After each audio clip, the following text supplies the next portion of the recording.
저희 팀은 일단 리스크를 감수해야 하는 팀이에요. Rush is on the hunt. That was not a good jump in. Well, there's the Zania's play. Impact can stand in front of it. 다른 정글러들은 들어가지 않는데 저는 2대2가 되더라도 2대2로 싸우면 무조건 이기는 거 아닌가 이런 약간 자신감이 있어요. Right onto Apollo. Anger toss as well. Here comes Russian. Look at the kickback. That's going to be Piglet going down. He tries to jump over the wall. It continually amazes me that he's willing to pick Lee Sin. The risk-averse strategy is just pick something that scales, farm a whole bunch. Team Impulse aren't like that. Rush comes in, a ding-ding, a new challenger approaches, and they get the twisted advance onto Sneaky. Rush coming up big. 어쩔 때 보면 그런 걸 성공시키면 되게 잘해 보이고 막 그래서 와 얘 왜 이러냐 이러고 만약 그 실패하면 정말 멍청해 보이거든요. 그러면 또 아 얘 왜 이러냐 이제 이렇게 되는 거예요. 수비적으로 있다가 그대로 넥서스 밀는 것보다는 한 번 밖에 나가갖고 일단 싸우고. Triple kill coming in for Rush, and it looks like they're trying to back up. Where's the arm from Tragedy? Can he get the pentakill? Going in. Show's gonna take the turret for him. They're giving it. Salami. He goes in. And Shaw steals it on the accident. 안 되겠다 싶으면 이제 그냥 지는 그런 걸 더 좋아하고. 일단 저희 팀은 그냥 무난하게 지는 걸 되게 싫어해요.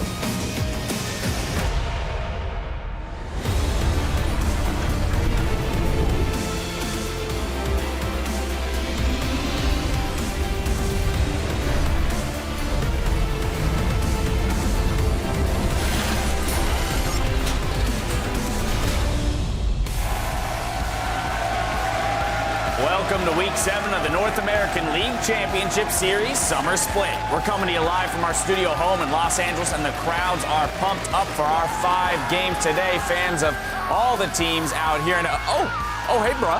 How you doing? Up first on the Rift, we've got Kez, Seraph, and the rest of TDK, who will look for their second win of the split when they take on Team Liquid. And, of course, here you see Dominate, Quas as well, in their ready room, getting prepped under the watchful eye of their analyst, Mark, throwing some last-minute tips toward them. And then we have Emperor and Piglet making their way to the stage, limbering up, making sure they're nice and loose, getting ready for the game against each other. Hello, everyone. I'm James Dash Patterson. The action continues to heat up as teams quickly approach playoffs. And joining me on the analyst desk to break down the action as it happens, we have Sam, Kobe, Hartman, Kensler, and David Freak Turley. The pointing is helpful because otherwise I wouldn't have known which one of you was which one. Look, sometimes our graphics screw up and the lower thirds are wrong. So just to make sure, in case there's any technical difficulties, I'm here as a backup. Yeah.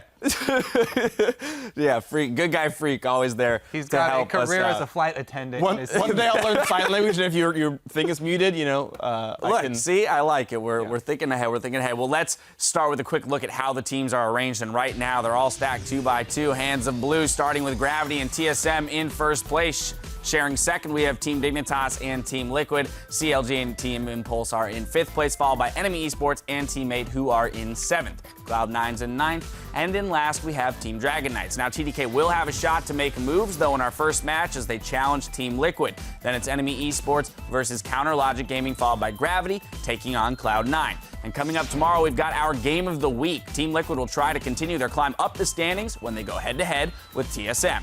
Now, with only 3 weeks of games left, I want to highlight a few of the teams that are making moves, not least of which is Gravity, who climbed into a share of first place with their confident win over TSM. Yeah, and I'm honestly a very huge fan of Gravity. Ever since, week 2, they've just been stupidly impressive. The fact that they are innovating so much is always a big, I love that. I love teams that innovate. It's really hard to because if you guess wrong, you waste a week's worth of practice. But they're guessing right. Their counter picks against TSM were beautiful. They're playing around Keen's weird champion picks, but they're working. Coach Kopp is making these comps work. Everything right now looks great for Gravity. Right, but not all of the moves have been positive. CLG has dropped from 1st to 5th in the span of just 2 weeks. Yeah, they are on a 0-4 slide here. And you have to question, even though they joke about all the memes and the psychological effect of them collapsing mid-season, because it has happened so many times historically, there's a very real effect now. And, whether you create cinder blocks or whatever, it's definitely not helping the team right now.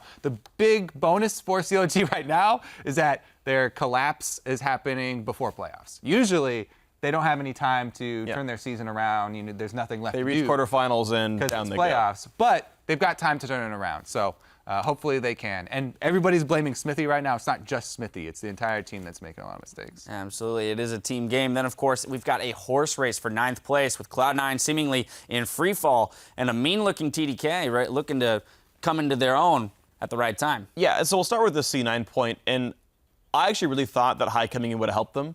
I was like, okay, you know, I still think these players are good, and High's going to bring the shot calling, and then it's just going to work like that. Incarnation's good enough that it'll be fine. Turns out that's not the case. High's a good shot caller or not, doesn't matter.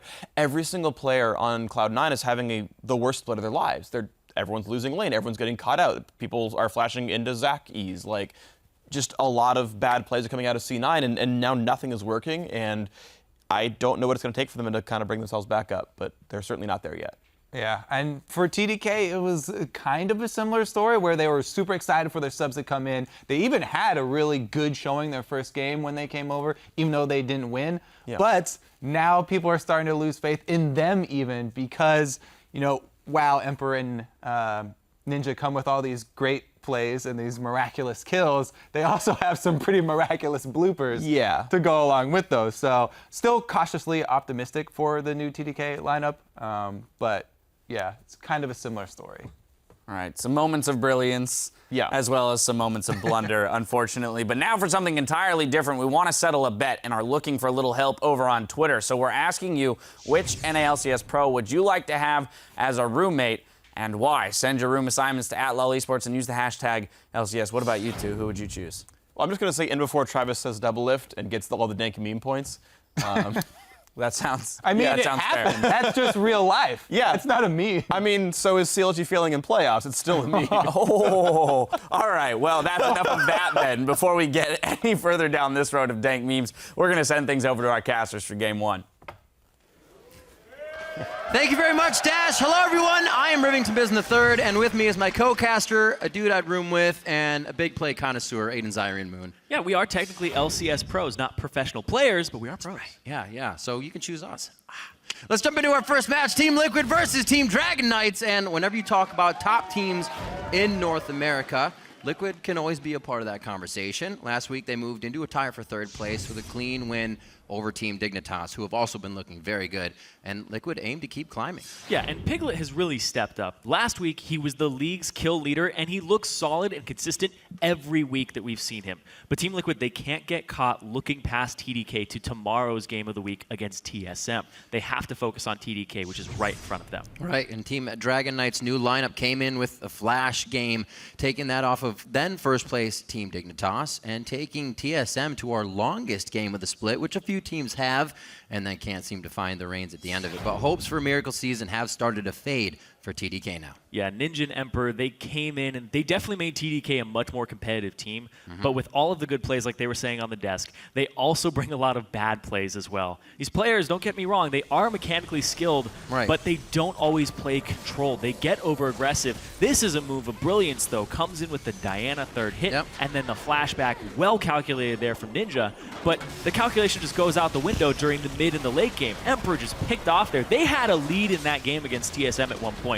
And then Ninja comes in, decides it's time to 1v5, dives Inox in the back line, and there's even a Shen on this team. Diving in as an assassin when Shen still has ultimate up, you're never going to have enough burst to kill him. So TDK, they need to keep thinking about these controlled plays and start focusing on them because they're only 2 games from 9th place. So they still have time to pull themselves out of the auto-relegation zone in 10th, and that should be at the top of their minds. That's right. Hopefully they've watched those as well. They have time to shore up those issues and come out stronger in these following weeks. And if TDK's players go ham again today, Quas says Team Liquid will be able to use that to their advantage. So TDK, the first game they played against Dignitas, I thought they were just a completely new team into the LCS that was going to crush everyone. They looked really strong in team fights against Dignitas, and I thought their players were really strong. But in the last couple of games that they played, they've shown very obvious weaknesses where they overextend and get picked off. So I think that we'll be able to exploit those weaknesses and create leads for ourselves. It's got to be a very good feeling towards the top of the list already in caliber of play, knowing that your fundamental strategies have beaten some of the lower tier teams, and then that caveat going against, or for TDK as the team you're going against, is something they can just grab onto. Yeah, and we saw Team Liquid actually adjust last week in Champion Select. And if they're saying we don't even have to adjust in Champion Select, we can just play our game and exploit them, then that's going to be a great strategy for Team Liquid coming into it. Well, let's see how Select goes. Let's get to the starting lineups. On the blue side, it's Team Liquid. That's going to be Quas in the top lane, Dominate in the jungle, Phoenix in mid, Piglet at AD carry, and Xpecial at support with Coach Peter. And on the red side, it's Team Dragon Knights. Seraph in the top lane, Kez in the jungle, Ninja in mid, Emperor at AD carry, Smoothie on support, and Sean as the coach. Hopefully another day that TDK can put a smile on their face. We heard how much that meant to Seraph for the team to come together. Maybe there haven't been too many wins recently, only the one, but it meant something to them, and they still feel like they can improve as well. Yeah, and this doesn't seem like a team that so far has been thinking we're in danger of getting auto-relegated. They seem very confident in their play, maybe a little too confident in a lot of their plays, just going very aggressive, very ham. Well, you can't sit back and think about that just yet. That will eat away at your mind. Here we go into Champion Select. First game here as we're already into Week 7. Hard to believe we're getting close to the end of the summer split already, and Worlds is going to be just around the corner. Bans start off, the Vladimir and Diana being taken away. Ninja known to make plays in the lane on that, as we just saw, so they're hitting the target bans. Yeah, ever since Vladimir was played in Week 3 by TDK, it has been banned against them every game, and the game it wasn't banned was against Dignitas, where they won, with Seraph playing at the top lane. So right now, it's 100% pick ban since that Week 3, and it's won every time they got it. Sivir, a quick pickup here for Piglet. I think it's something he's gone to actually too much over the course of the season, but he's definitely played it a few times. This is going to be something that TL wants to continuously fight on. Already getting the Gragas. Actually, a bit of disengage coming into the fight as well. This could make some chaotic fights for a target they want to find. These are just getting riddled off so quickly here. The power picks coming out think immediately. one thing, and here comes the next. Everybody's drafting for some hard engage, though, and now they're kind of backtracking, going, okay, we need a little bit of disengage here. Team Liquid have flexibility in their composition still available to them because they have multiple facets they can engage, they can disengage, but Team Dragon Knights just looks like a whole lot of engage right here. Emperor's been playing this Vayne in solo queue a whole lot. This is most played. I want to see it. Hey, he got himself into trouble with the Tristana, one of the safer AD carries, so now you're going to have to be stuck being close to your enemy, so he's going to have some good moves on that. Looked at the Sivir play for Piglet. It's been 3. This will make 4 here, as they're actually looking at a team they don't want to get too close to. Maokai pick up for a bit of initiation with the Alistar already. Sivir over Alistar is what the Team Liquid want in this game as well. Yeah, you do have to be very careful about what you select here for your mid laner on Team Liquid, what Phoenix picks up, because there's so much engage. If it's very squishy, you're going to get to it with the Maokai, with the Rek'Sai, with the Alistar. So getting in there is not going to be a problem. You know, Zyrene, something we said that might just be on the ban list almost every game is the Ezreal. Hasn't even been looked at this game so far. Yeah, a lot of people, and I was thinking about this throughout the week, a lot of people have figured out strategies in draft to deal with the Ezreal, and they're just picking things that are flexible. When you pick an Alistar, a Maokai, or a Sivir, you're drafting a lot for yourself. But the fact that Team Liquid, the only thing they have here to help them get towards him is jumping in with Gnar, Sivir, but they have the disengaged support. And supports are usually a big part of how you get to this AP Ezreal. It's going to become a farm lane now in the mid. Well, all that safety makes me kind of sad as a caster because they're going to stay back. There'll be a lot of pain coming out of that Ezreal late game as well as this Zir from Phoenix. So I'm hoping we get to that pretty quick and maybe we can get a lot of action in between.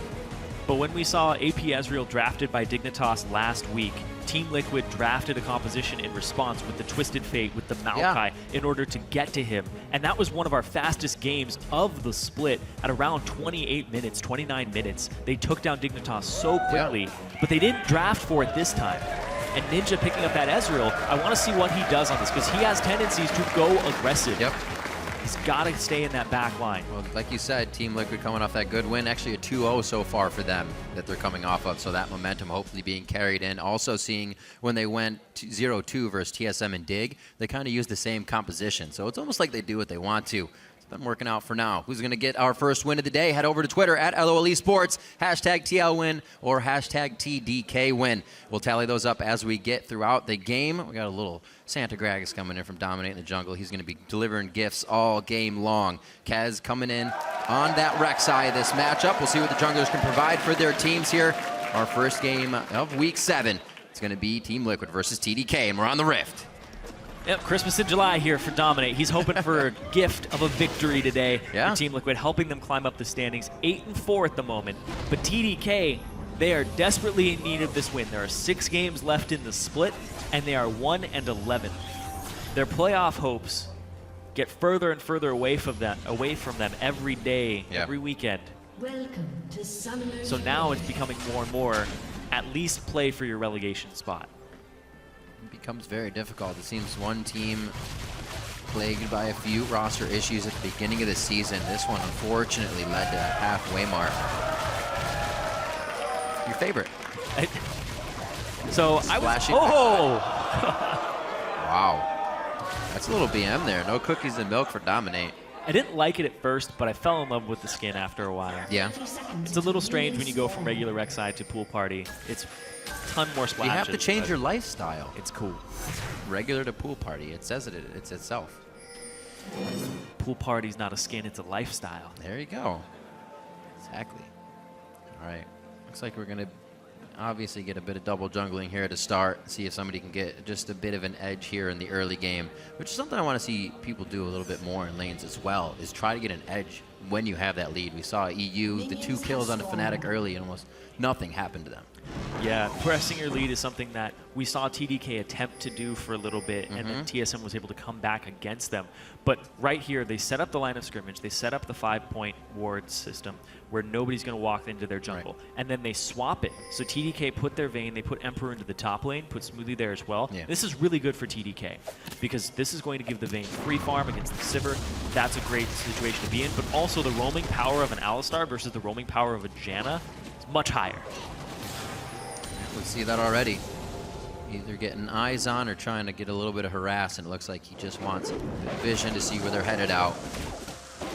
They also start wolves together before heading over to that blue. So like you said, the lane swap. You see Phoenix's Azir stats here have been pretty good throughout this matchup. Ninja was actually able to grab Azir last time these teams matched up, where I should say their mid laner at the time. I mean, this is his solo quadra kill champion. Right. His favorite champion, and getting a very comfort pick for him. So when you're blind picking against a team composition that already has hard engage, well, I guess he's going to go with Azir here to try and press them off of him at the right time. If he's mechanically skilled enough to do so, he can stop Alistars. It's harder to stop the Maokai, though. If he gets the root off, he goes right under the Emperor's Divide. But TDK, I do want to talk a little bit more about their composition, because they have a lot of hard engage, but then they have a poke champion and a really high physical damage and true damage carry. When you have this poking champion, you really have to keep your team on a leash and keep them updated. Say, I'm poking, I need to get them down to 50%, 20%, 30% before you don't have we a start Vayne going. that can rocket jump in. Exactly. You're perfectly set. Oh, sometimes you're just really glad that your teammate didn't draft a certain champion. Hopefully they can work on it. Good scuttle control coming from Team Liquid already. Haven't seen too much go towards the top side in the way of TDK. They've been hovering this one. This is important, though. They have the ward inside of the lane, so they can see everybody coming down. There's 3 members here. Kez is going to see them with the Tremor Sense, though. He knows how many people are off on the side. Emperor's getting free farm, and they didn't get to cut off the turret, and 3 members of TDK are here, and they're safe because they made it in time. Good bit of movement from TDK to start things off. No lane is really gaining an advantage here. Mainly talking about mid, just a bit of CS as Phoenix is waiting to pick up the wave coming at him. Emperor in the top lane now to go against Quas. We'll see if he starts to get any help, but already Emperor is trying to thread in damage in between the autos. I like this style of play already. Keeping himself safe in possibly a 2v1 here. Dominate's going to be hovering the top side, and this is where Emperor, see if he can keep himself controlled, not tunnel into trying to get a kill. He's already warded it up, so safe in that aspect. Exactly. He has to be very careful. A Gragas and a Gnar, there's a lot of gank assistance here with the slow, with the jump in and the stun. So there's a lot of ways that Dom can actually get into this lane. There's a ton of routes open to him. Even if he goes up the enemy jungle and comes around Emperor, the ward coverage so early on, there's gaps in your vision control. See what the movement of Kez here is, just watching him as well, going over Raptor side. Yeah, and Kez understands this. So Kez is going to put wards down for Emperor, keep him safe, because it's just so vulnerable. Emperor, he knows. He wanted one more CS. He better know. There were 2 wards down in that lane. Sometimes you just need the last CS. You're saying, I get it. We know what's going on. Bottom lane, not going to be too bad. It's a smoothie. It's a horse and a tree, or a horse, yeah, a cow and a tree, I should say. Of course. So not going to get too much action out of that one. You can see the last matchup back in week 1 between these two teams. Pretty bloody for the time it was. 30 kills, about 43 minutes. I figure we'll get the same one here with the Ezreal and Azir on the other side. Phoenix is Azir, nonetheless.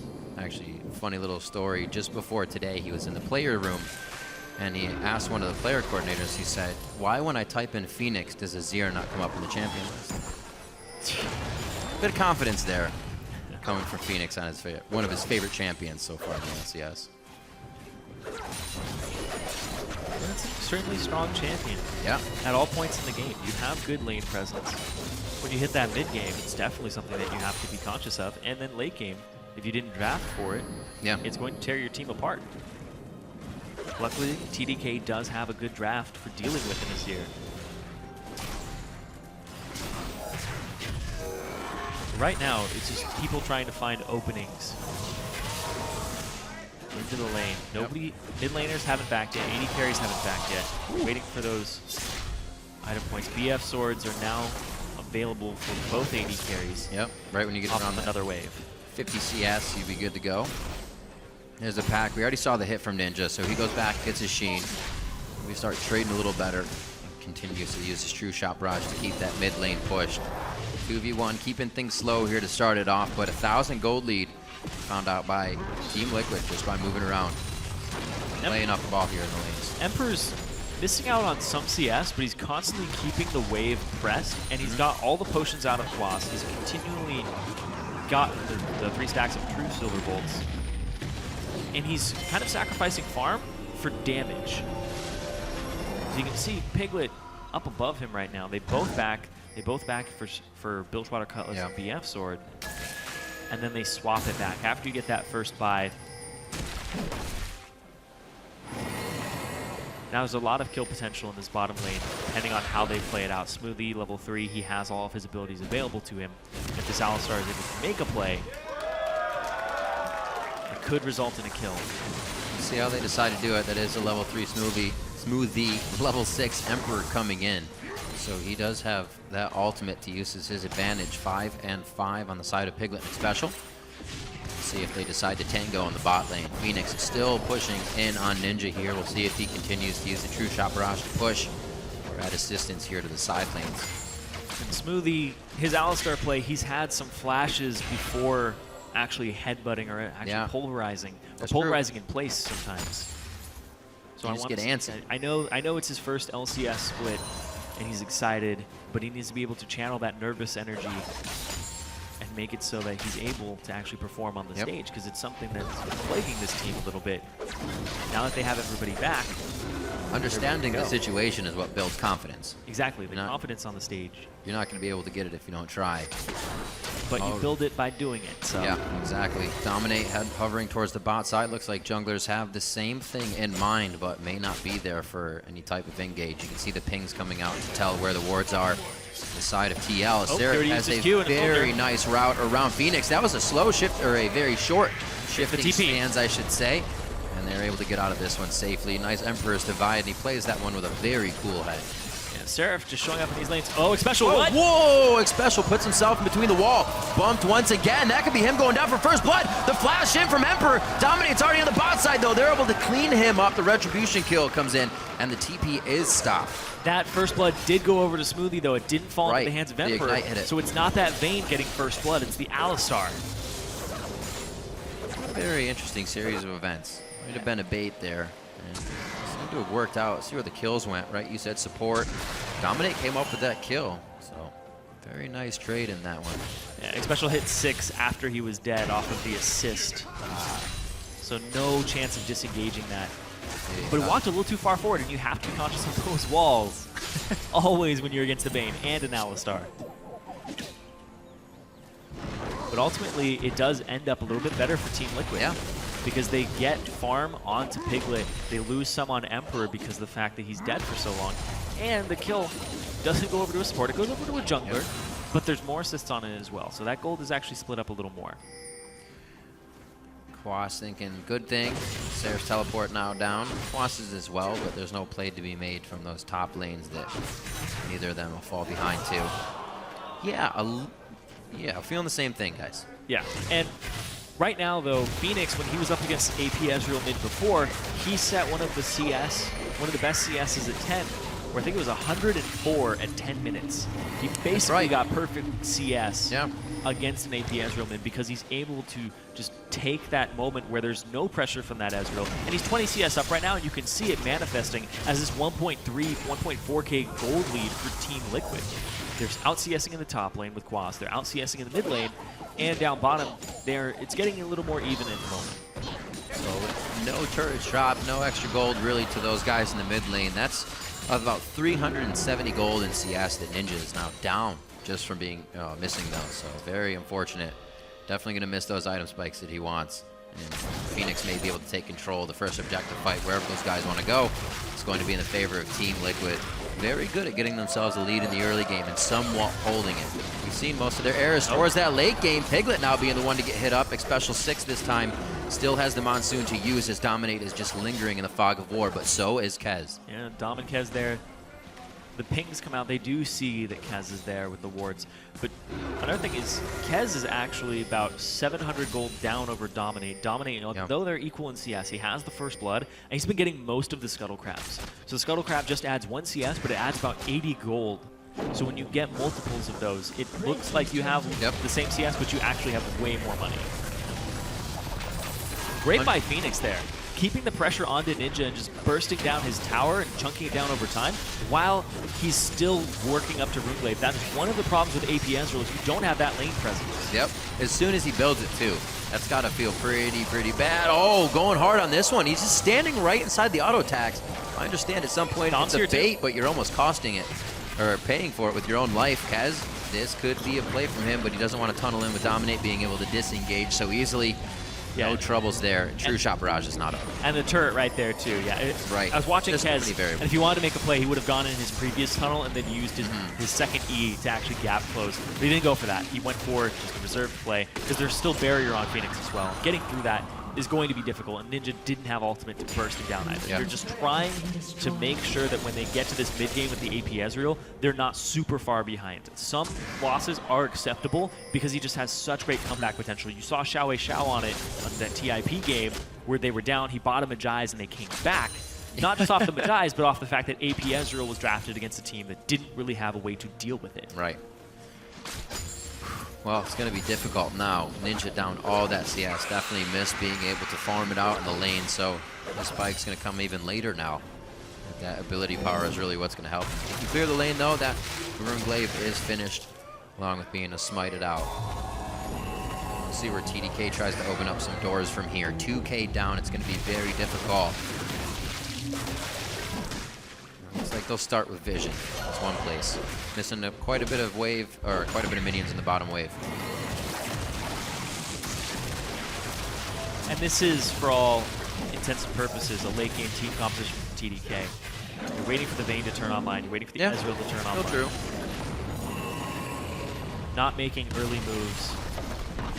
It's honestly beneficial to them. You were saying that earlier. At least they're keeping it in mind. Exactly. Keep it in mind. But the fact they're playing towards that strength. But Team Liquid are also playing towards that, where they know they have better early game presence. They have a little bit more to offer in that. And man, we haven't even seen this Quas yet. Black Cleaver already 118 to 90 CS, and he has not participated in too much. So I'm sure that's going to bring some pain in. Teleports are up for those guys. Could be a play made here as Dragon getting a bit of attention with that Vision as we just saw. So things could get active here soon.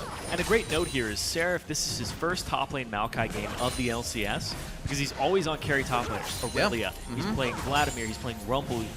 So we saw him on Lulu last week against TSM, and it worked out okay for them early game.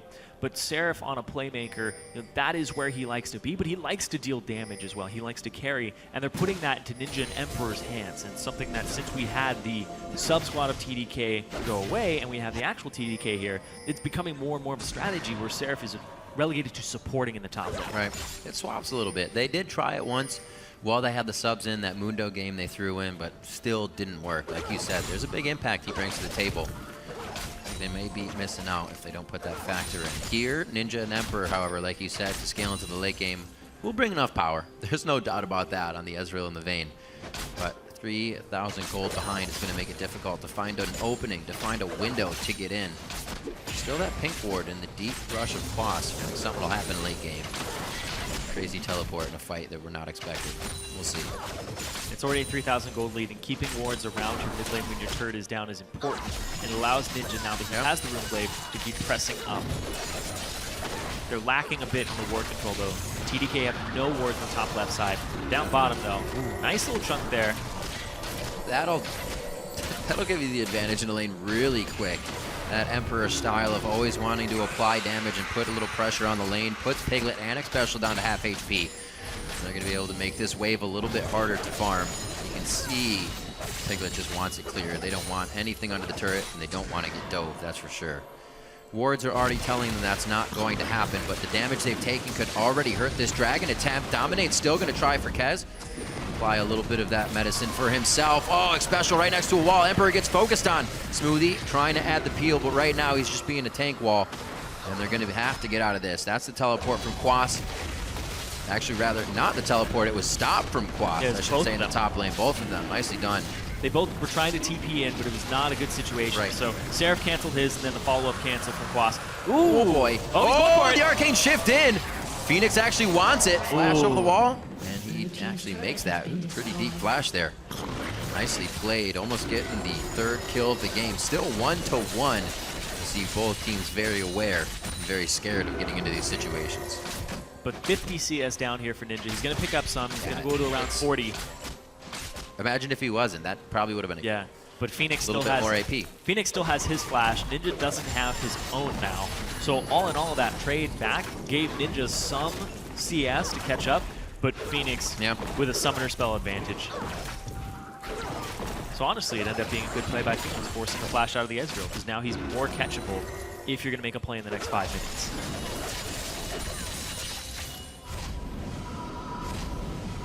Seeing what options TDK can look for here, other than wait. Hopefully get Team Liquid to move into their jungle. Know them as a team to not make mistakes. Previously, they would make calls, make a mistake, and then really kind of be afraid to pull the trigger.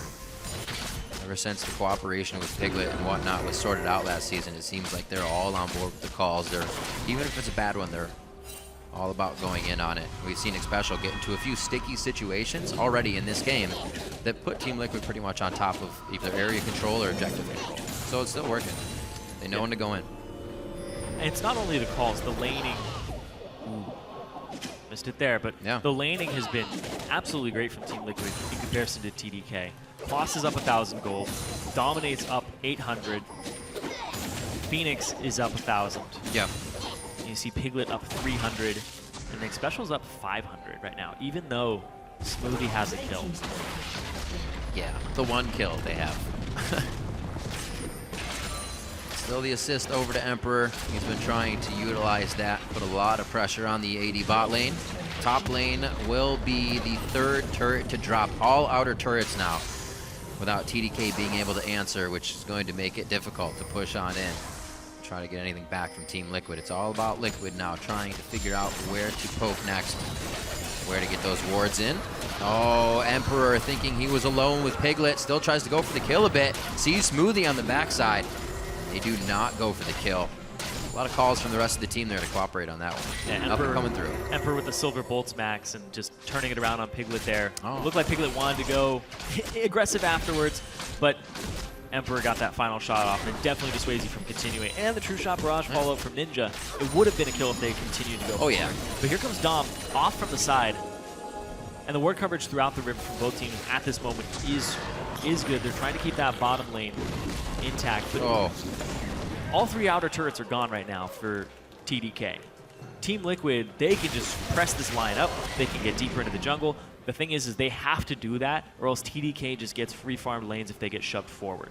Like you can see Seraph in the top lane, he has waves to farm. The CS is going to continue to crash towards him, but Quas is doing the right thing, and he's going forward into the jungle, and he's trying to at least scout. Where's Kez? Can we get tabs on him? Figure out where the enemy jungle is, and then get your wards down and get get your vision control so that you can continue to keep the pressure up like this. Because now that they see Kez, he can continue to farm, he can continue to press up with no restraints. Nice hit there. Luden's just finished up by Ninja. That's going to be big for him. Hopefully the team can start getting a little bit of his poke down and utilize a bit of it. Like you said, though, with that vision coming up onto Kez from Quas, may be difficult. So far towards the top side of the map, and already Quas moving in to make sure that's warded and make sure the Rek'Sai farm alarm is not going towards his side of the map. 33.3 to 28.6 now. Team Liquid has had the lead the entire game, still coming up onto 20 minutes now. It's a very solid play from the team throughout. Yeah, and the Luden's Echo completed for Ninja, and then the Abyssal Scepter from Phoenix. Yeah. Although it's in Azir and you typically don't always have people in range for Abyssal Scepter, the MR is great against this composition that essentially has one long-range threat, and that's that APS. Now that he has Luden's Echo, his poke is definitely online, but they're having some stacking of MR here that's definitely going to help Abyssal Scepter, and it looks like Dominate is on his way towards an MR item. It looks like it's going to be Spirit Visage just from the components, but I wouldn't be surprised if he pivots and goes for an Aegis. Yeah. Interesting. It would be an easy buy for him. It would definitely help the rest of the team. Phoenix already looking to make a big impact here. And you see Quas already went for a Spectre's Cowl as well up against Sarah. So this team is just stacking MR, trying to make sure that Ninja does almost no damage to them, because the amount of damage, percent of a team's damage that APS reels do is absolutely ridiculous. Usually around 50% of a team's entire damage is just that one champion. And Phoenix, he's just pressing his advantage. We haven't seen a grouped up team fight. We've seen people just... These 2 kills are from that bottom lane fight way long ago. It is 21, almost 22 minutes in this game. One dragon down. It's basically like Team Liquid has actually kept the laning phase controlled and going. Yeah, with how hard they've been pushing it, you pretty much haven't had too much roaming, besides Especial here, and everybody's still laning. And when you think about it, TDK's composition, it scales well, but there's only 2 people on that team that scale really well. Then you look at Team Liquid's composition, there's about 2 people who scale pretty well on it. Yeah. But TDK are just flat out losing laning phase a lot. Just this 5,000 gold advantage to Team Liquid, 3 turrets, all this pressure. They have to pretty much ace Team Liquid, get some turrets off of it, and then they're able to actually equalize this. Tall order to execute up against some Azir as well. I mean, that's almost what we hear from Quas in the beginning, right? TDK makes these mistakes, but they do have those fight mechanics we have to watch out for. Laning phase is not their strongest, which is going to make the fights harder, but if they're doing well in the fights, what can this team do if they do well in the lanes when they do better there? A lot of questions to be answered. And they don't have enough time at the moment. So TDK look like they might pick up the dragon here. What do they sacrifice for it? Dom's going to look for the steal. Both top laners looking for TP. There is a home guard onto Seraph, though, so he will be able to rush into this fight onto whoever he wants. And Dom gets the steal. Oh, boy. This is also a fight the Team Liquid can hit as well. Dom going to go down here. They may actually not want the rest of this. Dom couldn't find himself a way to get out of the Dragon Pit. Phoenix back onto the entire team. The bump on Ninja and Kez. They can't even put out the DPS. Seraph, Emperor, and Smoothie all now on the run, and they're really trying to pick up kills in this fight, but they cannot. They're headed for the base, and it looks like this might actually be the finalizing ace here. Liquid getting in for the rest of the kills. Phoenix actually went the high road, and he might be able to take out Emperor before he takes out Phoenix. One more kill. It's going to be Piglets. The auto attack coming through on a Seraph. That's the ace for Liquid. 6-2 now. The landscape of that fight was definitely in favor of Team Liquid. 5,000 gold advantage before it even started, and then TDK tunnel onto Piglet when he's not even the biggest threat on this team.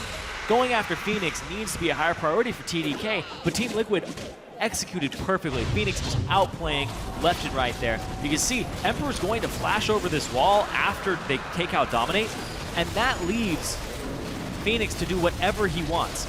Emperor goes over the wall. Phoenix comes in from the side here onto Ninja, and there's no threat onto Phoenix.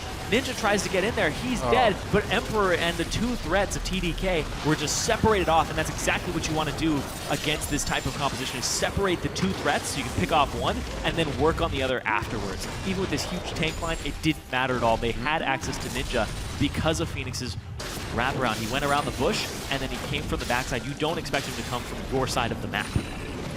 So you eventually have to group, and That's what TDK was trying to avoid.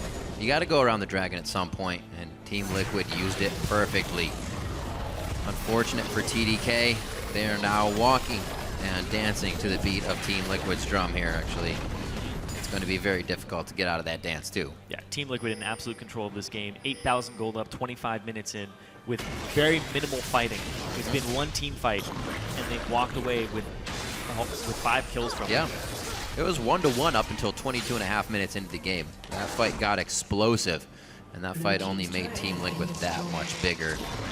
Just the execution of the fight and understanding what TDK's composition is all about, and then TDK Emperor flashing in over the wall and not sticking with his threat. He was trying to just decimate the backline. They took out Dom, but then they didn't get anybody else for it in that entire fight. Phoenix was able to dance around nicely. Emperor's Divide really shut down a lot of the damage. He was placing the Emperor's Divide, pushing people right into his soldiers. His soldier placement was great. Ninja had to fight him on the soldiers afterwards. Just really, really aware of where his soldier placement is here for Phoenix and just how to play around it and how to force enemies into it. And that, probably one of the lowest damage APS ultimates we've seen. Yeah, that's very true. We see him actually have the Sorcerer Elixir, trying to get a little bit more power in there, knowing he's behind the curve right now, and he's not doing enough in these fights. And Dom also built that Aegis of the Legion, just immediately went for it. Yeah. Made sure that his team had the magic resistance, and that's what you should do against an APS roll. That is your adjustment. He didn't knock him out of the pit, but they still secure the Baron. It's Baron for Team Liquid, 26 minutes into the game. Huge gold lead now, 9,000, almost 10,000 for them. Approaching that critical mass, and despite TDK having composition that's 2 threats late game, they're not going to make it to that late game. They're doing, Team Liquid is doing to TDK what they did to Dignitas when they drafted an APS role. They didn't let them get to late game. There's something as well that people, anybody should notice about Team Liquid is they approach every team the same. Whether it's TDK, whether it was Team Dignitas, they play it the same exact way. The respect is given there, which means they don't fall behind in silly situations. Yeah, they have before, but the majority of the time, they're doing the right thing as a team. Or if it's the wrong thing, they're still following as a team and trying to make it work. Yeah. And they're going back to team fight compositions. We saw them do a split push last week, but Team Liquid busting out another team fight, making sure that they can take over the early game and the mid game, and then make sure that they can transition and be effective against TDK and just shut down TDK completely. And now TDK has to go for plays like this, where they're trying to take out Quas in the top lane. Emperor and Seraph, no, they haven't been spotted yet, but now they have. Well, good presence of mind there by Quas. Like, a lot of people I told you that tank ward was going to come up. They cleared a ward. But yeah, right, this late in the game, nobody's going to be here. I think that good rule of thumb always is this bush is warded or somebody's in this bush. Always. But because of that, they know who's top, and they immediately press the bottom. They get a turret for it. Now it's a 10,000 gold lead, more than 10,000 at this point, 10.7. Very smart play by Quas. Just because of a ward clear, the team actually gets quite a bit out of it, and that's kind of tells you about how big the lead is as well. Little things like that kind of just crumbling for TDK as they try to get advantages. It's going against them, unfortunately. Coming up onto 30 minutes, pretty demanding lead here by Team Liquid. Once they actually had, I think, Dig by this time. Yeah, they were in Dig's base, so very slow, methodical about their games. Well, they won that game so quickly, too. Yeah. One team fight by a tier 2, and then they just took the entire base. That's true. I mean, it could happen here. It could. It could definitely happen right here. There's the Ezreal ultimate coming in. Hits, it just barely touches Phoenix. Wow, that's not something we've seen very normally from the Ezreal ultis. There's the Monsoon. Engage. Oh, pops him back. Dominating with a nice explosive cast. We could get a deja vu here of that Dig game. It's only going to be the inhibitor, it seems, on this one. A few too many are up. They still have Ninja to keep the clear going. That's right. They do have Baron. Can Ninja and Emperor do this? Seraph still a bit of a tank line for them. Liquid doing what they can. Looks like they may just go ahead, back off through this one, through the walls, but they want to make sure they're getting out fast so they can get back to the fight. Back by, use this gigantic gold lead, and look at that, dominate, perfect itemization here. When you have an AP Ezreal, lock it for your team. They have a Vayne, Frozen Heart, third item. Just shut down that Vayne as quickly as you can. Don't get armor for yourself. Be selfless as a jungler and help your team out. It's only 2 threats, too, on TDK, and they're both effectively shut down by the build that Dom has gone this game. Also the way that Team Liquid is getting this gold, how it's stacked up amongst everybody. 2 kills along, especially with 7 assists. perfect way to distribute that amongst the champions on your team. So it's even harder if these guys match up 1v1 in any situation for TDK to fight a Team Liquid member. Nice little steal there from Ninja, but I don't know how much good it's going to do when you're 13,000 gold down. It's a light at the end of the tunnel. Whether or not that fizzles out very quick.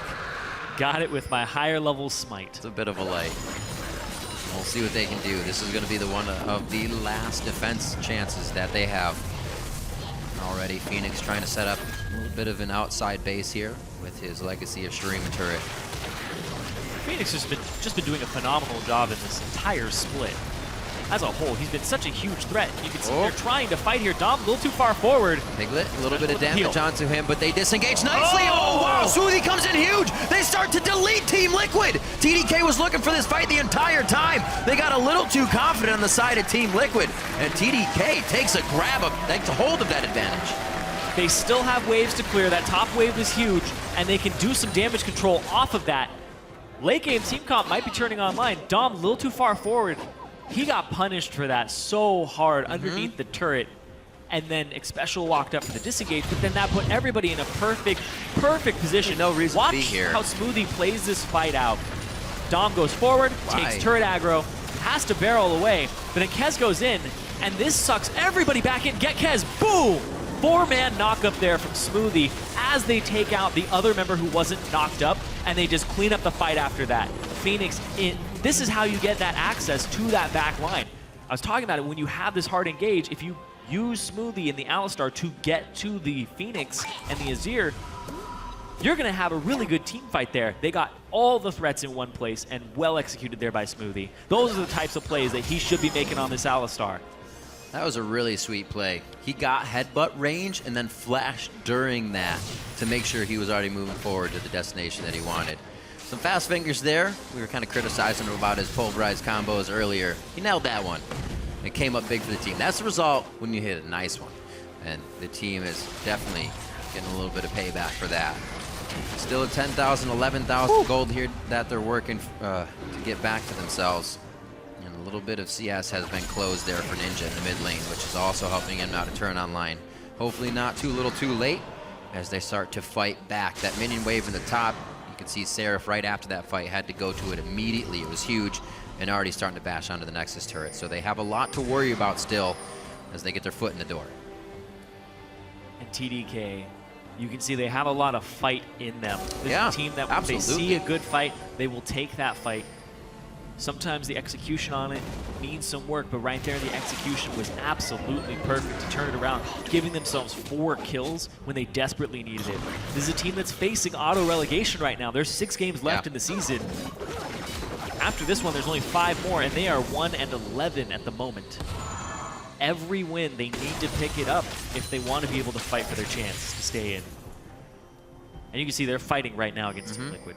Well, the only instance was Dominate making that mistake that they've been able to come back. It can happen again. We just saw it. He tried to body slam onto Seraph. Really no reason to do that under an inhibitor turret as well. Yeah. So I think a little too... It was aggressive. A little too antsy and aggressive. It was extremely aggressive. They thought that 11,000 gold lead would carry them through the fight pretty much. Exactly. Baron up.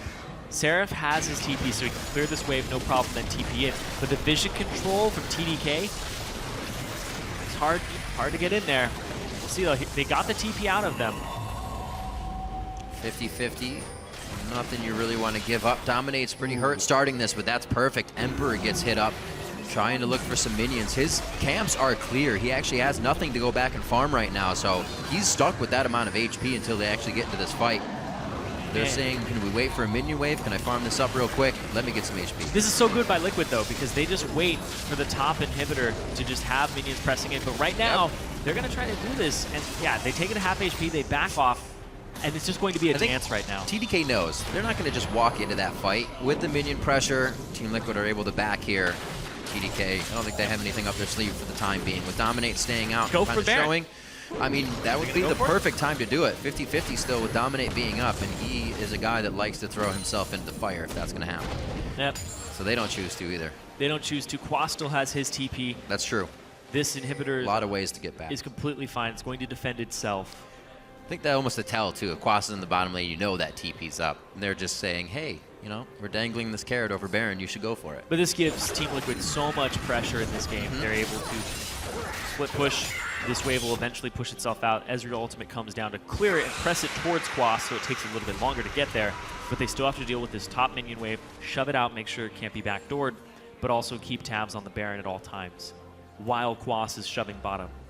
So TDK, they have an opportunity to start a swift and quick team fight if they can catch the back line before Quas is there with the TP. Then it would be the ideal team fight for TDK. But Team Liquid, they have so many tools and so many ways to actually just take an objective or to force a fight where they get a flank with Quas or Quas to their front line. They have a lot of options here. And look at that. Oh, Emperor! Oh, no! Oh, his flash just came up. Didn't use it. Actually used his heal. A bit of a fight back and forth. That's the second to third time Emperor has gotten caught in the start of a fight and causes the team trouble. Now down the mid lane, Team Liquid begin to push in. 45 seconds onto Seraph. They may get another turret. They just may decide Baron, because that'll lead to the rest of the turrets. Seraph just jumping in by himself, trying to keep them off. And Phoenix just peels him back, and then the team picks him up. Just immaculate play there on how to execute it. Chunking down Emperor to 1/3 HP, forcing the heal out of him to even just get out of there. Whoa! Face of the mountain. Actually, that's just Storm Shield coming out. No face of the mountain to have for special this game. And again, they can't do Baron. A good true shot barrage kind of doesn't really correct the error that just happened, but it definitely helps to stave it off. But it gives TDK a dragon. They chunk down Dominate. Right, They'll be able to pick up a dragon for this. They'll get a little bit of pressure, but they also stop a 5th dragon from coming out if they stall a little bit longer. TDK, they'll get to the point where gold doesn't really mean that much when people hit 6 items, and that's what they're banking for at this point, is if we keep stopping them from doing Baron, and they keep going back to Baron, we keep having this dance and nothing happens, eventually we're going to get to the point where we're even despite the gold advantage. So, I'd say 36 minutes in, that 6% is pretty nice for TDK to get. Hopefully it can help them finalize some of these kills they've been having, go down to 100 HP. Not this time. That one's going over to Phoenix. They get Baron. That'll be the empowered backs. They may want to try to defend some of these turrets before they do so, and TDK actually can't even push forward anymore. So, safe and sound are the turrets here of Team Liquid. They've only lost one the entire time, and that was the bottom tier turret we saw getting dropped in the early part of the game. And TDK were not in position to actually contest that dragon, or that Baron. Emperor was still shoving up mid lane, and then Seraph was coming back from the base. He died while nobody was even in close range to get in there and actually try to attempt to steal or attempt to stop it. So Team Liquid finding these openings and exploiting little tiny mispositions of TDK. But it is TDK. They've been down 10,000 gold for the past 10 minutes. 10 minutes ago, Team Liquid was shoving that top wave. Yeah. Now, they're pretty much in the same spot. You have to consider the Vayne Ezreal getting stronger. You have to be much more careful in your positioning of the fights and kind of creating options when TDK is pushed up against their own base wall. We've seen Team Liquid make mistakes now. Man, Quas is going for this Blade of the Ruined King build, and he's just trying to blow people up, and look at that! Oh! Annihilated there. I looked away. I'm sorry. I had to. Time number 4. Unfortunate. Very different pathing Emperor is taking. Nobody's there to save him. No real reason to be there that far away with all of these turrets down and inhibitor ready to go down. Yeah, the capitalization off of it. Immediately ready to body slam in there, and they pop the Simmer ultimate to get there too. Completely ready. They're almost looking for these instances to continuously happen. But Quas was talking about it in that sound that we had before the game, where he was talking about they're going to make mistakes. We saw them come in. They were super hyped. Yep. We thought they were going to be this team that's just going to surge out of the bottom of the standings. And then they actually arrived, and they got to their second week of play, and we saw a lot of mistakes. And they were saying we can reveal those mistakes, put them in those situations, and then we will react to them and execute on it and give ourselves an advantage. And that's exactly what Team Liquid has done. And the risk reward over any of that, what that situation would have been, he had 800 gold. A minion wave would have put him to 1,000. He had a pickaxe looking for maybe a Blast Whisper, but he got a no magic mantle. So there wasn't anything you wanted to buy. Interesting decisions as they get pushed tighter and tighter into their base. Dominate, pushing everybody back. There's just no close here for TDK. They're always just a few steps away. In perfect reach for Team Liquid to continuously do damage. Smoothie getting chunked down. The boomerang blade comes on back. Cuts down the calf, and we are going to be onto the Nexus turrets on this one. 40 minutes on the clock. TDK, they hold out. They put up the brick wall, but Team Liquid able to knock it down eventually.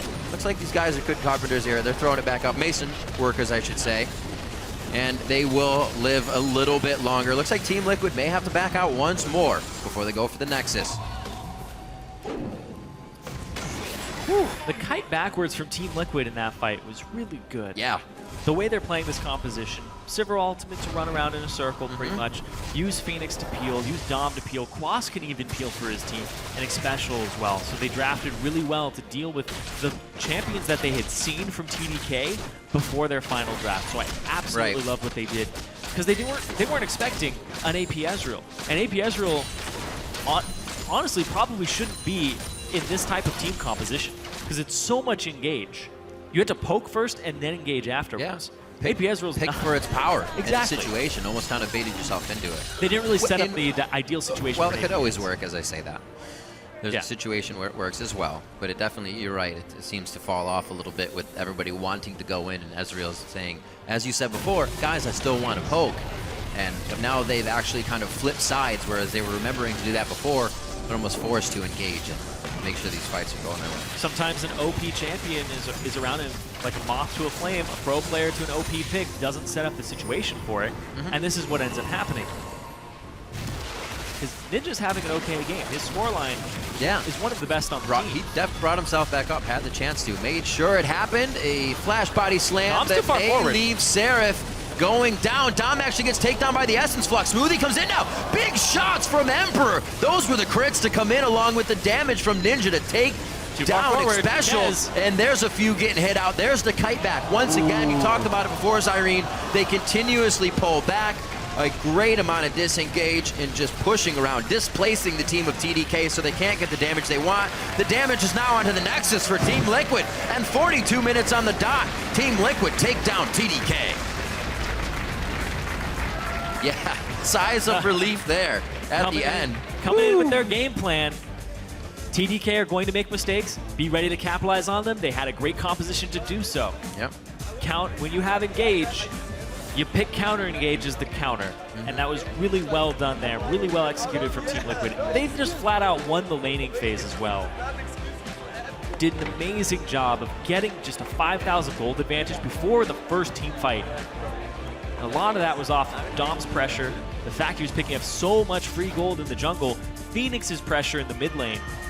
Yeah. Phoenix is really establishing himself as a top 2, top 3 mid laner in NA. Absolutely. Amazing things coming out of that guy. The ability as well to just keep in mind this game, to stick it right to Ninja in the mid lane. Take his tower down before your Rune Glaive, before that Trailblazer's even finished, and he had no chance to push the lane. Every true shot barrage being used down that mid lane to shut it down, and it almost worked towards the end of the game. Emperor still a few catches there that starting a fight with half HP, yeah, you can heal back up, but the ground game, the territory that you lose in that situation was just too much. And against a team like Team Liquid, they won't let that area go. They'll continue to move forward. And Team Liquid, they're always in the conversation for being one of the top teams. They moved themselves to 9-4. They have the same wins as Gravity and TSM. Yeah. They're just one loss behind those first place positions. Definitely different stuff coming in from Team Liquid this year. Piglet and Xpecial, a much smoother bottom lane from these guys, even when Xpecial has to go roam this time. Piglet, much more control, much more confidence in his play as well, playing with the team very well. The Sivir pickup, like I said, going to be number 4 for this season, or this split, I should say. Last was Dignitas in week 6 over that win. It was 6-0-3. So Team Liquid, like I said, also like to kind of keep things that are working in the composition. To reflect on that, the TSM Dignitas in week 4, they kept running the Rumble Sejuani Jace comp, which didn't work. So they'll definitely make changes as well, but they don't always throw something to the wayside if it doesn't work right away. I think it's something that really puts them up there as the top team. They're willing to try stuff, as well as Dom in the jungle, trying things. Tried a little too hard in the inhibitor turret that one time and got his whole team killed, so there's still things to be fixed on both sides. Yeah, Phoenix did an amazing job that game. And you're saying there's things to fix on both sides. TDK, Ninja did 61% of his team's damage. I saw that too. 61% of his team's damage. And then you had Emperor following it up, who only did about a third of the damage or fourth of the damage. Yeah. In between there, a third or fourth of the damage that Ninja did. So it was really only a one-threat composition because Emperor did not get rolling in that game. And then the fact that it's such a long-range Azir, you can't even catch that guy. So it's kind of like you said before. It was that one threat because they chose it to be. Had it been something else, the rest of the team. The comp had a dyssynergy in it too. Absolutely. Around the Ezreal. All right, for the down low on that match, let's throw it over to our analyst desk. Thank you, gentlemen. You know, that was a game that we were looking at, and we're saying that it probably should have ended sooner than it did. Yeah. Due to a few miscommunications and misplays there by Team Liquid moving through the mid-game. But let's first look at how they got to that mid-game, that state in which they did have the lead. Laning phase, we saw CS advantages pretty much across the board. Yeah. Yep. So, And in the jungle as well. It wasn't just true, all yeah. the lanes. During the lane swap, where all the lanes were actually fairly even early on, Dominate had a 400 gold lead really, really early before the lanes even swapped back. And then once they swapped back, we saw Phoenix taking his lead, Quas taking his lead, and the bottom lane, yeah, to talk about some of the specifics there, Dom has kind of quickly become one of the farm-heavy junglers. Like, back in Season 3, it was Meteos who would always have a gold lead by out-farming everyone else. It seems to be Dominant now. He's still one of the players who will actually go back and play Sejuani and not gank to level 6, and he's just seems to be repeatedly getting farm leads because of this.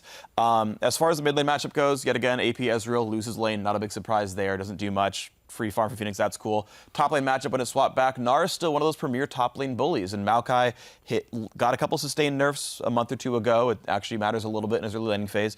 And then the bot lane as well I really like. You can play Sivir as a heavy push lane. You give her the AD shield, she ricochets the wave down. You can make Vayne lose CS under turret.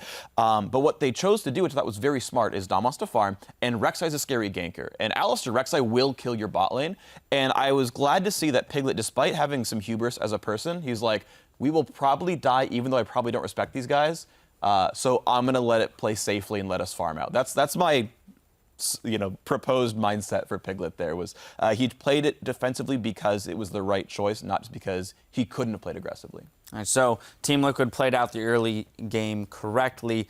Now, where we saw that gold lead kind of balloon was in that one dragon fight where TDK had the dragon stolen away, but then decided to engage that fight entirely. Things just seemed to kind of fall apart from there. Yeah, I mean, they started the dragon when they have a poke comp with Ezreal. They were behind in gold. They had no reason to really start it. Both top laners had teleport, and they paid the price for it. In that specific fight, Ninja didn't do much damage at all. He got like one spell off because Phoenix was able to take him out in the fight. So you see really high damage numbers for poke champions pretty much across the board. Yeah. But the meaningful damage in the fights that matter, that's where, Phoenix really shines and Azir took over. Yeah, and it's a little bit disheartening to TDK. I was talking to Smoothie before the game. He said their week's worth of scrims were really good. They were feeling confident coming in.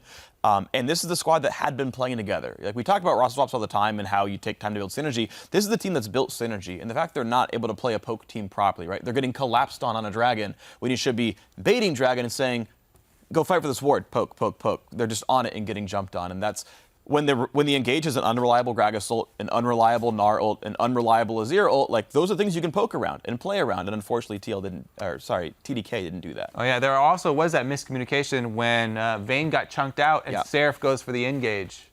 That's just pretty much the nail on the top. So some miscommunications there for TDK, but some miscommunications on the side of Team Liquid as well, as we saw the one big fight that TDK was able to take under their own bottom inhib turret, Dominate, getting a little bit too ahead of himself and the rest of the team, going under the turret with that, with the Cinder Hulk to pull aggro.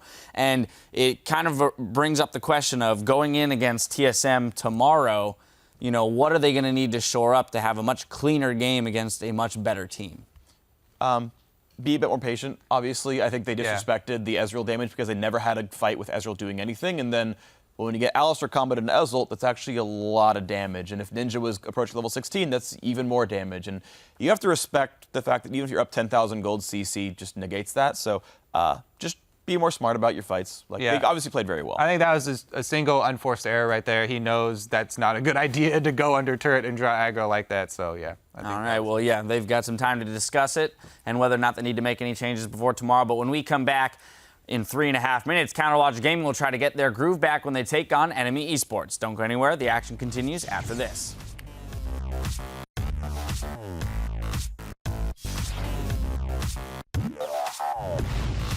Actually, today is Steve's birthday. Okay, let's get Steve a win. Yeah. Do it for Steve. Yep. For Big Steve. That's the Big motivation. Steve! Phoenix back on the entire team. The bump on Ninja and Kez. They can't even put out the DPS. Seraph, Emperor, and Smoothie all now on the run. There's the Monsoon. Oh, bops him back. Dominating with a nice explosive cast. We could get a deja vu here, but they disengage nicely. Oh, wow. Smoothie comes in huge. They start to delete Team Liquid. TDK was looking for this fight the entire time. Just hit the front line. Hit the front line, Rek'Sai. Going. Okay, nice. Vayne. Okay, you can hit. Team Liquid take down TDK.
Meganar's about to end though. Zion Spartan back to mini means it gets a little bit better. How good is your Spice Steal? He gets it. CLG keeps the Dragon off the table.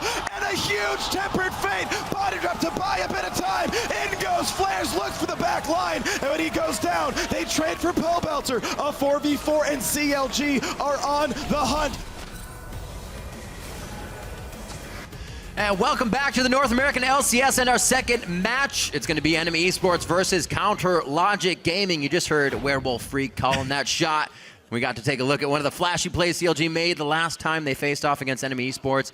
And CLG will definitely be trying to recapture those carefree days where they made those big game-winning plays, because right now, Counter Logic Gaming are on a 4-game losing streak. Yeah, at some point, the story of CLG's late season collapse starts to take a toll on a team's psyche, and it becomes a self-fulfilling prophecy. They're no longer just playing to win their games. They're also playing with the thought of not losing and silencing their critics at the same time. And that's a lot of extra weight on your shoulders when you're going into a game and you need to perform. The silver lining to all that, though, is that this collapse usually happens in playoffs for CLG, but they still have 6 games left of the regular season to stop the tilt in preparation for playoffs.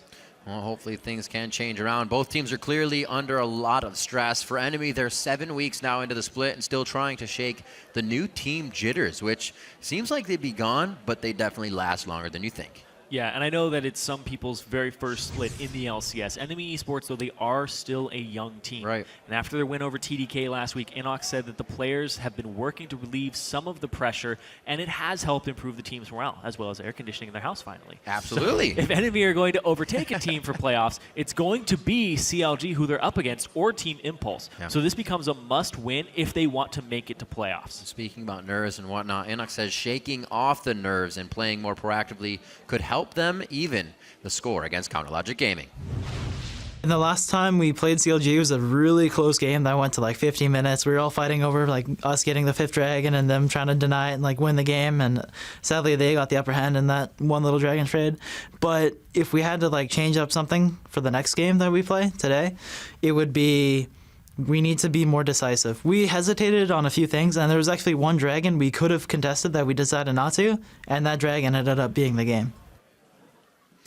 Knowledge of knowing what you did wrong is one of the first things, and we have seen Enemy correct mistakes that they have made, but a lot of teams are able to find out where to beat them in that late game stage, in the team fight, the team coordination stage, which comes with a lot of new team jitters. Let's check out the starting lineups. On the blue side, it's going to be Enemy Esports. In the top lane is FLICKR, Trashy in the jungle, Inox in mid, Otter at AD carry, and Body Drop at support with Coach Brad. And on the red side, it's Counter Logic Gaming. Zion Spartan in the top lane, Smithy in the jungle, Poe Belter in mid, Double Lifted AD carry, Afro Moo in support, and Zixlal on the coach role.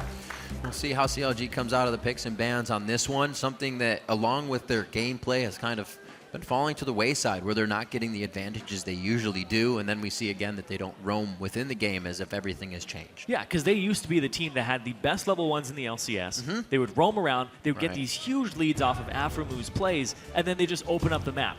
Poe Belter came onto the squad at the start of the season. They were able to play around that mid and have him be the rock that when they showed up to team fights, even if they had a deficit, Poe Belter could take the game back from a loss and be able to carry them out. Last few weeks, pretty much ever since the double lift hand injury, they've gone 0-4 in the last 2 weeks. And the recovery stages from that, it just seems like the team is in danger of falling apart completely. Whereas Enemy, they have stress on them as well. This is pretty much a game of stress. Enemy at the bottom looking for playoff spots, and CLG looking to stay away from that bottom, because they went from first place and they are in 5th right now. Hopefully pushing the mentality game to the side in that sense. All those psychological effects that weigh you down, like we said, it causes a lot of stress, and then they can just focus on the game here for both teams, really looking to climb. The end of the split came very fast. Hopefully the victories come for them now. Bans are targeted, specifically mid lane ADC. Get the Alistar out as well from Enemy, so they want to make sure those power picks do not go to those members. This is a lot of power pick bans. Yeah, especially from CLG's side. At this point, pretty much Nautilus is one of the only power picks really left up that you can flex effectively as a good first pick. You don't really have to worry about which jungler you want to take. See, there was top lane Nautilus as well. Yeah, there you go, from Enemy Esports. Yep. So that's for flares or body drop. Yeah, when you look at power picks, there's pretty much these 6. You swap out the Twisted Fate for the Nautilus, and those are the 6 champions that people are always fighting over for first pick worthy. There are powerful champions like Ezreal, like Azir, but those aren't really first pick worthy because you want them countered. So the power picks are the ones you want to pick first. And all of them, but Nautilus, were banned this game. Tristana picked up here for double lift as well as the Kragus. We want to drop turrets a little bit quicker with that Trist pick up. If they get their swaps in, we'll see if CLG tries to control the early game. They already have 2 pretty good picks here to start that off. This is his first Tristana game of the split. Looking at that. He played a few Jinx games where they had to protect him, but now he's on a more self-sufficient AD carry. You're not going to have that Shen running up through your team and taunting you. Shout outs to Bunny Fufu. But now he's more self-sufficient. He can jump away. He has the ability to escape by himself. But he also is able to destroy turrets and be a bit of a mid-game carry as well as a little bit of a bullying lane phase. He just wants it. The Ezreal gets picked up already. Could still be Otters. We've actually seen Dignitas do something to that liking as well and give the Ezreal over. This is the power of it right now. I feel like Inox wants that in his hands, though. Yeah, they banned the Twisted Fate, so there's not that hard counter mid lane. Right. And the reason Twisted Fate is so good against Ezreal is because when you play Ezreal mid with Smite, you don't take Cleanse, and cleansing a gold card is something you always want against Twisted Fate. Yeah. So the fact that they ban that away, it makes the Ezreal a relatively safe pick, but you can still pick the Maokai for Zion Spartan. You can still get these other power picks that point-and-click lock people down. Wonder if Ahri still fits into that mix for Pole Belter. I don't know to be too much of an Ahri player, but we did see what Xiao did against Ezreal. It's actually Inox's Ezreal on that Ahri previously, and he pushed him out of lane, solo killed on it. Could be the Orianna, however, coming in. Also, pretty common pick against Ezreal if you see it around in solo queue. And the Janna also picked up by Aftermath. Yeah, it's just a really good farm lane. Orianna is one of the best people to shove in early waves, and that's what Ezreal struggles at, is when he doesn't have the Runeglaive, sitting in his turret, last hitting, missing some CS, and if you keep the pressure on him like we saw Phoenix do, you're going to get his turret fairly early, and then you open up the rest of the map to actually just wrap around and get your own turrets on the outside as well. More Janna play as well. We're going to get 2 games in a row here of that after not seeing her for quite some time. Seems to be suiting these Gragas Janna compositions. People are liking it. A lot of push around, a lot of dispersing the enemy team if they want to, and it actually got them into a lot of safe positions. Talking about Team Liquid last game, we'll see if Chronologic Gaming can do the same with their results, or provide the same results, I should say. Curious Otter to and see body what Otter drop. goes for. Yeah. I'm thinking a Jinx.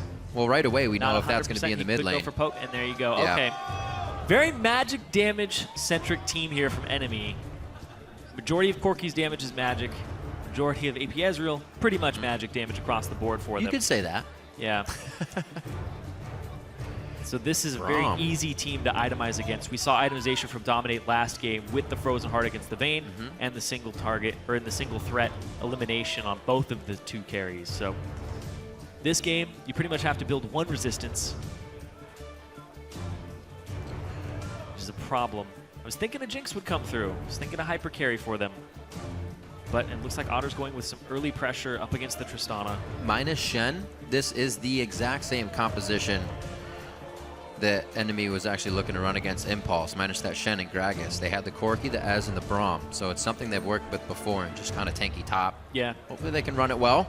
Seeing that Fizz picked up for Zion Spartan in the top lane, however, not something we've seen for a little bit here in the North American LCS. In other regions, yes.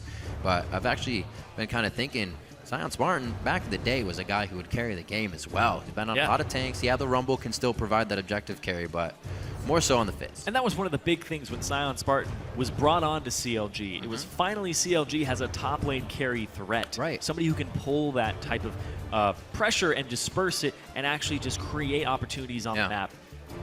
Enemy, though. When's the last time you saw Zion Spartan beating on an inhibitor by himself, right? Split pushing the team. It's been a little bit of a while Times here. have changed. I'm looking to, CLG's looking to go back to some old school stuff, but also top lane Fizz is hard to execute on. There's a reason we don't see it very often in NA, because everybody's all about these death balls, and it's very important when you have a Fizz to have vision control behind them, TP flank. It's all about the flanks when you have that Fizz. You need backline access, because if he makes it to that Ezreal, he can eliminate that Ezreal very quickly, but he has to be able to execute on that play pattern. Well, we'll see if they have what it takes to get the victory. As we load onto the Rift, send us your vote for this game. Tweet hashtag enemy win or hashtag CLG win to @LOL Esports. Enemy picking up a win over TDK on week 6. Counter Logic Gaming. It was Liquid, TSM, Gravity, and Impulse to give them their last 4 losses. Will Enemy be the one that they can get the victory over to stop that bleeding, stop that slide? We're going to be getting into the game 2 here of week 7, and we're on the Rift. It's Enemy versus Counter Logic Gaming. Counter Logic Gaming lost to 3 teams above them The only one they didn't lose to that's above them is Dignitas, and then they lost to Team Liquid, or sorry, TIP, who's right next to them in the standings. Enemy is the team right below them in the standings. If CLG is going to stop their slide down to the bottom of the standings, this is where they stop it, against Enemy. Give themselves that buffer, and also the 2-game tiebreaker if Enemy does make a surge and CLG stays in the same place. This game is extremely important for CLG. Oh, tag. Playful Trickster first. Not a problem. 30 seconds until minions spawn. Work out. So Enemy getting the wards they want deep. But same thing for Counterlogic Gaming here.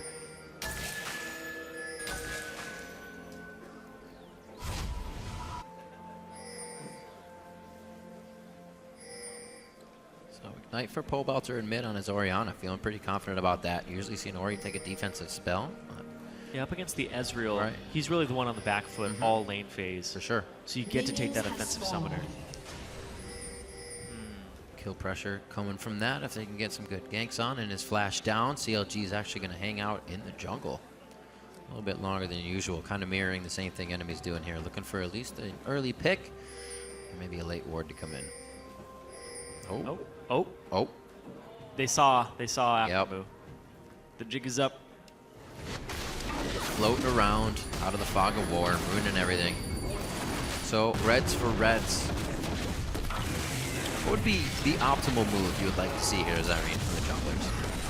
Junglers are pretty much just going to do their routes. It's not a lane swap at all, so you're not going to be seeing those turret dives. So at this point, you farm up the Raptors, you go back to your own jungle and you take some camps there. You get your blue buff, and then you look for an opportunity.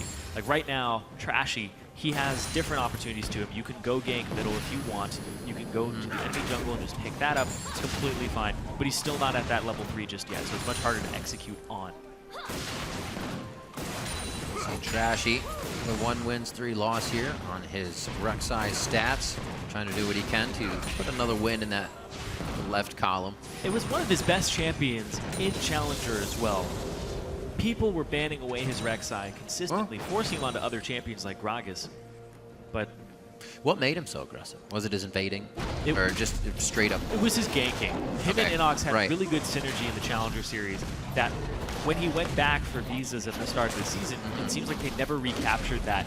But according to Inox, the team has been looking better, and they have been looking like they're more synergized over time. It's like, from Inox's words, feel like we're coming together a little bit more as well. Hopefully the victories show that in their play today as well.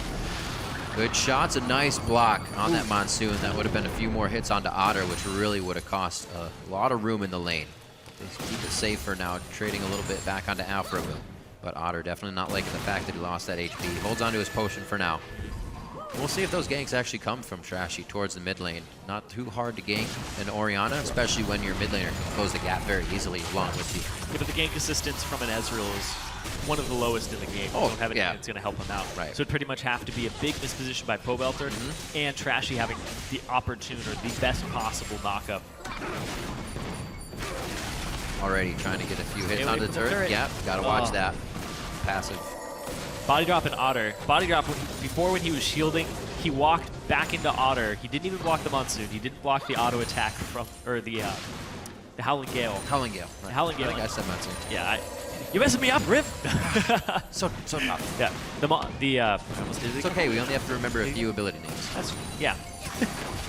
They take damage from this, but body drop, please. It's kind of a double-edged sword, right? You walk towards the double lift, or you walk towards the tower. Which one's going to give you damage? So body drop should just stay off the bottom side of the turret. Well, he also, right after that, he popped up his shield, his E, and he's like, oh, I'm going to block these incoming shots. He could have popped his E, took a couple steps forward, and then walked back to the turret. But he's taken a lot of explosions from that. Yeah, he's actually already out of his biscuits. 3 biscuits for Aframu. He can still share. 5 minutes on the clock, and the turret's looking like the health bars of Enemy right now. They're taking the same amount of just kind of tit-for-tat damage every time they approach the turret. There's been no answer here. Are you going to make Trashy accountable for something? Or you have to pull his pressure down to the bottom lane. Tristana puts you in a very tricky situation. Yeah. Like you said, the turret becomes this unsafe zone. Body drop usually likes to play to the bottom side of it so that he can hit around the minions and actually get his Qs. Right, you can circumvent. Good way. But he's not able to do that. So what I'm seeing here is Body Drop's tendencies as a player to hang out on that side of the turret, but they're being abused by Double of just throwing it onto the turret. Because then it doesn't become safety. The explosive charge ends up hurting Body Drop way more than he's hurting the enemy. And you can see that just in potion count here. Looking for the stun, not going to get it. Trash clear ward though. At least they're trying. They know they're still behind, but they have to put pressure on that lane to even get back into it. Only 6 CS right now. Hopefully that HP being low does not result in a kill for Smithy if he's decided to go to the bottom side of the map. The enemy staying safe. CLG actually trying to push pretty hard here in the early game. Finally got a 2v2 to match up. We'll see a little bit of action. Yeah, and it looked like Trashy wanted to gank that bottom lane, but as soon as you reveal yourself on one side of the map, you get counter-jungled on the other. So goodbye Smithy to take whatever camps he can to deny some experience and some gold from Trashy. Because we saw in the previous game dominate his farm. Getting the scuttles is so important, and there's 500 gold lead for CLG already. And looks like it's going to be a top lane visit here. Flares doesn't have his ward up.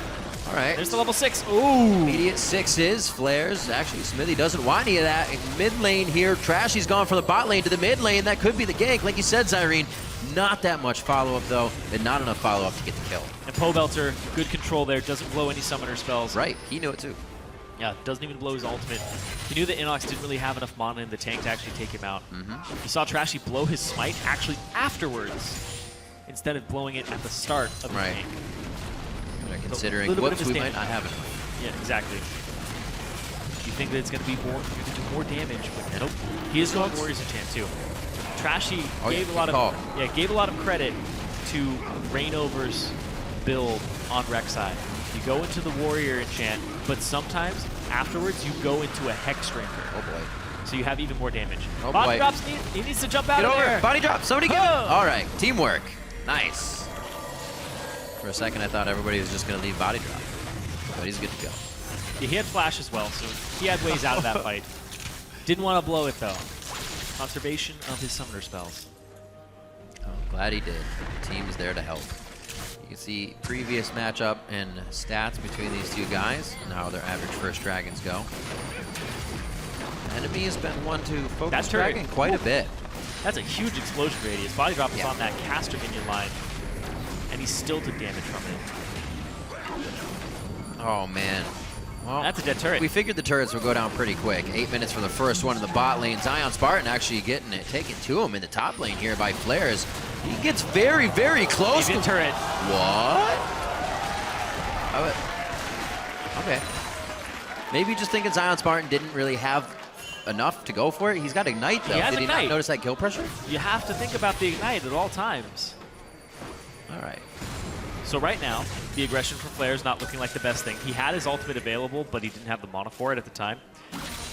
And they're also thinking this Corki pick may not have been the best pick. It's going to help stack magic damage for the Ezreal, but at the same time, it's getting bullied by this Tristana, which I believe was picked before it. So, yeah, you're losing your turret, you're losing your lane, bot lane. 2-on-2. There's no jungle pressure in that bot lane. Smithy hasn't been bottom. That was just a flat-out 2-on-2 slow destruction of the turret. That was a first pick priority. Gragas and the Tristana for double lift. And they're using it immediately, making sure the map is theirs and getting more coverage as soon as they can. Already about a 2,000 gold lead here, pressured just out of that. And just like the gold lead in their favor, the vote as well coming from social media. Looking at 10 minutes here, a few more outer turrets could be dropped and just continue to snowball that CLG lead. Not really a way we've seen them get the early lead in the game. Like we said, it's always Aframu going around. They're trying to get the win out of lane here. See how they transition this into the mid. Trashy looking top, but Flare's just going to shove the wave up. There is a ward. He's about to walk over, so that's going to call Smithy to the top lane. And here comes the support roam too. Body drop. As soon as your turret goes down, there's really no reason for you to stick around in that lane. So start roaming, start applying pressure off of the back, and then people will be caught off guard, especially in solo queue where they're just like, why is the support here? Just randomly in the lane. Running around. Actually, no, not even boots for him yet, so you really wouldn't expect that. You're going to see Braum flying through a different lane at this point. Still looking to even build up that sight stone, but he does get a ward towards that top side that actually The Poro. causes... No! Oh, He dodged it. Those are some skills there. Every time, I fear. Funny story, I actually hadn't seen it since its release, but I remember before he used to crush the Poro. No. The Poro, I think it may have not had the dodge animation just yet, but he would jump on the Poro and just, you're like, where'd it go? He crushed it. That's pretty sinister. But he's a protector of animals, so it makes way more sense. And a crusher of He's double just being lifts. playful. Trying to crush the double lift. Didn't work. That's a BF sword, however, to a Sheen. I'm not sure they really want to approach that fight at this point anyways. There's the fish once And again. Xmithy's here too. Xmithy just on the back. Whoop. Bops him back and forth. They say here's one for the other. Slowly going to take Flares down here, and I don't see any movement on the rest of the map. This is just a slow one. They're going to walk it out, hold hands as they go across the beach.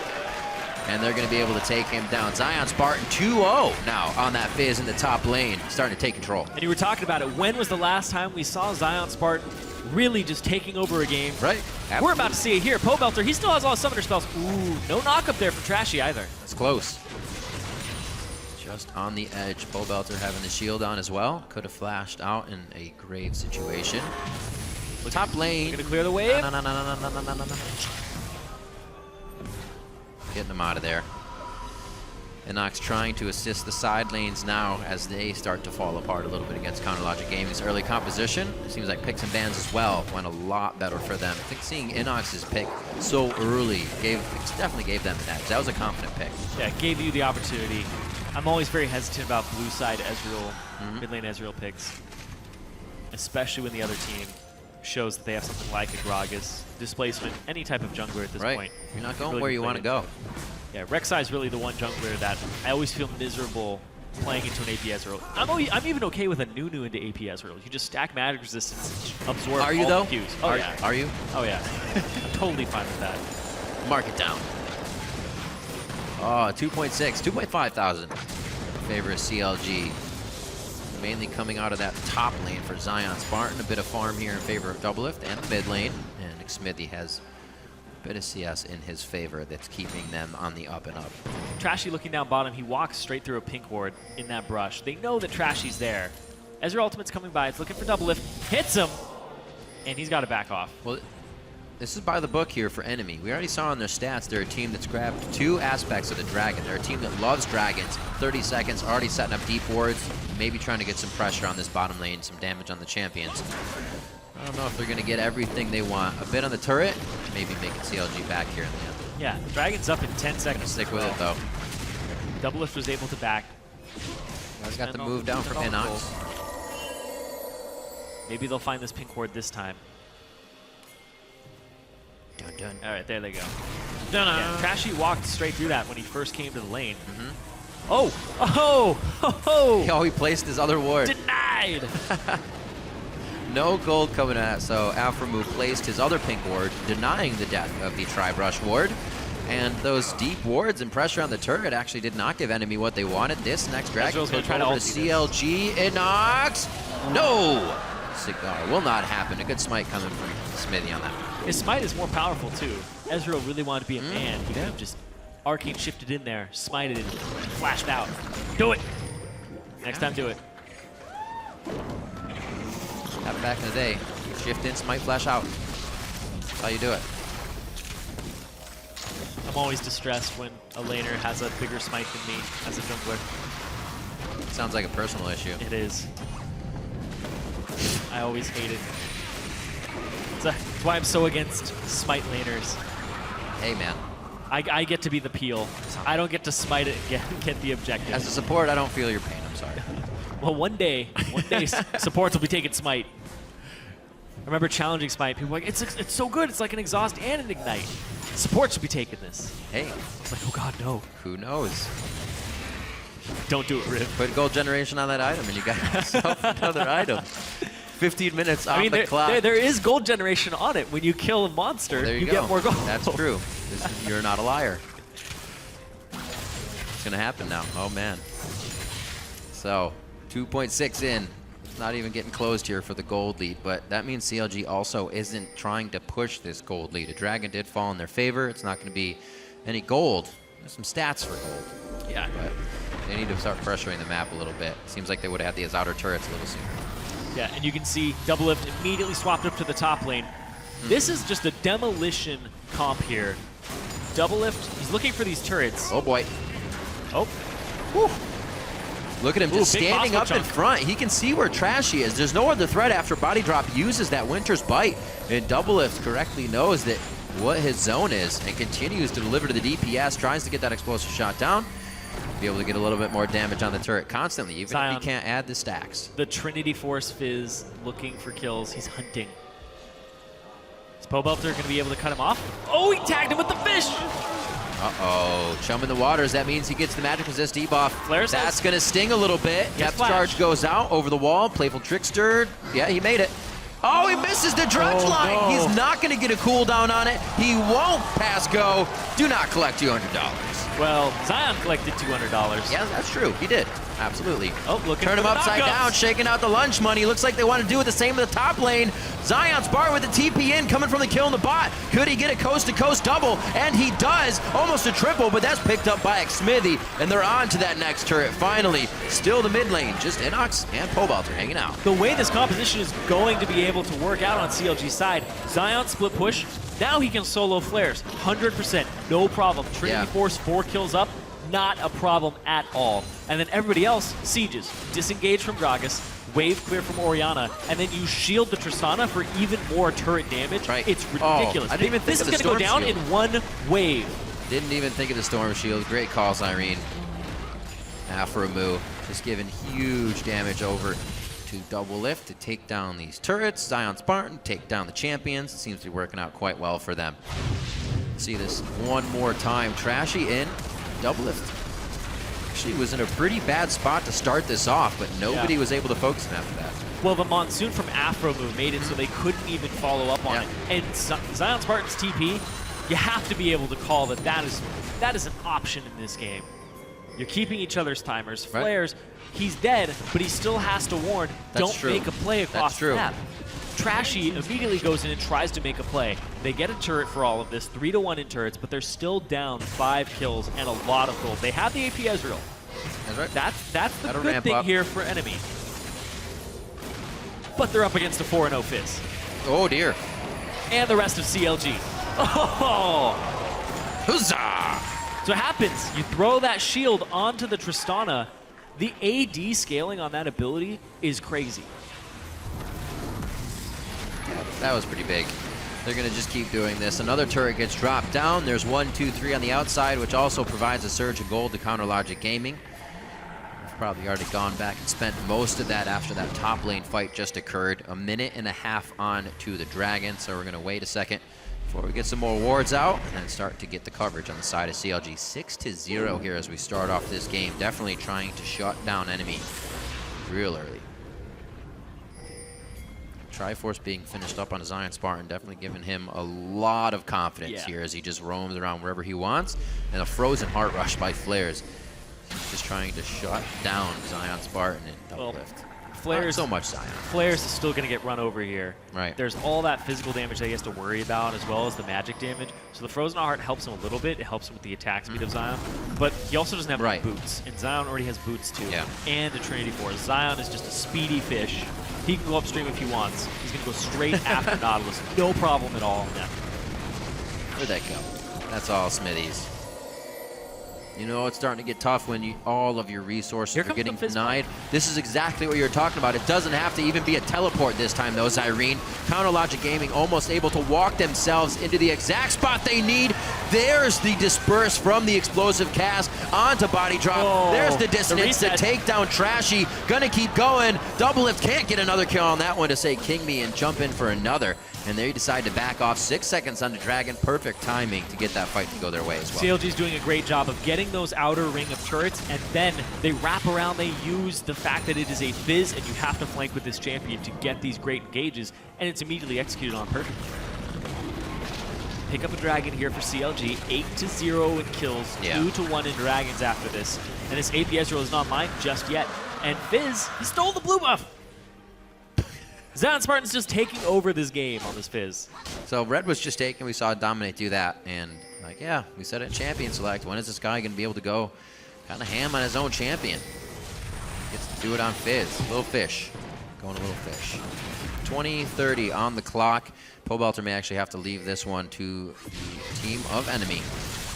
They do have the ability to take down turrets semi-fast once they get there. Yeah. As long as they don't have any pressure here. It seems to be pushed off. Xmithy walking into quite a bit of free damage. It looks like he's just trying to deter them from the turret, and he succeeds. Yeah, if he's taking damage and the turret isn't, he's in an okay spot. I like it. I'm looking at the itemization here. Doublelift just completed a static shiv alongside his IE. Big power spike here for him. But then Aframu already has the Aegis to deal with the AP Ezreal. And at the same time, Smithy's on his way to a Righteous Glory. He's very close to completing that item, and that'll help them get to these threats in the backline. But they just have to stack magic resist. Right, they already have the Aegis. Athene's Unholy Grail, Aegis, Merc treads on a lot of these members already. Ready. CLG's in a great spot to just take over this game already. Enemy did kind of pigeonhole themselves into that AV a little bit. Yep. Hopefully they can start applying that power for Chronologic Gaming gets the resistances required. Already have a surplus of items compared to the core items over on the side of Enemy. So CLG is sitting very pretty right now. Nox going to back. Kept up in CS in his lane. Still pushed back though as the lanes kind of broke out in the team fights. Hey, you hit your power spikes, get the Baron. 21-minute Baron here. That was pretty close. CLG, you're just going to try to run over this game. It's 9,000 gold lead. They're tired of losing. They're 0-4 in the last 2 weeks. They went from 1st to 5th. A confidence factor, I think they almost need to run over this game. Yes. Get themselves back in the mindset that they can do things like this in games. And definitely a game where they're actually putting up a lot of results without having that early roam game, without having Alframu rather be the one to start off everything for the team. Zion Spartan got going with Xmithy, while there was also a few kills in the mid lane, and Doublelift and Aframu handled the bot lane mostly. Well, Zion Spartan also got a solo kill top off of Flares being under the turret. Yeah. That really set the tone of the entire game, because then it just became, oh, this is the lane that we need to gank. Quite an early Baron going in for Chronologic Gaming here. The confidence shining through within their plays, pretty much just a tell of how they feel right now. Bottom lane is the focus. It doesn't look like they have too much coverage across the map, but it's the split. They don't even want to catch anybody in the jungle. They're going for what they're focused on right now. Doublelift, hitting that turret down quickly. Man, explosive charge. Yeah. No mercy on turrets, especially this late in the game. Got to remember that Fizz. Body drop looks like they want to get a big fight onto here. Flares does have knowledge of that top lane, so he's going to go over and try to stop Zion Spartan, but all he can do here is pretty much clear the wave. Zion should eventually be able to get hits on this turret and not worry about too much. Yeah. Doublelift getting a shield from Aframu increases Where's he at? Increases the damage by about 70 to 380 to his explosive shot. Yeah, it puts him at about 40. It puts him at about 300 AD. But it makes his explosive charge do 70 more damage, but that's base, and it goes up by 120% if you hit it 4 times. So Aframu is basically adding 160 damage to his charge when it's on a turret. There's a true shot barrage. That's actually a lot given up. That says Righteous Glory, and that says we can fight Otter right back. That was delivered on a silver platter right there. Body drop taking shots from Doublelift. Has to put up the shield. They're on to the turret now. A teleport from the mid lane to the bot lane. Goes onto the inhibitor minion, which means it's going to actually stay alive longer. A bit of a play there from Zion Spartan. He chose actually not to go for the teleport either. It's just for a bit of team help. Ooh. Pobelter's online as well. CLG has just stopped the scaling of Enemy and immediately cut it off and put it in their own favor. Very big moves. CLG's looking like these 2 weeks haven't affected them at all. That's what needs to happen here at the end of the list. Like you said, Zyrene, Enemy is the team that is right under CLG, biting at their heels, looking to close that gap of wins. Chronologic Gaming really wants to put a nice buffer between them and any of the teams towards the bottom of the table. Here, looks like they are going to do so quite quickly. Depth charge onto Pobelter. Xmithy makes sure to dodge it, so there actually is no retaliation. Flares. Now there is. That's going to be the Monsoon, or rather Howling Gale. Going to get them all mixed up this game. There's the Monsoon. Was just waiting for it. Calling the future shots. But a back and forth, really. These are ultimates being wasted by Enemy. Once the ultimates are down, CLG feels perfectly fine to go in, perfectly fine to delete the squad of Enemy. And Doublelift says king me, but he goes down, jumps right off the board on that one. A shutdown for Trashy, as you can see there on the screen. shoving the sword into the ground. And it looks like they're going to be forced to back off there without their double lift. The one death of the game is double lift for CLG. Jumping into the back line. He wanted more, but there's still an AP Ezreal. AP Ezreal does do a lot of damage. Oh wait, he's gonna hit him at the fountain. Up, up, up, up, up. Ah.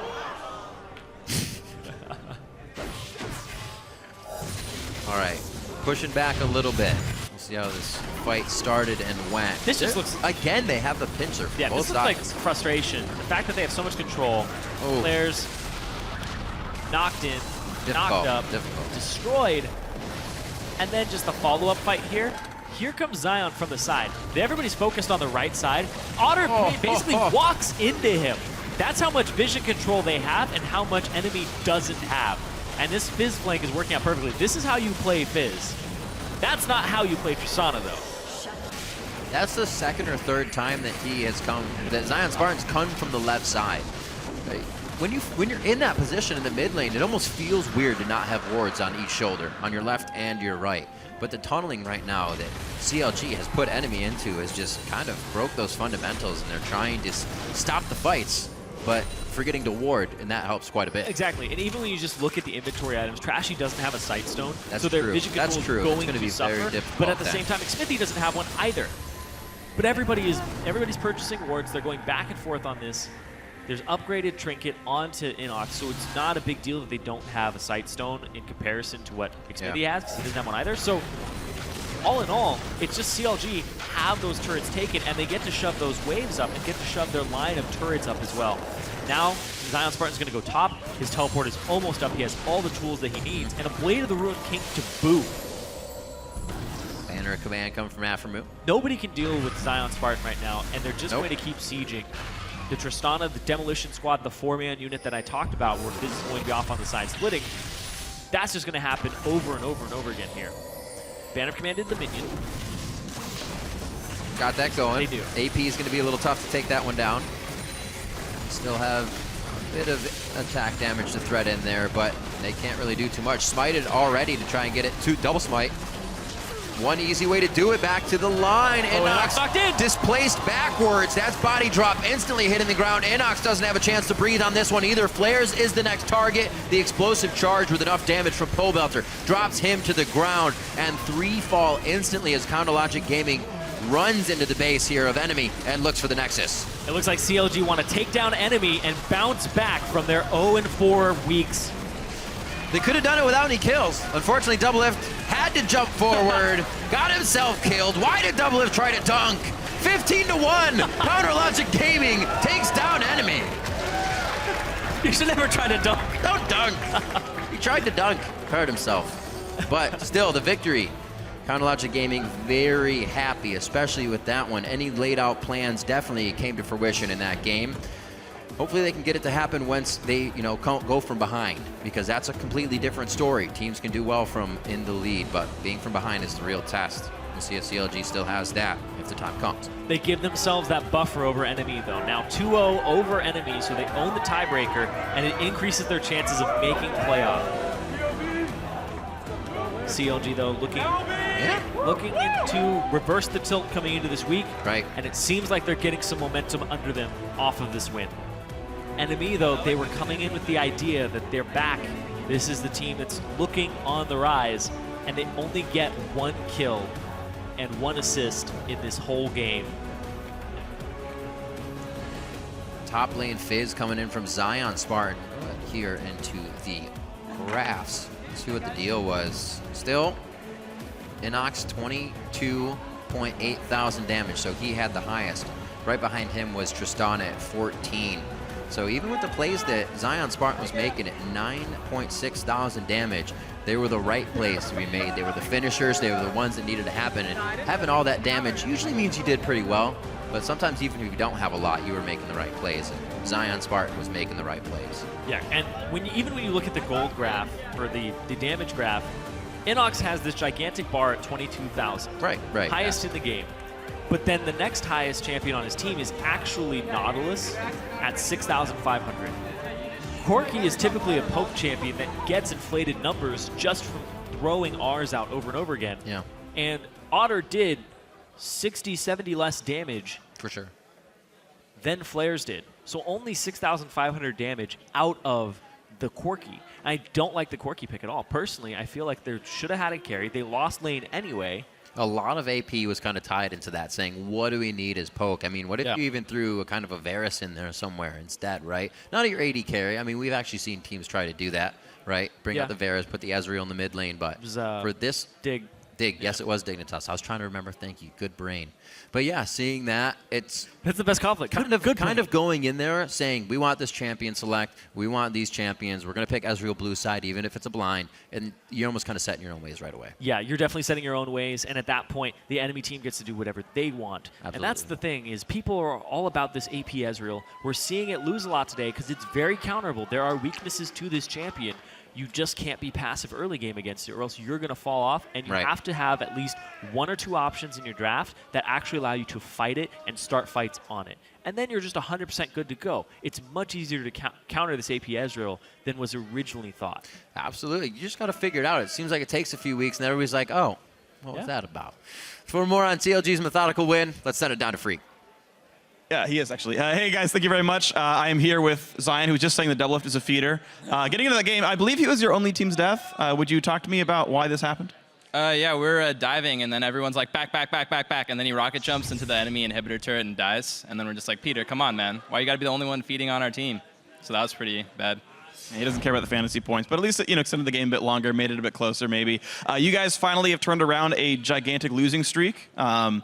How does it feel finally, coming back in the win column, maybe winning another game tomorrow against TDK? Is the road looking good for CLG now? Yeah, I feel like we have the right mentality this time. Like we started losing earlier in the split instead of right at the end, like last split. And this split, I feel like everybody has the right mentality. Everybody's getting on the same page, and we're actually improving a lot more than I felt last split. So things are looking pretty good. What more specifically have you guys fixed? What mindsets have changed? I think we all just have the same idea for how we want to play the game, and there's no disagreements for who should get the farm in this game, or how are we going to play out this game, who's going to get the jungle pressure, how we play as a team. We're all figuring that out, and it's coming along much more nicely than I had hoped, and I'm really glad about that, basically. So the ganks and the farm, it's double lift, and double lift more? Exactly. I'm going to be playing more Lulu in the upcoming weeks. You haven't seen my Maokai and Nautilus, but it's pretty nasty. Well, that's good to hear. Okay, so coming into playoffs then, you're fairly secure in a playoff spot. You're looking around 5th, 6th right now. Who are your big opponents? Who are the big threats to you guys that are going to keep you from going to Worlds? Gravity's looking like the best team right now. So they're probably our toughest opponents. I think TSM and Team Liquid, we always do poorly against them, so I'm never going to underestimate them, and they're probably going to be our hardest opponents for sure. So those are definitely the 2 teams we're looking at, but I think it's just about us staying on the track for improvement and basically just constantly getting better as teams and individuals, and that's what we're on right now, so it's looking good. Looking good. That's good to hear then. So if you're going to Worlds, who are the other teams going with you? Final question. Ooh. I'd say us, Team Liquid, and Gravity. Not TSM, true CLG spirit right there. Awesome to hear. Zion Spartan, thank you very much for the interview. Good luck tomorrow, good luck next week, good luck in your road to Worlds, and we're going to take a break. When we come back, we got more League of Legends. Stay tuned.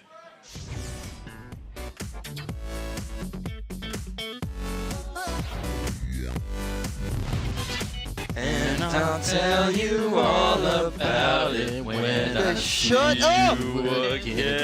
Jake, what the hell, dude? Oh, Turn him upside down, shaking out the lunch money. Looks like they want to do it the same in the top lane. Zion's bar with the TP in, coming from the kill in the bot. You guys still Nautilus or no? I'm gonna go in. I'm knocked up.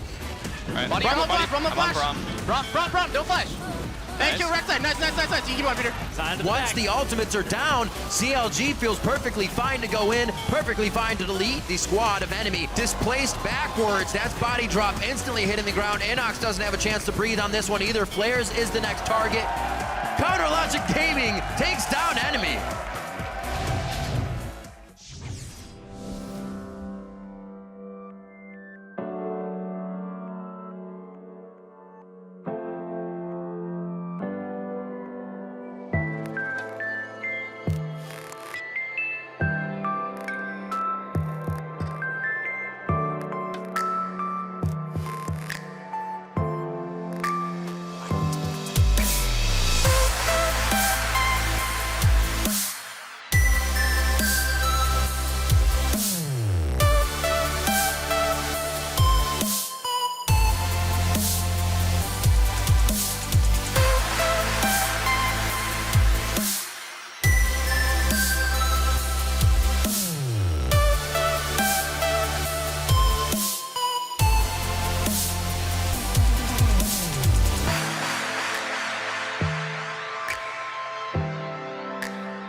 Come out and see your favorite pros compete on the big stage. Head over to lolesports.com and reserve your spot in our studio. Tickets are still available for our summer playoff quarterfinals and semifinals. Just click the tickets link for all the details. Now, before we jump into our Game 3, we want to see how you've been responding on Twitter to our question of the day. At the start of the show, we asked, which NALCS pro would you like to have as a roommate and why? And here's a few of our favorites. At Lol Yamazuya says, I need Chef Gamsu as my roommate. The feast we could produce would be enough to even sate Tom Kench. I agree. Plus, I just want to say Tom Kench is an amazing champion. I played my first good Tom Kench last night. He's such a clutch champion. You can eat your own teammates when they're about to die and save them. He happened to save me over and over and over. I had a game last night where I went from getting eaten by Tom Kench to then getting eaten by my teammate Tom Kench, so I wouldn't die afterwards because it got me to like 5%. Just got spit out somewhere else. It was great. Perfect. Our next one comes from @GeneralAudix, who says, Dyrus. He doesn't seem to mess around too much, usually relaxing, and would probably sleep 70% of the day. Would be like owning a cat. Yeah, but the problem is the other 30% of the time you'd be burning your house down to the microwave, so I don't know if you'd really want. Don't tell me you don't want a giant Dyrus-sized cat. I hate cats. I'm allergic to cats. Cats suck. Okay. There's a trade-off. All right, okay, we're 1-1 on that one. All right, and finally, @OneTrueZar High says, or rather says hi, his shot calling would help everywhere, cleaning, workouts, and parties. Definitely true. I've been to parties with Hai. We were playing like the Vampires and Werewolves game, and he was the one announcing it. Yeah. I just like the pun of shot calling at a party.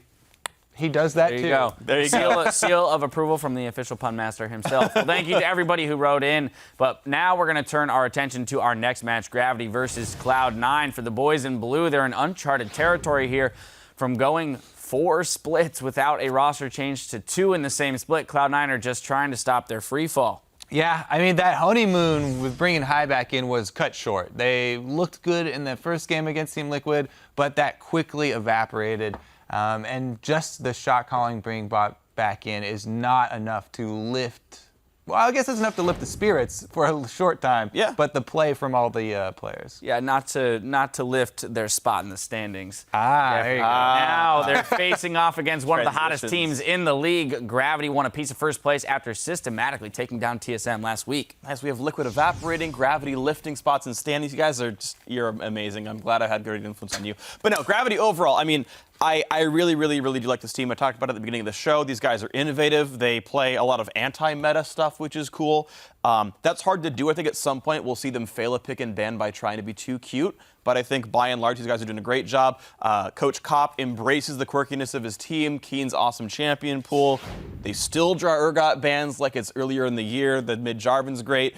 Also, Move is so freaking wonderful. He's pretty much consistently amazing. Freaking wonderful. He's so good at League of Legends, though. And the fact that he is the best vision jungler in North America, like, lets everyone do their jobs so easily. Yeah, and they actually said they're still working on communication with him.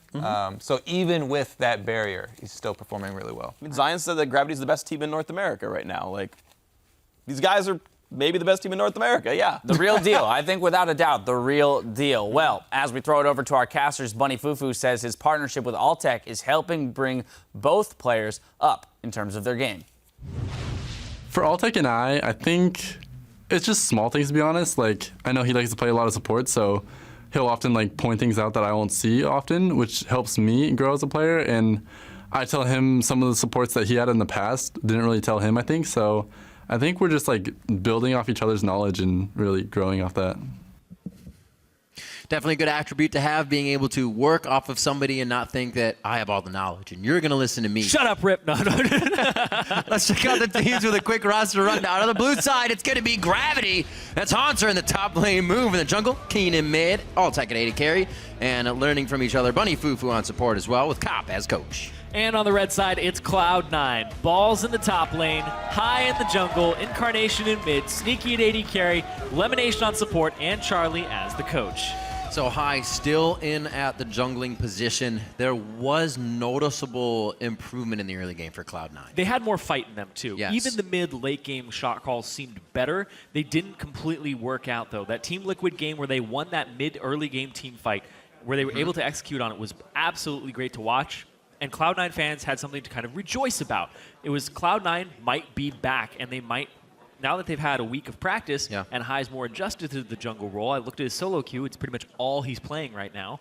They might fare a little bit better today, but they're up against Gravity. They're up against a team that's tied for first. And here's the thing as well, is Gravity has taken down in the second half of the split Team Liquid, CLG, and TSM. Right, an Impulse before that. Exactly. So if they're able to take out Cloud9, they beat first, second, and third place finishers from last split's playoffs. Yep. So Gravity are showing that they are a top team and they deserve to be in that first place spot. They just have to topple Cloud9. And in Cloud9's current form, it's not actually that difficult. A lot of teams have done it. 9 losses so far for Cloud9 this split, more than they've ever had. Yep. Staying true to the name, unfortunately, something they wish they'd never have to do with that number in the loss column. But this time they are struggling to really make things work. You can see already the roster changes of bringing High in, and then more talks, and just the talks that maybe even the rumors, but those weigh on the team as well. All these fans thinking this, and that's what they have to play through. Still, though, trying their best and definitely playing for their fans to get the victory. On the other side as well, good things, like you said, coming from Gravity, a team that has just kept catapulting themselves to higher and higher heights, and really no stop there, especially in Champion Select to start things, is where they can usually throw the team off guard. These picks that Cop's allowed to do with his team, because of their pools and because of the way they can flex, really has helped this team. Cop has been a great coach so far from what we've seen. Yeah. When I talked to Bunny Fufu, everybody on the team respects him because he's a former player. He has the knowledge, and he's always been more driven about watching the game. I was talking with Bunny Fufu. The work ethic that Cop used to have was, when they were given the option at the end of the day, let's do one more scrim. Cop, if there was anything that could get him out of it, he would say, all right, you know what, I'm out of here, see you guys. Like, so if you were given the question, Rib, do you want to play one more game? Not really. And then he'd go watch. He was more into watching film than he was actually playing the game. And so that's given him a lot of research experience. He knows what his team is capable of. Yeah. And honestly, everybody on Gravity, he's kind of brought them together to be this one big unit. They help each other out. They cover their weaknesses, each other's weaknesses as well. And this is making Gravity an elite squad. They have very improved players. Moves week 1 was very underwhelming, but you can see how he's taken off. Hanser, last split, pretty much somebody you could overlook in the top lane. For sure. Now with Move at his side and Altec on the team, it's just a huge map that they have complete control over. And Bunny Fufu shot calls. This guy was not a shot caller before. It's good to have somebody on your team that wants to know you better than you do, or else you kind of file yourself just driving over the same speed bumps instead of going around. All the way through bans, some priorities, some targets as well. The Azir is banned out. Incarnation can't bring that safe play into the mid lane. And the top bans we see from that red side, Rise, Kalista not. What's going to happen here? We already got the Shun for Bunny Fufu, something they've been using to great effect over the past few days, or I should say weekdays. And now we're going to see what we have for the rest of the picks. I'm thinking a Sivir would come in around this point for them. Gravity, it's one of the power picks that's left up, and you really want to snatch that away as well as, that is going to be Bunny Fufu supports Shen again. Yes, sir. So hard engage, the name of the game. No AP Ezreal this game for Cloud9. Where will they go with it? What's the next pick here? Squeaking over there. I know. Chair squeaking. I just get excited. Rumble Rek'Sai already picked up. Balls gets that Rumble. Already has seen 2 losses on it this split after being undefeated in his professional career on that champion. His favorite still. And he's still going to put it to the test in the top lane here against I should say, Hanser's Maokai. Yeah. Waiting for the pick, though. A lot of discussion here on the side of Cloud9. Doesn't seem as they want to show anything. They're a team that also does not just kind of hover. They like to lock those picks in and make the other team react instantly. At this point, you grab Sneaky's AD carry, you show your support, and you save Incarnation's last pick here. It's going to be a Vayne here. Sneaky's getting his carry pants on. Multi-threat team composition here from Cloud9 with Braum, Lemonation being pretty much the sole frontliner here. So what you have to watch out for is Gravity, their mid lane pick, and what Incarnation does into it. Because Incarnation played Zed last week. Not a good performance. He went 2-2-0, didn't ultimate a single time in that game, and wasn't able to apply pressure even in a split push. Incarnation has been on these types of champions, but more so poke champions. But you can't really play poke against this Gravity squad. You're going to get run down. Yeah. I want to see what Incarnation selects this game, because whatever it is, it can't be super vulnerable against what Gravity is throwing out there. Well, this is the first time that Lemon Nation picks up Braum to keep Sneaky safe. Hopefully he can keep him safe. Durgot now picked up. This has been banned consistently versus Gravity. Now able for Keen to grab it, as well as the Nidalee for Move to have a carry type jungle, as they have Tank in the top and bottom now. And he's the guy who gets Sightstone on Nidalee. Yep. And this is a great champion for Move, because not only does he get a Sightstone, he places his traps all over the map to make sure that he has vision for his team. Now, Incarnation, honestly, this is a catch-22. If he plays a poke champion, there's hard engage to get on him. If he plays Zed, which we've seen him on as his only assassin so far, he's gonna get Urgoted, and he's gonna go with this mid-range mage and just add another high-damage threat to this composition. Victor was pretty much one of the only picks that he's pushed into here, but he still doesn't have a great tank wall to keep people away.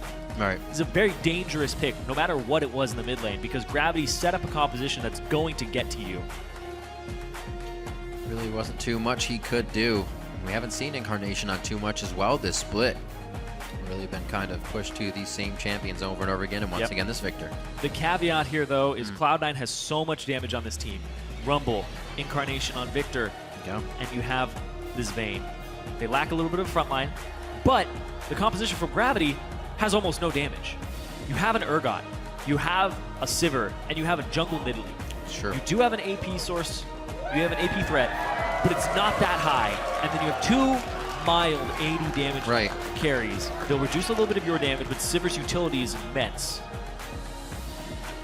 It'll come down to execution in these team fights, because they're looking to just run them down, but they're up against a lot of damage. You have to get tanky to deal with this. They do have the means to do so, and with the Maokai, they will reduce a lot of that damage, but killing Cloud9's comp, you can get to them, but you have to be able to blow them up before they blow you up. We'll see what happens. The champs are locked in, so let us know who you think's going to win.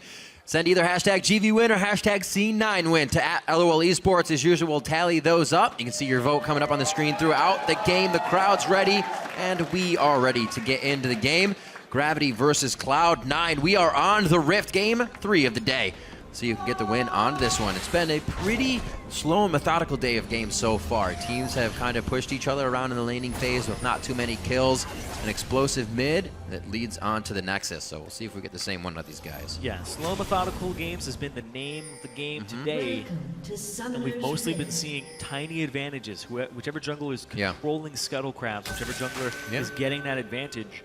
And it's high in the jungle versus Move, and Move has been known to get scuttle control with this Nidalee, get vision down, help his team out. And then it's also been AP Ezreal's losing today. No AP Ezreal this game. That's right. Yeah, it went all the way through. Not even banned, obviously, but not picked. Yeah. Said the pick poke might not be good for C9, so they actually stay away from that and the Varus. Go with the Victor in the mid lane. Sneaky's looking to possibly kill the ward when it goes down. It's not actually going to get a ward throw down at all yet from Bunny Fufu. Bunny Fufu's holding on his ward. There we go. He throws it in the middle of the lane, so he still gets vision of the lane without having to go through Sneaky. I like that. They also put the trap over in the brush to make sure that you can't walk wide on the ward. You can see it anyways. Minions have spawned. See how much they can deny of this jungle here. They'll grab it, head back to their own side. Move already trying to put something on the plate here. Trap onto every single one. Love it. Love the W start. He's just going to hop around this camp. Double jungle. These guys. What a goofball. So, feeling confident with their start. Actually could get pinched here for a second. They hug the left side there. Sure that nobody's able to see them if they crest that side of the wall on their right. Come up very nicely. May actually be seen on their way out of this one. They're going to know. Maybe with the time there. This is what they were waiting for. He smites it away, and Gravity sneaks themselves in to deny the early Gromp start on the side of Cloud9. Oh, man. That was great. No smite at the start. Saves it, steals the Gromp away. That hurts C9's bot lane, because not only are they down in experience because Gravity did their Krugs, but they don't get any gold from that, and they took that damage from it. This is big for this bottom lane. Gravity gets a lead in the bot lane. They get a lead in the jungle. Level 2 already. That was crazy. Really well executed there. This is especially tough coming in for Sneaky on Vayne this lane. Hopefully not too much free damage to Bunny Fufu there, but he does want to get some of those spikes in. making sure that Bunny Fufu can aggress if they do try to go hard, and it looks like he connected with just about every one of those attacks. Hits up to Hanser. Oh, Hanser. That's going to be some good damage, and his flash blown already. He had just teleported back to lane, so it looks like he's here for the long haul. Might have to wait for this. It's a good route by High to get to that top lane and get a gank off. You don't expect the level 2 Rek'Sai gank because he doesn't have his tunnel at that point. He only has Burrow and his Q, so there's no way she's going to be able to close that distance. So just walk up. Really well placed. Keen stopping him though. Not too much mana on Keen. He does connect with the Hunter, and that no more hurt High's jungle a little bit. He was going to go over for the Wraiths, or Raptors rather. Hanser pulled back on that one. Keen must have said, we don't want it. Flash is down, so it could have made a dangerous play. High now having to flash move with the right moves as he gets himself towards the top side. Just providing damage all over. A lot of chaos in the beginning here. It looks like Gravity was able to come up with the advantage on that. Yep, Move is already 200 gold up over High, and High's backing right now, so his gold income's very low. He's still stuck at level 2 as a Rek'Sai with no flash. Yeah. Move just gets to walk over the jungle now. And that 200 gold advantage at the top of your screen is pretty much all Move over High. 13-5 in those cans. Yep. Getting himself a second blue buff now. 3 around the map for him is going to be very nice. To start it off for him to be playing the Nidalee as well, this is a perfect way for it to go.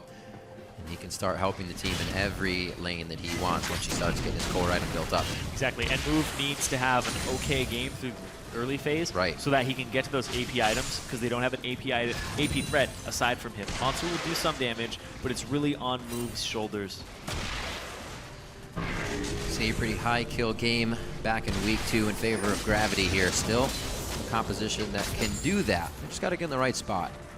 Like you said, not too much damage to start off here, so they got to make sure the fights are the right ones. Yeah, you have to poke ahead of time, and C9 doesn't really have a composition that can start these fights off in a hard engage sense. You'll have Elimination attempt to start them. Balls can throw out the equalizer, but he usually wants to use it reactively in a fight when people have already grouped up down a choke point. This team on C9 has really good choke point control as well. So if C9 are able to take fights in the jungle in the mid-late game, and they're able to contest objectives, they'll be in a good spot. But look at this. Oh, Urgot's also on the side. Oh, wow. Move going Keen very hard for this flash. Keen flashes in. The Hunter actually does not hit. He may have a bit of chance to get away, but no. Bunny Fufu already made the move from bot lane. Doesn't even have to use Ignite, but he does also miss the assist on that. That kill only goes to Move as the solo. High was just trying to get into the jungle. He's trying to just scout around and attempted to do the Raptors, but Move was right there and punished him. Wow, Move flashed forward pretty aggressively on that before even landing a mark. Yeah, they knew knowing Keen was coming in. Yeah, exactly, they knew Keen was coming in, but also they knew High didn't have his flash from earlier, and he had just used his tunnel to get away. That's true. So at that point, might as well go for the kill. Really big profit there. Well, I think this is now known by the lanes here.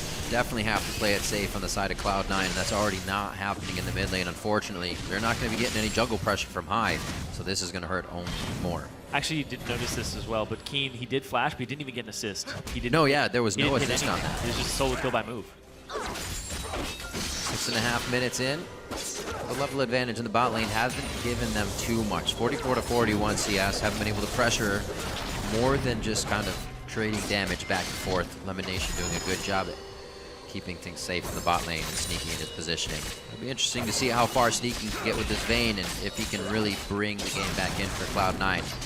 Not too far out of reach just yet, but Move looks like he could be a big problem here if he keeps this up. Yeah, and this is an extremely tall order for a Vayne. You have to get through a Maokai, an Urgot, and a Shen. Shen's still going to reduce your damage when he taunts you, and you have a Sivir to help all these champions get to you. There's a lot of lockup, but dispersing your very limited damage on Gravity up against Rumble, Victor, Vayne is the hard part here. Also dispersing your crowd control effectively, because if everybody jumps on one target, you're taking everybody else's damage. High, just about half the CS Move as he continues to control, break back his jungle. Yeah, Balls wants to get this one pushed in, push back out. Hanser trying to stop it from getting to the wave, at least so he can farm up these minions, and he shouldn't be that bad off if he can get to this back wave with that vengeful Maelstrom. Nicely farmed. Oh, missed one. I'd say that's pretty good. Move again, very aggressive here. No answer from anybody else on the side of Cloud9. He's gonna keep going. Even without the vision to really be doing this, he feels that he still has the escape if necessary. And they're going straight now for another resource. A few wards, but not very many deep ones. Still dangerous. And Elimination can't come in here. If he comes in here, he's just gonna get destroyed. Claiming the blue buff off of the poke. It's only a one-threat comp in terms of AP from Gravity. Yeah. But Move is just having a great game so far. Shut down on high at the start, that one kill, the first blood, and now he's just turning that into even more of an advantage for his team. And this makes it so much harder for Cloud9 too. Multiple times. I know this one time, Elimination's not with Sneaky. They're having different backs. Sneaky can't get what he wants in lane. Things are kind of falling apart. He's keeping his CS up though, so credit to Sneaky for making this situation work for himself. Dragon, however, going to go over to Gravity. A little bit of a lead. Altac taking some big damage. Spell shields the Winter's Bite. That's going to stop the slow. And concussive blows from coming in too much. He stays alive. Bunny Fufu as well there to help now. Bunny Fufu level 5, not 6 yet. 6 could be very, very helpful here to save Keen. Unfortunately, it cannot happen. Incarnation able to come up with a kill. Tied at 1-1 now. Yep, they knew that Keen didn't have his flash available. His barrier was up, but he wasn't able to use it, and they just stun him, knock him up, and it's great execution there. Great timing, too, because Move looked like he was about to jump in. Yep. And that evens up the gold, too. From all the moves that Move has been making, they're able to capitalize on it. And High is level 7. He's actually got a level lead over Move slightly. Knows what the moves need to be made. Saying move way too much. I know. It's such a necessary word. When somebody has that name, you just realize making the right, you say it. Making the right choices this game. Doing very well, and that's something that we talked about before. Is High has that ability to provide that to the team, and Medio said it as well when they had High on the team. It didn't feel like we were behind when we were behind because High knew what to do, and he does. Brings himself back. He's only about 10 CS now, as opposed to 15, 16 CS down, and trying to make plays already. They're going to see the back from Move, but no, they're going to see the aggression as well. So High is here ready for the counter game. He doesn't have flash. He used it for the mid lane game. Actually, Move might have seen him there as he came out. Still just not worried about the situation. Bunny Fufu, after laying down some very deep wards, you can see lined all the way across the inside of the jungle there with a few moves. We know him for very good ward placing and clearing stats. Move will keep that up this game. Now I can't tell if you're saying moves or move. Ooh. Just good moves. All these choices that should be called moves. Moves, move. I'm gonna write down move right here in front of me so I don't say it anymore. There we go. Try to not say it unless it's his name.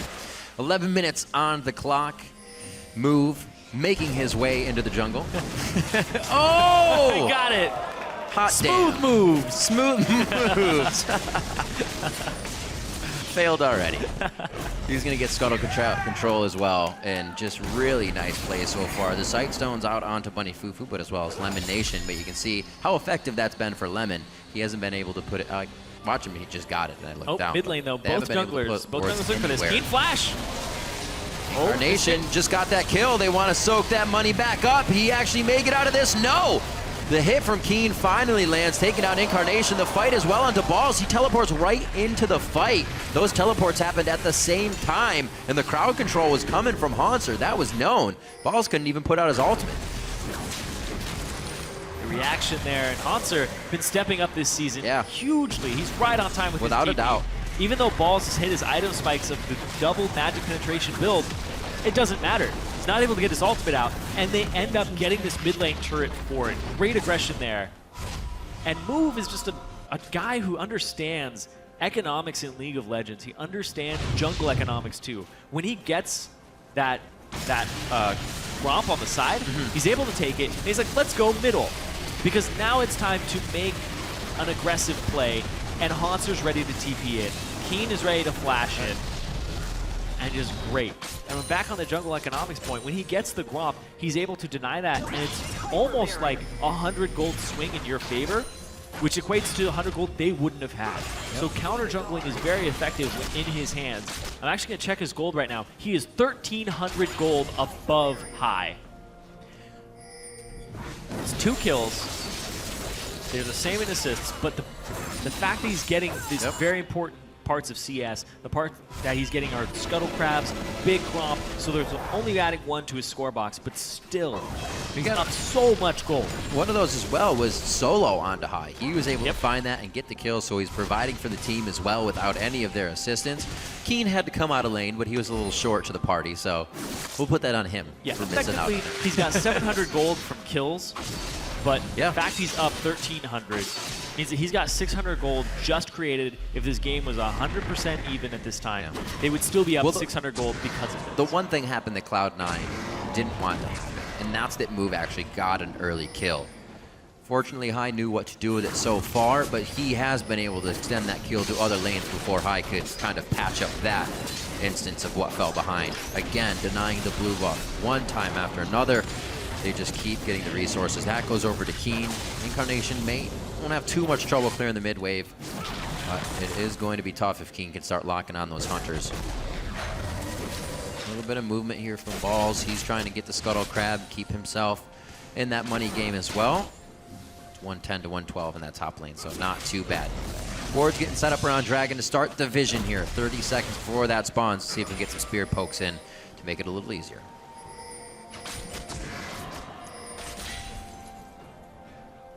Pretty much just been a farm game aside from what Move has been doing, the 100% kill participation. It has been a jungle, mid lane, top lane, just brawl back and forth, especially between the junglers. A lot of jungle presence being very active and trying to make moves and counter moves. Bottom lane's been left to its own devices though, but now it's time to finally upset it. And exactly, you come into the lane, you just immediately siege down the turret, heal people up. They're looking for a fight. There's no TPs here. Damage. Bit of trade there. Nice 3 silver bolt coming from Sneaky to apply that before they were able to get out safely. Dragon's definitely going to be a thing. You can see the top laners trying to trade damage, but their teleports are down, so it looks like they're going to stay on an island fight in this one, 1v1, as the teams get ready to battle for Dragon. 15 minutes on the clock. The Ward Wars begin. That actually might cost him his life just to clear the ward. A good flash over the wall. Cuts that. Slices the pie just right. They're going to go 1 for 1 in the mid lane. Bunny Fufu did not use Stand United to get there. They were just going for a kill in that situation from the move up from Dragon. Still able to do that. I actually said move when it wasn't move, but he's grabbing Dragon. It's impossible. It's just impossible. That's going down. 2 over now for Gravity. Going to see the next one coming up around 2140, and we'll see if they're ready for that as well. Yeah, Incarnation had a really good gravity field. Keen, no swap, but boy. He can get the lock on. He's waiting for the roll before he gets it. That was a nice condemn flash. Had to use pretty much almost everything to get out. Pretty much almost. Had to use everything basically to get out. Heals up for him, so might have a few more seconds and something to say in another fight as it comes along. He's going to have to be safe for that 5 minutes without his heal. Just about a 2,000, 3,000 gold lead coming in for Gravity right now. Just be deterred from backing here. They'll go safety with the turret. Looking at some buys. Haunting guys finished up by Balls in the top lane along with those boots. Whoa. Would have been real nice to have him for a teleport. Oh my gosh, these guys, they were just in the bot lane getting the Dragon. They said, hey, there might be a party in the top lane. Are we invited? Also said, sure. Balls goes down. That's 5-2 now. Cloud9 trying to pick up something here in the mid lane. They're going to get a turret for their troubles. They're also going to get some damage on this bot lane turret, especially since Altec and Bunny Fufu are both going towards this mid lane. They'll get some damage here. Haunter TPs to swap it. I'll see what happens. Seeps. That's all right. 2 shots. They know the flash is down, though, because he used it up top to get on the Balls. And now they're just going to rotate down. They're high coming as well with Incarnation. You rotate down to this bottom lane, but you still have pressure on your top lane. Balls might have to use his ultimate to clear that wave up there, depending on what happens. Bunny Fufu can still traverse the map with his ultimate. This is going to be towards mid, though. Yep. Now pushing this. The wave not there just yet, but they are going to have to react very fast. Balls actually waiting. He looks like he's afraid to see if people are actually going to come around the turret and route him in there. But he doesn't have the vision, and he knows at least 3 people, possibly 4 with Keen, are hanging out here. Well, he's right. He is right. It's a smart move by Balls there, actually, to keep himself alive. See what they decide to do. So mid wasn't really able to be taken down. And they're just going to hang out. I think this is where Cloud9 is still on the same level, and they know. They're like, they're in the jungle, ready to kill us. Back up. Yeah, nothing's going to come of that. A little too much of nobody being on the map there. Gives it away. You can see Lemon is just checking with his cues. He's trying to make sure, are they in there? Are they still in there? Because you don't know if they've backed or not yet. Bunny, though. Oh, no. He's going to get the knockout. Oh, after so long of trying to set up a gank. They get ganked themselves on the way out. Bunny Fufu, the caboose of the exit crew, and he gets taken down immediately. Uh-oh, they're going for Incarnation in mid. He's already hovering the bottom side, so he's got himself in a safe spot. Also able to pincer in if he needs to with the team. There's no TP on Hanser either. They gave up. So Gravity this is, at best, a 5-on-3 for Gravity, being only 3 people. So they have to concede these turrets. Little boost in gold for C9. Oh. Bunny Fufu does have ultimate as well. Keen This did is not. C9's. They don't have vision of their own jungle, and that's exactly where Cloud9 was. Coming out of the woodwork right now against Gravity. Sneaky on the top side. Nobody's even focused on him. 100% HP, and he's still firing shots in. There comes the double. That's the triple for Sneaky. No eyes on the vein, and he's coming up big. More kills coming in for him. Actually, only got the double. There was an assist before, but it looks like he could get the triple. Are they going to follow? They do not. High's trying to actually cut him off on the top side. You will have the chase coming in. Oh, baby! Got him indeed. It will be a triple kill for Sneaky, and things just got turned around. 7-7, 20 minutes in. Only a 300 gold difference now between these teams. They fought without Hanser with TP. Hanser or Vision, look at this. Bottom. He is bottom lane right now. They came out of their jungle. It's a 5-on-4 in favor of Cloud9 in the best possible scenario. You see two people go down at the start to move, but it doesn't matter. You kill 2 people, you just even the odds. Now it's a 4-on-3 when Sneaky just comes in, and then he makes it a 3-on-3, and he picks up Bunny and Altec. Whew. Oh man, that is just when you don't have TP, don't go for that aggressive play. That was Keen starting that fight off. Yeah, no, absolutely. It's not a fight you take. But good by Cloud9 to capitalize on that. Everybody was ready and they were looking for that fight. They got the top turret and they were waiting for that brawl, especially since they had just picked off Bunny Fufu and he had to revive and then use his ultimate to even get in the fight. Cloud9 still have the ability to come from behind with these calls, the right place at the right time, and that's 3 kills for Sneaky. The Phantom Dancer now on top of that Blade of the Rune King. Like and you said, Cloud9 trying to grab the control everywhere. High, when they had him on the squad and his shot calling, it never felt like they were behind when the gold showed that they were. So they're always able to find a way back to the game. That was it, right there. Finding the right position to be in. Big misplay by Gravity, but Cloud9 made it happen. They made themselves look so juicy and vulnerable that Gravity couldn't resist. And Gravity right now, they look like a first place team. They are in first, tied with TSM, and they've split that series 1-1. Cloud9 looking to get a victory out of this one. Looking to split this 1-1 as well. Gravity definitely come up with the first win. We said they had about 16 kills in that game, so they were thoroughly going through Cloud9's roster, getting that batting order to come around more than a few times in the Aces. And then they were on to the Nexus. This time Cloud9 is going to make it much more difficult. Dragons coming up as they start to clear wards and gain that map vision. 2 dragons so far for Gravity. Cloud9 looking for their first. Looks like they have it uncontested as well. Moves already on the top side. That signals that they don't want any bit of this. Actually going to kind of put pieces in place for something else to work for some time from now. Wards towards the top.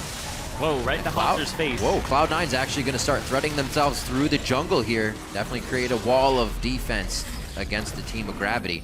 I don't think they're going to be able to cut off Hanser, though. Not enough angle. They have to move as a unit because Balls doesn't have TP at the moment. They're looking for a team fight without having to use that, possibly forcing Hanser's. And it's even that situation where if you can get Hanser's TP for free, you're in a great place. Look at this. Move knows they have just a chance to move up and start placing wards, and he's frantically doing so. One over the red, one just behind him there, and still trying to stop the backs of Lemon Nation if he can. And create some problems here. Make Cloud9 have different things to think about and see how well they can multitask. Cloud9 relegated to now having to push their turrets out. Yeah. Gravity a little has janitorial duty. Exactly. Gravity has pushed their wards up. So they have complete vision control of the jungle, of the river, and they're able to rotate between these lanes. They have the TP, they have the Shen ultimate. Keen is by himself, though, alongside Haunter, and they're just trying to have a 3-man unit go back and forth. No real vision in this jungle for Cloud9. They have a couple wards, they're skittered throughout. Yep. They're scattered throughout. I liked it. It's a good word. Skitter, scatter. We'll put it in the caster dictionary as a word. Oh my god. It'll count someday. One day. Looking at this. It is its own word, but I just didn't use it correctly. Looking at Altec this game a little bit, being one that has consistently done the most average damage for his team and has done so on Sivir, isn't having that kind of impact this game. It definitely seems to be affecting the way that they want to approach these fights and how they want to get into it. Remember back in weeks, he was 8-0-7 on Sivir, 2-0-2 games, really not getting the funding he needs on this one. So it's hurting them a little bit, and they can't get moved to use that full row start either that he had now 4-1-1. Yeah, and Sneaky's 3-0-1. Yeah. So Sneaky is somebody you That's have to gonna watch out stop for. When you clean that fight up, just the damage from Cloud9's composition, the triple threat, and the fact that they have a Bronzer to reduce some damage. They have High to kind of counter-engage, to even start these fights off on the right foot. And Gravity, like I said, they run out of fuel in the tank after the start of the fight.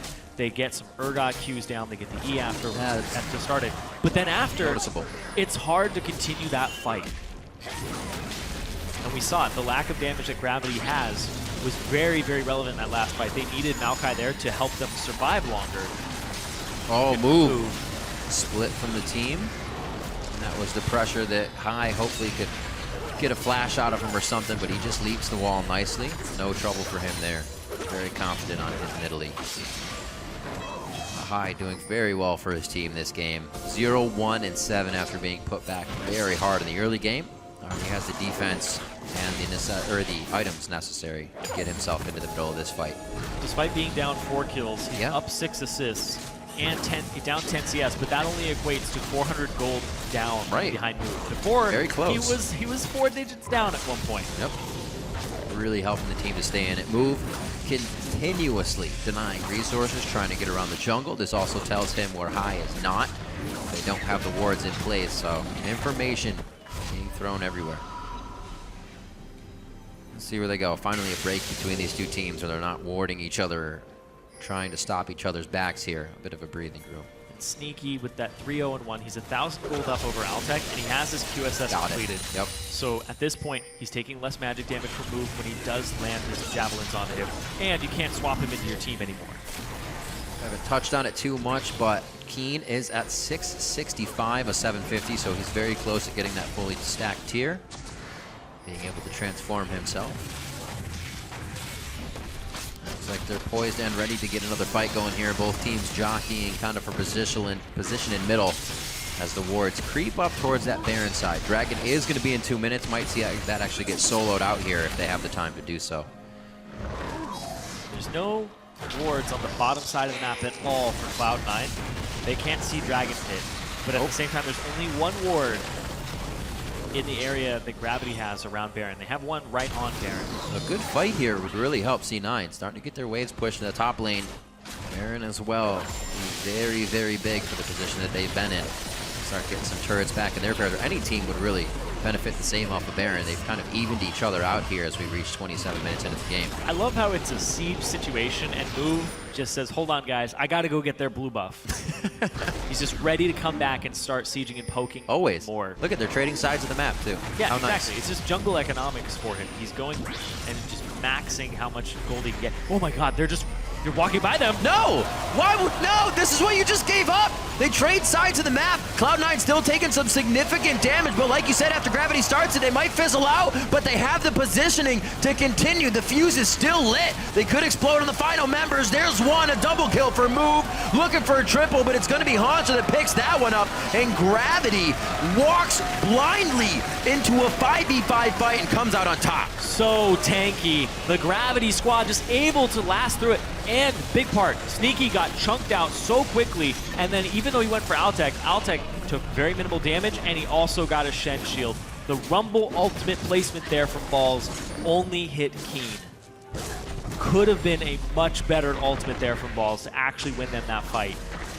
Definitely get a replay onto that I one. want to see that again. Turret going down in the mid lane. Gravity, like I said, whoever was about to win that fight, it seemed pretty even with the way the waves were pushing top lane in favor of C9, mid in favor of Gravity as they drop tier 2. We'll see this again. This equalizer goes back. Altec dips down right then, and it only hits Keen. It seems like you could lay that sideways. Exactly, and Move is off on the side here too.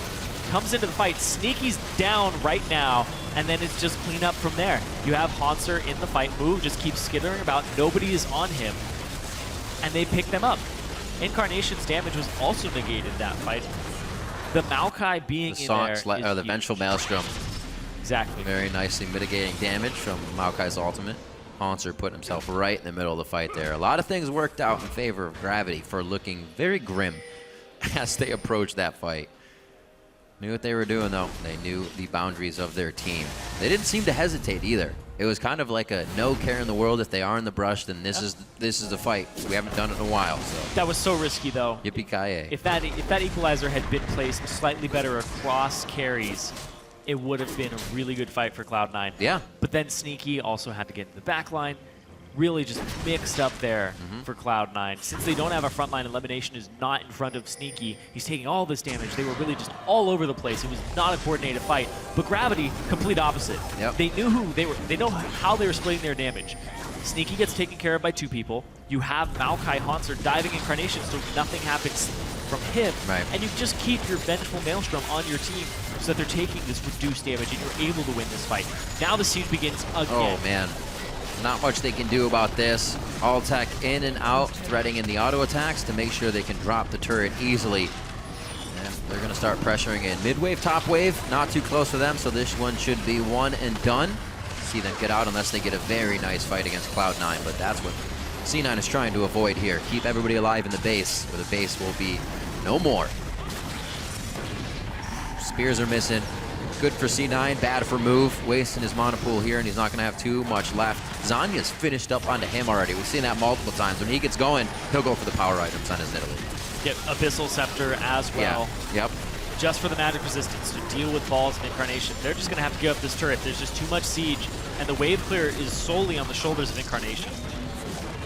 Wow, what a fight to turn the game. That Baron giving Gravity so much control after Cloud9 was able to even it out after a washy early game. Now 12 to 8, 30 minutes in, and there's that gold lead against Irene. Now up to 7,000 plus. Yeah, whoever got Baron in this game, regardless of which team it was, it's a huge swing because you're going to at least get an inhibitor turret off of it, because Incarnation is your only source of wave clear on C9. Altec is your only source of wave clear on Gravity. So regardless of who got it, it was going to be a big swing, and that's why it was so hotly contested between both of them. And that's where we see the game opening up because of that. The waves look so good for both teams, as we were saying. Goes in the favor of Gravity, now cleaned up by Altec here, and Bunny Fufu in the top lane.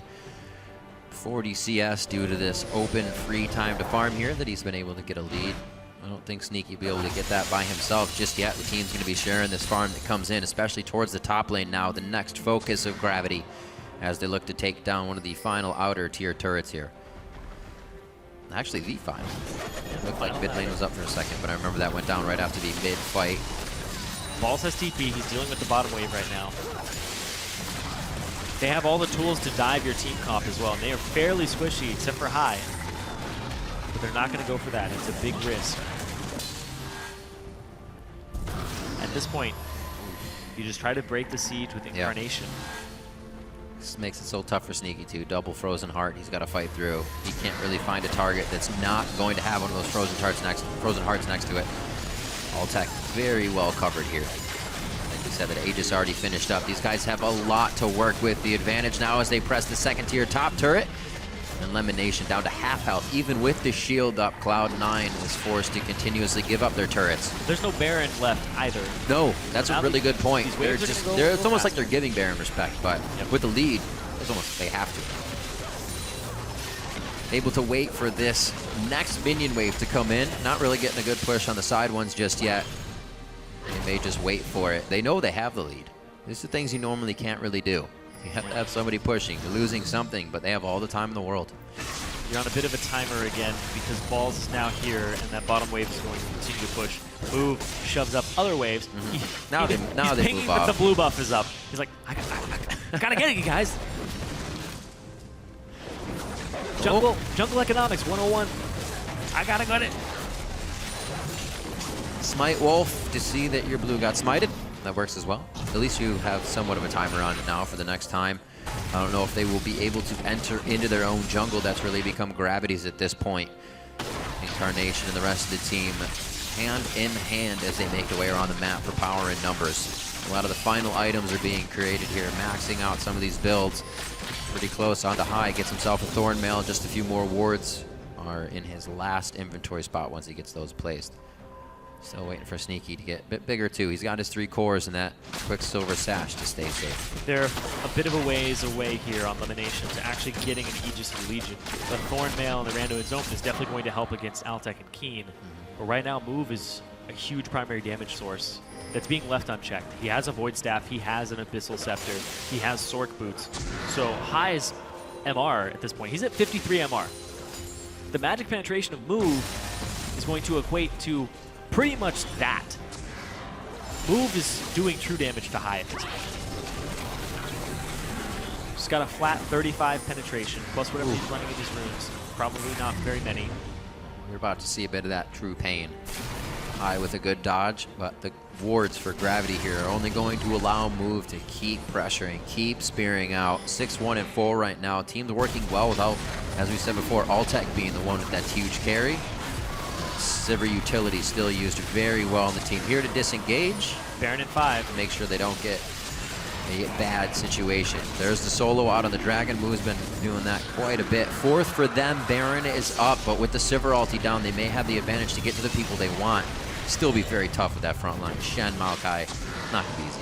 Yep, exactly. They have this big front line, and then they have 80 damage threats. Yeah. But they also have this 1 AP damage threat that has so much gold on him right now. He is tearing through everyone. He has the 2nd highest gold in the game behind Altec. He's only 300 gold less than Altec. They're starting the Baron. They're looking for it right now. 50-50. If High comes in from the other side, he can still get deleted instantly. And they don't try it. They want the fight over the Baron right now. That's going to be the Righteous Glory on the flash. The connect with the taunt. Ball's trying to clear minions in the base. He's going to be teleporting out to this fight. He's now not in the spot he needs to be. That's a great choke point. Equalizer could go down right in that spot, but he decides not to. Cloud9 looks like they don't want it, but there it is. Laid down on all the members of Gravity. Will they get the fight they want? Sneaky on the King. Drops him. Sneaky can have Bunny Fufu and Altec as well, but the team starts to disperse, actually. They don't want the rest of the fight. Move is still alive, and he took down High. High just distracted Move that entire time. That was actually a wild goose chase. Yeah. It happened all around the Baron pit. But still, everything all said and done, there's still Baron priority to Gravity. They can still start this up and kill it. Shen is going to give you a lot of damage when you attack it. You're going to be able to actually pick up this Baron with almost no problem. Sneaky on the outside. Balls, remember, just to use the equalizer. They want to at least get some vision here. Too close for comfort. He goes down. Sneaky fires Bunny Fufu against the wall. Flashes over. Move could have the spear here. He's in Cougar form. Goes for the swipe after the pounce, and he takes down Sneaky after getting a good amount of kills. They actually got 2 more, so even more gold over to Move for that bit of a shutdown. It's just so much damage from Move and Altec. The 2 big damage dealers on Gravity still left up after everything was all said and done. It is tough for them to even get through Keen in these fights, let alone the other tanks. Yeah, High shows off on the left side, and the Move is like, wait, target locked, and then he just follows him the entire time. It's like, I'll heal him. Wait, but there's High. And he goes off and just keeps targeting him. Right now, they've already lost Elimination, but it's the perfect time for the equalizer. Altec can't really get back into the fight. Equalizer. I really like this, but Move is still alive, Altec is still alive, and those are the big damage dealers in this fight. Minions are supposed to be helping. I guess it helped Move. He was able to come up with a win there as they got High to trip over going through the minions. And 16-11 now. 16 kills is what Gravity had the first time they faced Cloud9. Looks like they could press it a little bit more this time. C9, however, fighting back more. Getting more kills on their side, but still losing the same amount of base as it comes to it now. Almost 40 minutes into the game, and a 10,000 gold lead is what Gravity is pressuring down on C9 with. Right now, Gravity just in the standings, tied with TSM. Yeah. Gravity are trying to dethrone C9 as the team that plays against TSM at the end of the season. Yeah. The team that fights them for first place. Not likely something we'll see this season. very true. Cloud9 at the bottom of the standings, desperately needing wins, something, the position that they've never been in before. They've always been top 2, and they've just fallen so far, and they've pretty much been replaced by Gravity, who has had immense improvements across the split. Very difficult things going through roster changes. We've seen some teams come out very big with them, like Fnatic's team, or even as TSM brought on Lustboy, one of the better international changes that we've seen teams come in with. TSM brought in Bjergsen as well. Just did not seem to work out. On paper, things have seemed so great, but they have not clicked. And the team knows it. It's something that Cloud9 has said themselves. It's not like they're in the dark about it, but it's something they are also trying to fix. And in the early game, it looks so good when they're able to come back. There is that communication there. But again, towards the late game, it just seems like the spark is not there for Cloud9 just yet. And it's too late in the season. 16-11, as we said, the score that hasn't changed as both teams took a breather and backed off. Now on the final inhibitor turret here. 2 inhibitors down for Cloud9. They're trying to hold off one more time Gravity here from getting inside the base. It's not going to work right now. They have to have the perfect team fight execution. Ball's already poked out. Move has so much gold. He's 300 behind Altec. Yeah. Still highest gold in the game. This is an ideal scenario. All 3 inhibitors are down. Gravity is just looking to end the game with a Fed AD and a Fed AP. Zyrene, you came in here saying that it may be tough. They may not have enough damage. That was under the prerequisite that Move didn't get going, that they didn't have that AP damage, and now he is. A kill on the inhibitor turret as Haunter takes down High. They still have eyes on the prize as they get another kill onto Balls. That's going to be going into Altec's KDA, and now they're on to the Nexus. It looks like one last push, one last breath to save the Nexus from Cloud9 as they go for broke. That could be Elimination going down as he gets to the Fountain for Solace. Incarnation's going to be forced to the same area as the Nexus goes down just under 40 minutes. Gravity takes down Cloud9. And they keep their hold on first place. So Gravity still tied with TSM. Great strategies from the get-go. The level 1 where they took Wolves and then they smited the Gromp away. Very tricky. For a huge advantage. Put the bot lane at a disadvantage, and then even then, Sneaky was even in CS with Altec, and it wasn't a huge pressure lane, but it relieved Altec and Bunny Fufu's pressure. Yeah. They were able to perform, and just all around, great execution by Gravity. I think it's safe to say that Move is dedicated to his cause. Super dedicated. I'm going to take blue buff, and I'm going to take it again and again and again. I'm going to make sure I'm in High's face. I'm going to find him here. Very, like, he does not let that mentality change, even if something goes wrong throughout that kind of path of, I took blue, I'm doing this, oh, I got pushed off of that Gromp, I'm going to go back in a few seconds, because you know what? That's what I wanted to do anyways. That's just how Move plays it, and it'll definitely take you off guard. Yeah, both teams ended up doing comparable damage despite triple threat versus just 2 threats, but it turned out that Move, despite getting a Sightstone, he even upgraded it to Ruby Sightstone. Yeah, he did. Just did so much damage that game because of the gold. Void Staff Abyssal and Zanya's. He was feeling good. He was feeling He had great the bankroll. And I kept saying, they don't have a lot of damage, they have more tankiness, but like you said, it's under the pretense that Move has to have a good game because he's the sole AP threat. You can itemize against it. It's pressure. High's build. He's loved it since the beginning. Exactly. High's build would have been perfect. Thornmail, Randuin's, but the problem is that Nidalee got off the ground and it had so much AP threat that by the time he had finished those items, he ended the game with a Negatron cloak, and that was the only magic resistance item in sight for the entire team of Cloud9 except for the QSS. And one time after another, let's see, Shen, and this one's going to be another Shen for Bunny Fufu.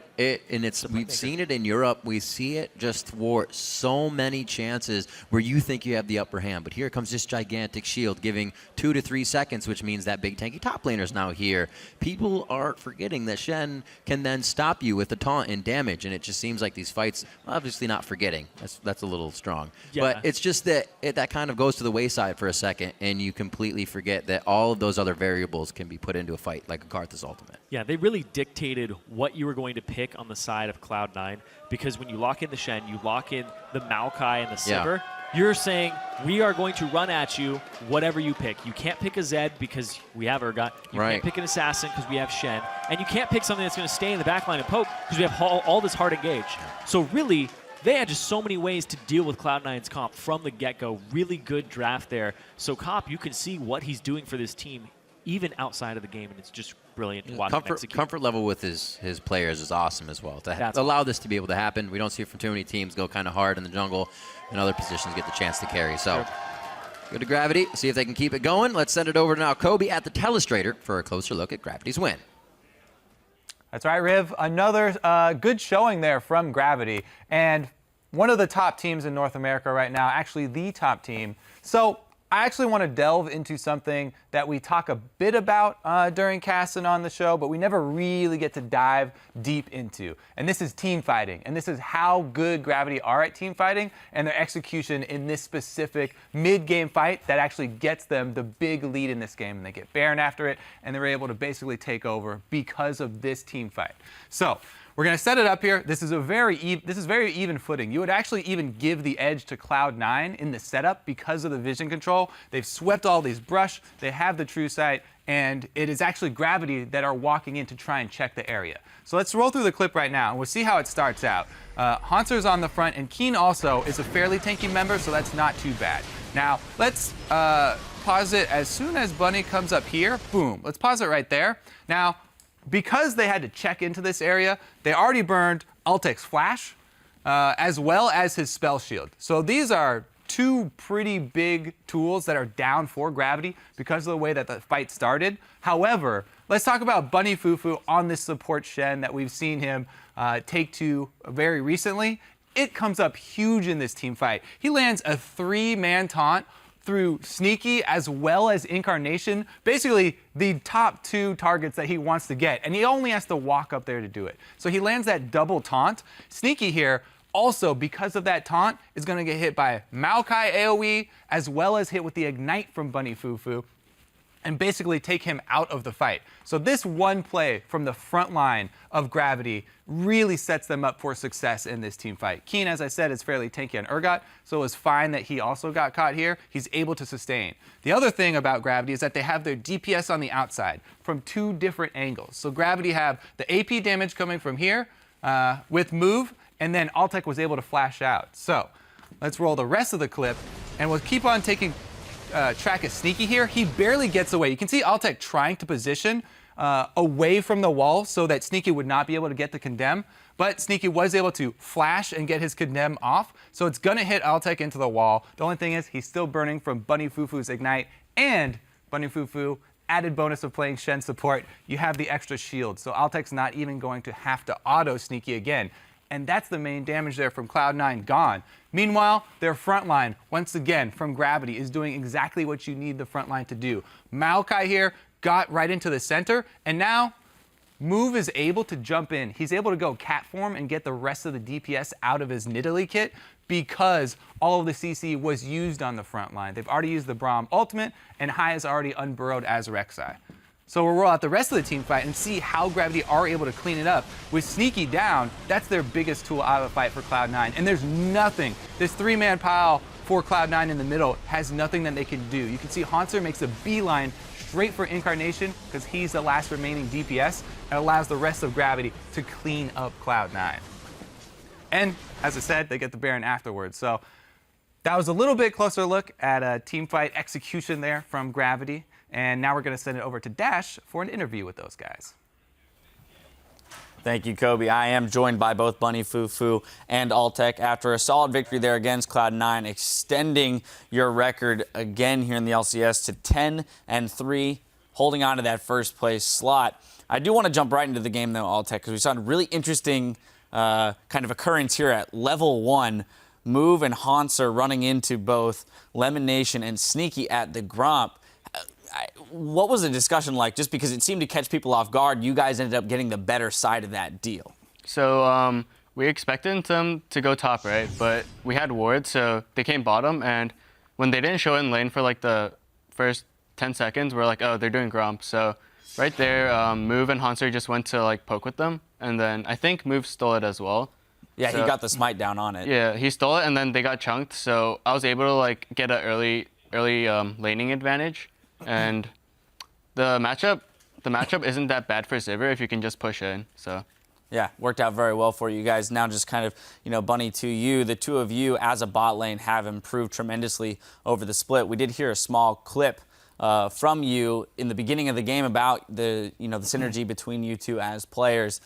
Do you feel like you are the best bot lane in NA right now? Or if not, who's your biggest competition for that slot?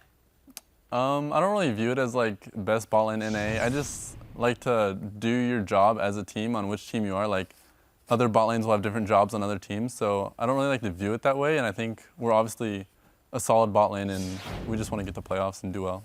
Now, to that end, and your role on the team, we've seen you pick up Shen now 3 games in a row. Where's the prioritization of this champion come from? Why do you like him in that support slot? I think he just offers a lot that other supports don't offer, so I think that makes him very valuable in picking him, and I think that's basically it. Well, okay. Can you speak to some of the values that he has that other supports do not? The obvious one is like global pressure, which I guess Tom Kench coming out, he'll have that too. So I don't know how that matchup's going to go, but that's the major thing I think he has. Okay. Now, other additions onto the team, Altec Move has done tremendous work for you guys in that jungle. We talk about him being one of the best additions for any team this split.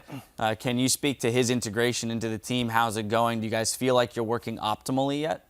I think we're doing pretty well right now because a lot of the NA junglers, they like to farm, but Move is just like a vision god kind of thing. He just even on like a carry jungler like Nidalee, he goes for the sightstone, so he basically just kind of controls the vision for us, and we just kind of make plays off that. Now, looking ahead, because as I mentioned, you guys are in that top slot, looking mighty good for you in terms of making it to playoffs, and then might speak to how you'll do in playoffs. Earlier today, we had an interview with Zion Spartan. Zion said that he would consider you guys to be the best team in North America right now. Bunny, I just wanted to get your thoughts on that. Do you guys think you have a solid shot at taking first this time around? I think we definitely have a chance, and honestly, the meta changes so often. Like, it could be a completely new game by the time playoffs rolls around. So I think as a team, we stay on top of the meta really well, and I think that'll really benefit us going on into the later parts of the season. Yeah, I believe Cop has to have been a pretty large part of that. Altec, as the AD carry, being mentored by the AD carry as a coach, how has he helped you individually adapt to the changing meta from that AD carry position? Well, a lot of it is just because when I used to play on Winterfox or EG, I wasn't that vocal. But now Cop is telling me what I should be calling and what I should be doing a lot more. So he's not telling me to walk up to his ear and just get shuffled, even though I can kill him. Right. So there are points like that, and then yeah, Cop also he has he just theorycrafts a lot of stuff too. So and then we just test it. Now, one final note, Bunny Fufu. This team, Gravity, would not have been in the LCS in the spring split if it were not for the expansion tournament. And you've gone now from squeaking into the expansion tournament to #1 in North America within 2 splits. How does that feel, having been on this roster and watched it and lived it as it grew? I remember going into the expansion tournament, we basically thought we were going to lose expansion for sure up until a couple days before expansion. We just randomly started playing really well. So I think that's pretty funny. We barely snuck in through that. And then I think as time progressed, we really come together as a team because we built it up together. And then that is a lot of motivation, staying on top and all that. All right. Well, again, gentlemen, congratulations on your performance today and this entire split so far as well. Best of luck in your game tomorrow. Now, keep it tuned right here because in just a few minutes, Team 8 will challenge TSM in our 3rd match of the day. The NALCS continues after this.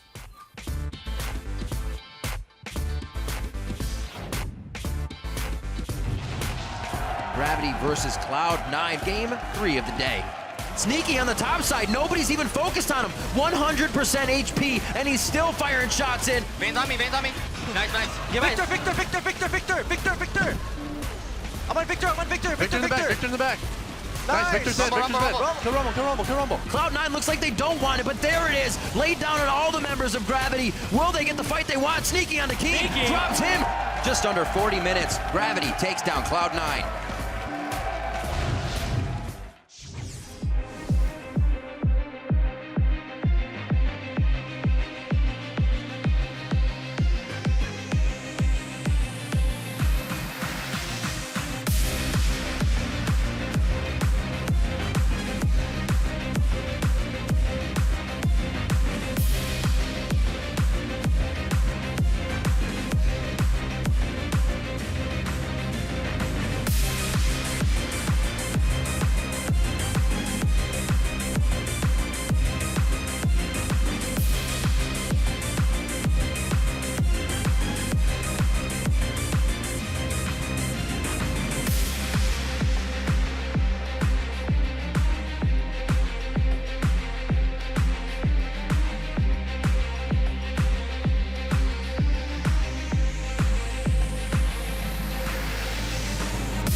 Hey everyone, welcome back to the North American LCS. I am David Freak Turley, channeling his caster abilities to my right.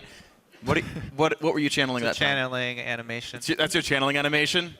Capturing a point in Dominion, killing a tunnel. Anyway, this is Sam Kobe Hartman Kensler. I guess we've already gone through the hellos, so that's him. He's awesome. We're heading on to the Rift. It's going to be Teammate versus TSM. It's going to be a great game. The defending champions, TSM, are fighting to keep their hold on first place. They were beaten by Gravity last week. Gravity got a win like 20 minutes ago, so TSM hoping to hold on. TSM, they have to catch up now because Gravity just passed them. And TSM, they jumped on that AP Ezreal hype train last week, which did work out, in the first game. But Gravity, obviously, they executed that great counter comp, dismantling TSM and tying them at the top of the standings. If we look at this match versus Teammate, however, TSM has this history of performing really well against lower-ranked teams by playing really standard and then allowing Bjergsen to take over the game. So some more mid-lane focus. Not a big surprise, but it's so hard to deal with even if you see it coming. Yeah, TSM are almost always immune to upsets here. But meanwhile, Teammate, their path to a win is a little bit more complicated. And they, having a kind of a hard split, they've actually got no upset wins as well. So it makes it even more difficult here to beat TSM. That is true. And so far, they've only gotten wins off of Cloud9, Enemy, and TDK. But Teammate, they have actually been staying competitive in the early game, sort of. They actually have a gold lead at 20 minutes in about half of their games. So, yes, they've been able to get some gold early on. They have struggled to transition in the mid game, though. That's where their biggest problems have been. They are also 3 games behind 6th place. And their schedule for the rest of the split doesn't get a whole lot easier. So even though it's going to be tough to take down Bjergsen and TSM, they need to start swinging for the fences if they want that spot. Yeah, keep in mind, Sealed, you just won the game earlier today, and Impulse plays next. That could be a 4-game gap as well. So difficult situation for Teammate. We'll see if they can do it. Let's check out the starting lineups, though. On the blue side is Team 8 with Cali Trolls in the top lane, Porpoise in the jungle, Golden Glue in mid, Nian on AD carry, Dodo on support with History Teacher still backing him up. And on the red side, it's TSM. Up top is Dyrus in the jungle, Santorin, mid, Bjergsen, AD carry, Wild Turtle, support Lustboy, and Coach Loco Doco. All right, and the 10 players are here and ready to go, so the game will be starting in just a minute here. And yeah, Teammate looking for the upset win. We typically, we used to see a couple upsets from Teammate last split. I mean, these guys nearly made playoffs. They were in a tie with Team Liquid for that 6th and final playoff spot. And it was because their old mid laner Slushie would have some amazing games. He would hard carry, and Porpoise had such great early game impact. You talk about the stat here. They're winning about half their early games, just a matter of converting against these increasingly experienced other North American teams. Ah, the Yasuo ban. Dyrus has been playing a lot of Yasuo in solo queue. I guess that doubles as a mid lane and top lane ban. It's interesting. Dyrus, I think, tweeted or something to the effect of like Gnar stopped getting picked, and he's like, damn, all that Yasuo practice went to waste. As though it was like a specific counter pick. So. Yeah, it's definitely a hard blind pick champion. Gnar banned anyway, so Teammate, bans you don't see all that often aside from the Sivir. Yeah. You can see the 9 and the 3%. Yasuo bans pretty much exclusively used on Impulse. Yeah. So far in the North American LCS. We've seen it used to great effect. Split pushing power, of course, definitely scary. And we'll see Ryze and Fizz gone away so far. Top lane bans away from Cali Trolls, and they'll bring Alistar away from Dodo. Yes, Alistar, the ridiculously strong frontline support champion. Great for making plays in lane swaps, which Teammate like to do anyway. So don't want to let them have Alistar. Nian gonna grab that Kalista though, and that actually may give him the confidence to go 2 versus 2. However, he's taking a lane swap every chance he gets. And Solomid immediately say, well, they were kind of going to be flex picks, but you know exactly where both these champions are going. Shen and Nautilus picked up at the same time. Big tanks for TSM. This feels just like the old style. Big front line for Dyrus and Lustboy. It's such a great answer already to Kalista also. She has such a hard time dealing with tanks in general, but a Shen Nautilus, not only do you have point and click knockup, but Shen's going to have an assisted dive there as well. Yeah. I actually really want to see Teammate play a ranged support here just to trigger the W more often. Get a bigger knockback on your ultimate as well. Yeah, and mostly just, I just feel like you're already going to do so little damage on a Hurricane build, like just getting the % health damage out reliably from your support and having Dodo really smack people around could really be helpful in actual team fights of filling these tanks. It's definitely a part of Kallista's kit that you overlook Yeah. to get to the team fight phase. Yeah. Not just for the laning phase. There's a range support. That's semi-counts there for Thresh. I definitely really like Kalista Thresh lanes. It's one of the better ones for sure. Gragas comes through for Porpoise, so all the junglers on the table chooses this one. Seems common to go for that. Teammate are saving all their solo lanes for last, though. Hey, she's back! She is back. All right. Well, They actually lock in sisters. Yeah. Well, I don't know if they're officially sisters. No?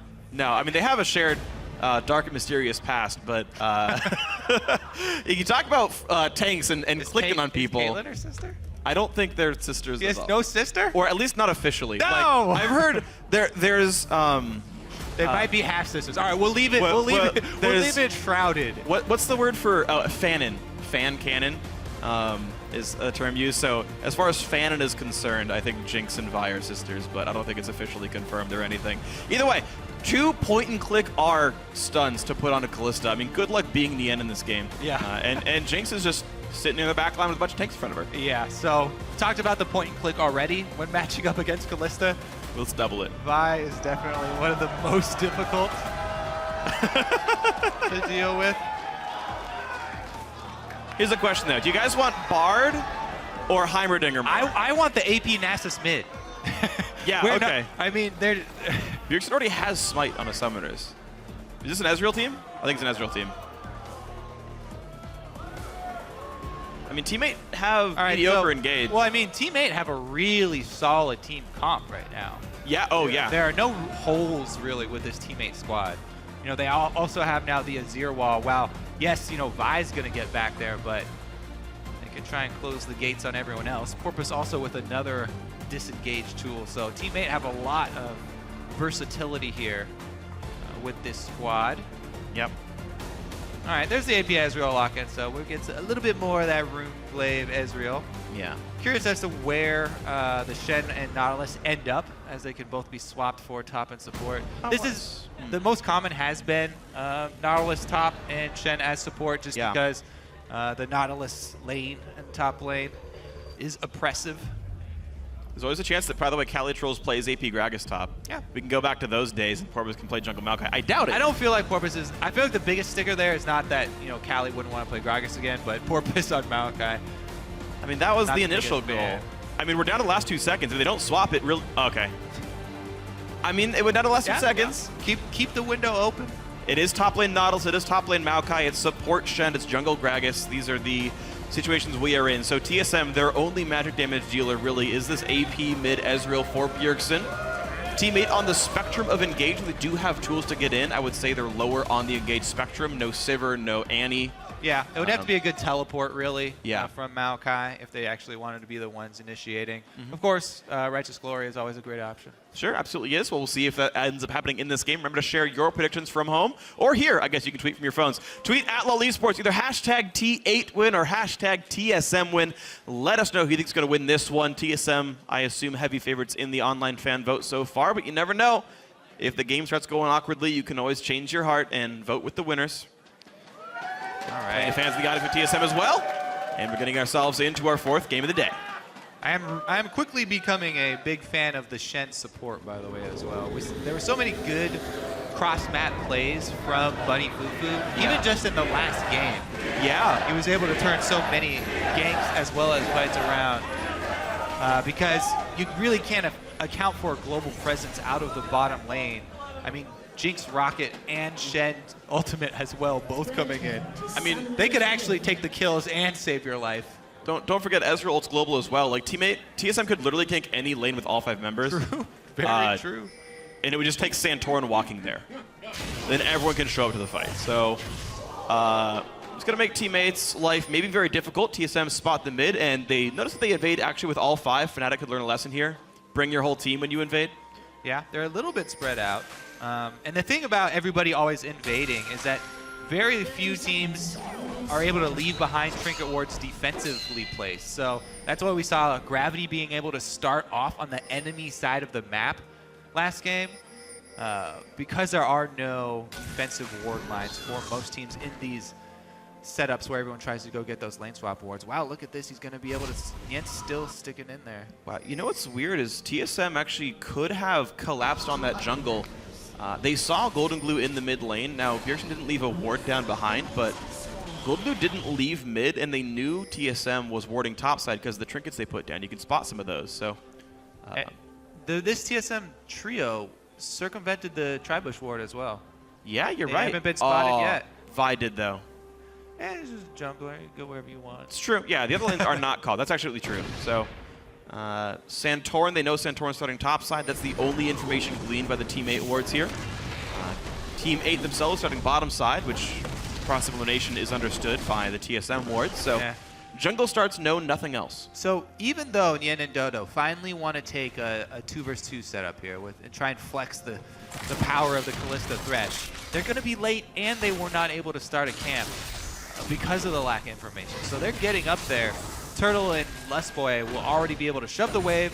They'll also have the experienced lead.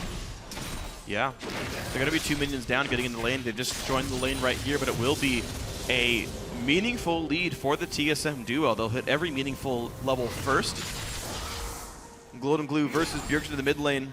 Again, we normally expect the mid laner that is not Ezreal to win that lane, so Golden Glue should be set up for success here if he doesn't get killed by Santorin. All right, so Dyrus Look at is that. also opting to stick with the double jungle with Santorin, and meanwhile, Kali has teleported into lane, so he's getting the quick lane experience and lane money, shoving the wave all the way into the turret. See how many of those minions actually die to the turret on the bottom side, because there's already 2 waves down. There are reinforcements on the way. Turret hasn't been able to take too many shots at it. Okay. Dyrus does arrive in time. Dyrus will have the TP top lane soon, though. Even though teammate did get their duo lane up there late, GSM want to dodge that lane matchup so badly they're willing to sacrifice even more time on the other side of the map. And look, Team 8 are already trying to call the re-swap here as Nien recalls after shoving the wave. So they're constantly going to keep trying swapping back and forth, shove the wave in as quickly as possible, and get to the other side of the map. Both teleports were used in that exchange, though.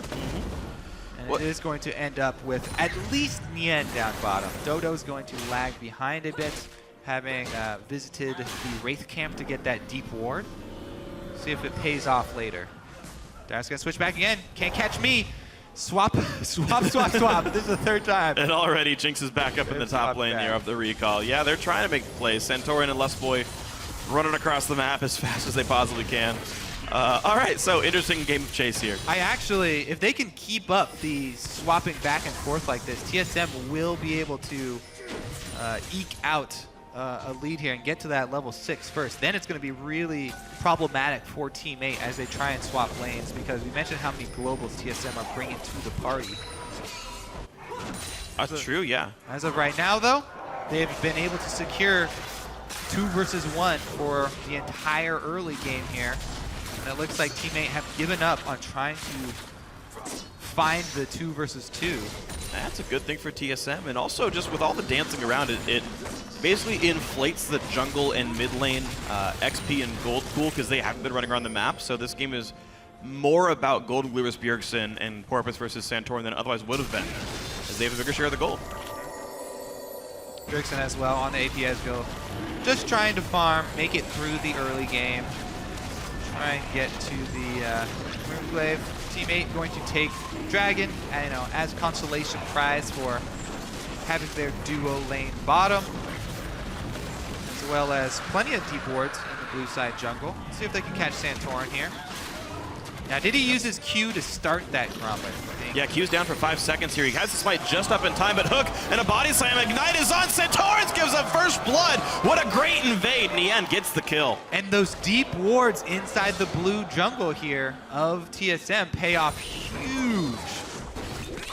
Oh, just the tip gonna miss there. All right, well, this lane is still going to be partially frozen, though. Calitros has to play really far up to get any gold. This seems overly aggressive. I'm not sure why he went for that flame chopper. It's forced to be flashed over. That was not worth 2 CS. Well, let's see if Lustboy is able to land a taunt here and make him pay for it. No flash here for Cali. And it looks like they will just send him back to the 1 versus 2 scenario. It's going to be really difficult because that lane's not going to unfreeze by itself. They would have to call Porpoise to come unfreeze the lane for him. Yeah. And shove it into the turret. Porpoise looks like he is not making his way up to that side of the map. So they're abandoning top side of the map here. Wow. This is... Gen level 4 right now, so couldn't make the cross-map play yet. We may see LCS recall in that brush and try and get down to the bottom side. No, otherwise, not that big of a deal because they're just trading lanes. But they're not exactly trading the farm, though. Teammate are going to go for a 4-man push on the bot side here. Santorin doesn't sniff it out just yet. Dyrus is staying mid lane as well, so there's going to be no one here to defend the 4-man push. Teammates say, you'll freeze 3 waves off us, we'll take a turret down, and here comes all 4. Doesn't look like TSM are switching gears quite yet to push, so they may just be satisfied to stick with that freeze. They've seen the shove appear already. Yep. Dyrus and Santorin have headed to that side of the map, so they could easily try and answer. And, you know, freeze scenario has been avoided by Team 8. Just go over to the other side of the map and try to make a play to force TSM's hand. It looks like TSM have made the same move. They've gone into the jungle, they've taxed all the waves away, the team has pushed right back down, so Teammate break the freeze by just giving a parallel circumstance to TSM, and these turrets are going to be taking a lot of damage. Yeah, LCS wanted to stay up there with Turtle in that top side, and they're going to lag behind and leave their mid exposed. Big collapse here, though. Teammate actually making a lot of really smart choices the first 8 minutes. They were the first to sniff out the turret push. They found a collapse in the mid lane. Of course, Bjergsen lives, but mid lane turret's going to die. This is huge. Nearly as well. Punishing the AP Ezreal before he's even able to get the Trailblazer smite. 0 AoE on this champion. So easy to just transition over to mid there and get, you know, a lot of work done on 2 turrets, but they haven't been able to clean up either. And TSM go full steam ahead.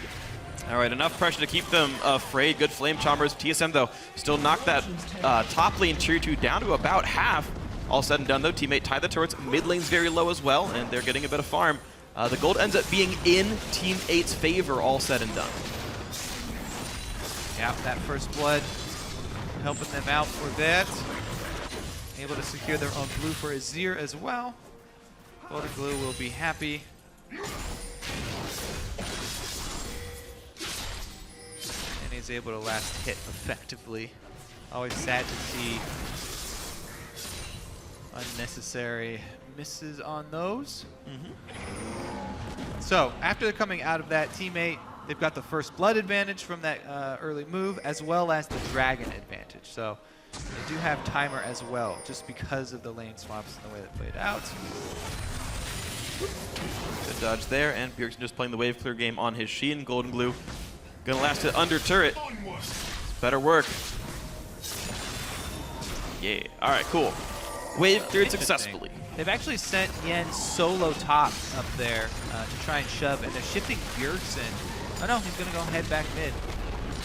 Teammate are able to recoup all the gold off of bottom turret, and they have pressure on top. Dyrus does have teleport, so when the wave crashes, he can opt to teleport up there and get it. Looks like they will use that cooldown, so they lose their, you know, teleport advantage, but it is worth it. A wave this big for Dyrus is not something you can really make up. Yeah, well, it does mean, though, that Dragon is not easily contested. Calitroll's TP itself comes up just 20 seconds after Dragon spawns. He canceled his earlier one, so it was only a 3-minute cooldown. Yeah. TSM getting what farm they can, but Dragon number 2 could certainly be on the Teammate table. Also keep in mind, mid lane outer is not hard to knock down either, so based on where people send their lanes, we might see some good pushing from Teammate soon. Well, we do have the level 6 Shen now, so have to keep your eyes open for the Stand United. Don't think TSM will force too hard here. Yes, Bjergsen does have the Runeblade, but he's really looking for the AP on top of Runeblade. Get the big impact. Definitely will help him out as far as holding the lane, though, and not giving up that mid turret, which took a sizable chunk from the mid-game swing there. Yeah. Without even being able to take it down, though, TSM actually retains quite a bit of control, keeping that structure upright. The exact health total is 328 right now, so just a strong breeze would knock that one out. But TSM making better choices. Calitroll's actually in a precarious situation here. 1v3 under the turret, gets chompered, gets ulted, takes a ton of damage, flashes the Jinx ulti, but still, the kill goes through to Santorin. Everyone stays alive. Spoil able to tank it up, and that should be the turret as well. So they will answer turrets. It's basically just the extra kill money that goes over to TSM, as they're pretty much mirrored strategies here, except for the fact that Dyrus did not get greedy, did not go for minions under the turret, and Dyrus lives. He continues to live through the entire game. Cheer goes up from the crowd. Yeah, oh, they're still burning his house down, though, as his turret has fallen. Teammate sitting 2 turrets to 2. Oh! What? That's going to take out half the yeah, that's not great. He's got a buddy, though. But still, it gives up a lot of pressure they could have had in that top lane here. Bjergsen has ulti up, uses it to wave clear, so no threat on the top lane, but we're only seeing objectives be traded back and forth. Dragon is up, no teleport on Dyrus. There should be the ability for a Dragon play from teammate now, but Maokai's for bot a top lane. flash here. TSM are setting up for a mid lane move. Turtle can oh, 4-man move. Golden Glue gonna keep his range though. Doesn't greed for the turret kill. He knows he's gonna be fine. Plays the backside. TSM, they actually are pulling Dyrus down the map right now. He shoves one wave top and says, yeah, Dragon's in the field. Let's go ahead and test for this one. TSM feeling good about that. Yeah, they really want to use their combo right now. They've got the Nautilus by Shen combo that will be able to nullify either Nien or Golden Glue because, you know, obviously Golden Glue hasn't been able to make his Zonias yet, and Nien is still just sitting on BF. Yeah. See, though, they are going to group up here. Bjergsen's a little bit far away, so they won't be able to land any poke beforehand. Result. That's going to be the only poke they get. 3 doesn't help on the Dragon. Calitro's at half. This is maybe a bit of a risk. In comes the fight. No Ezreal here, but the battle begins. They get the Dyrus Dragon. low, All right. though. Goes easily to teammate. TSM, Dyrus forced to flash away.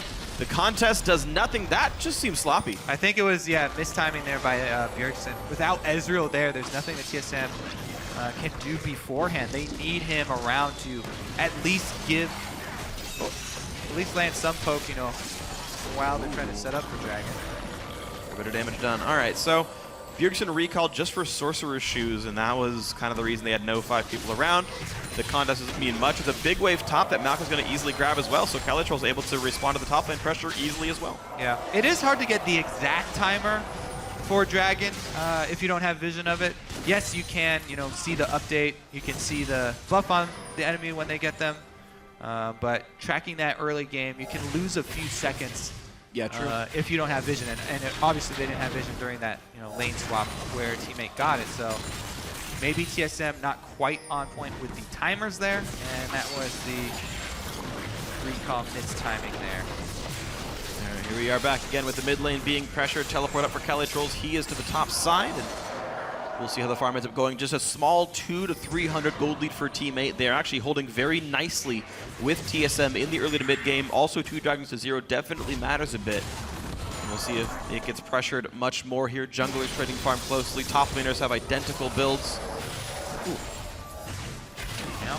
All right, so anyways, yeah, the whole battle plan for the TSM composition that they've picked is about landing a couple Mystic shots from Bjergsen for the poke beforehand, and then going all in, basically with his True Shot Barrage and the Dyrus Lustboy Santorin initiation. If you get one person low enough with the True Shot Barrage, and you're sticking them in place, then Turtle should be able to reset. And Jinx being able to snowball the mid-game team fight is basically the overall goal there for them. Yeah, I agree. These are 2 of the best AD carries for this one. If you could pick Ezreal twice, or even like a Graves AD carry if you didn't have Jinx, just something with the long-range spell to combo with the stuns, yeah.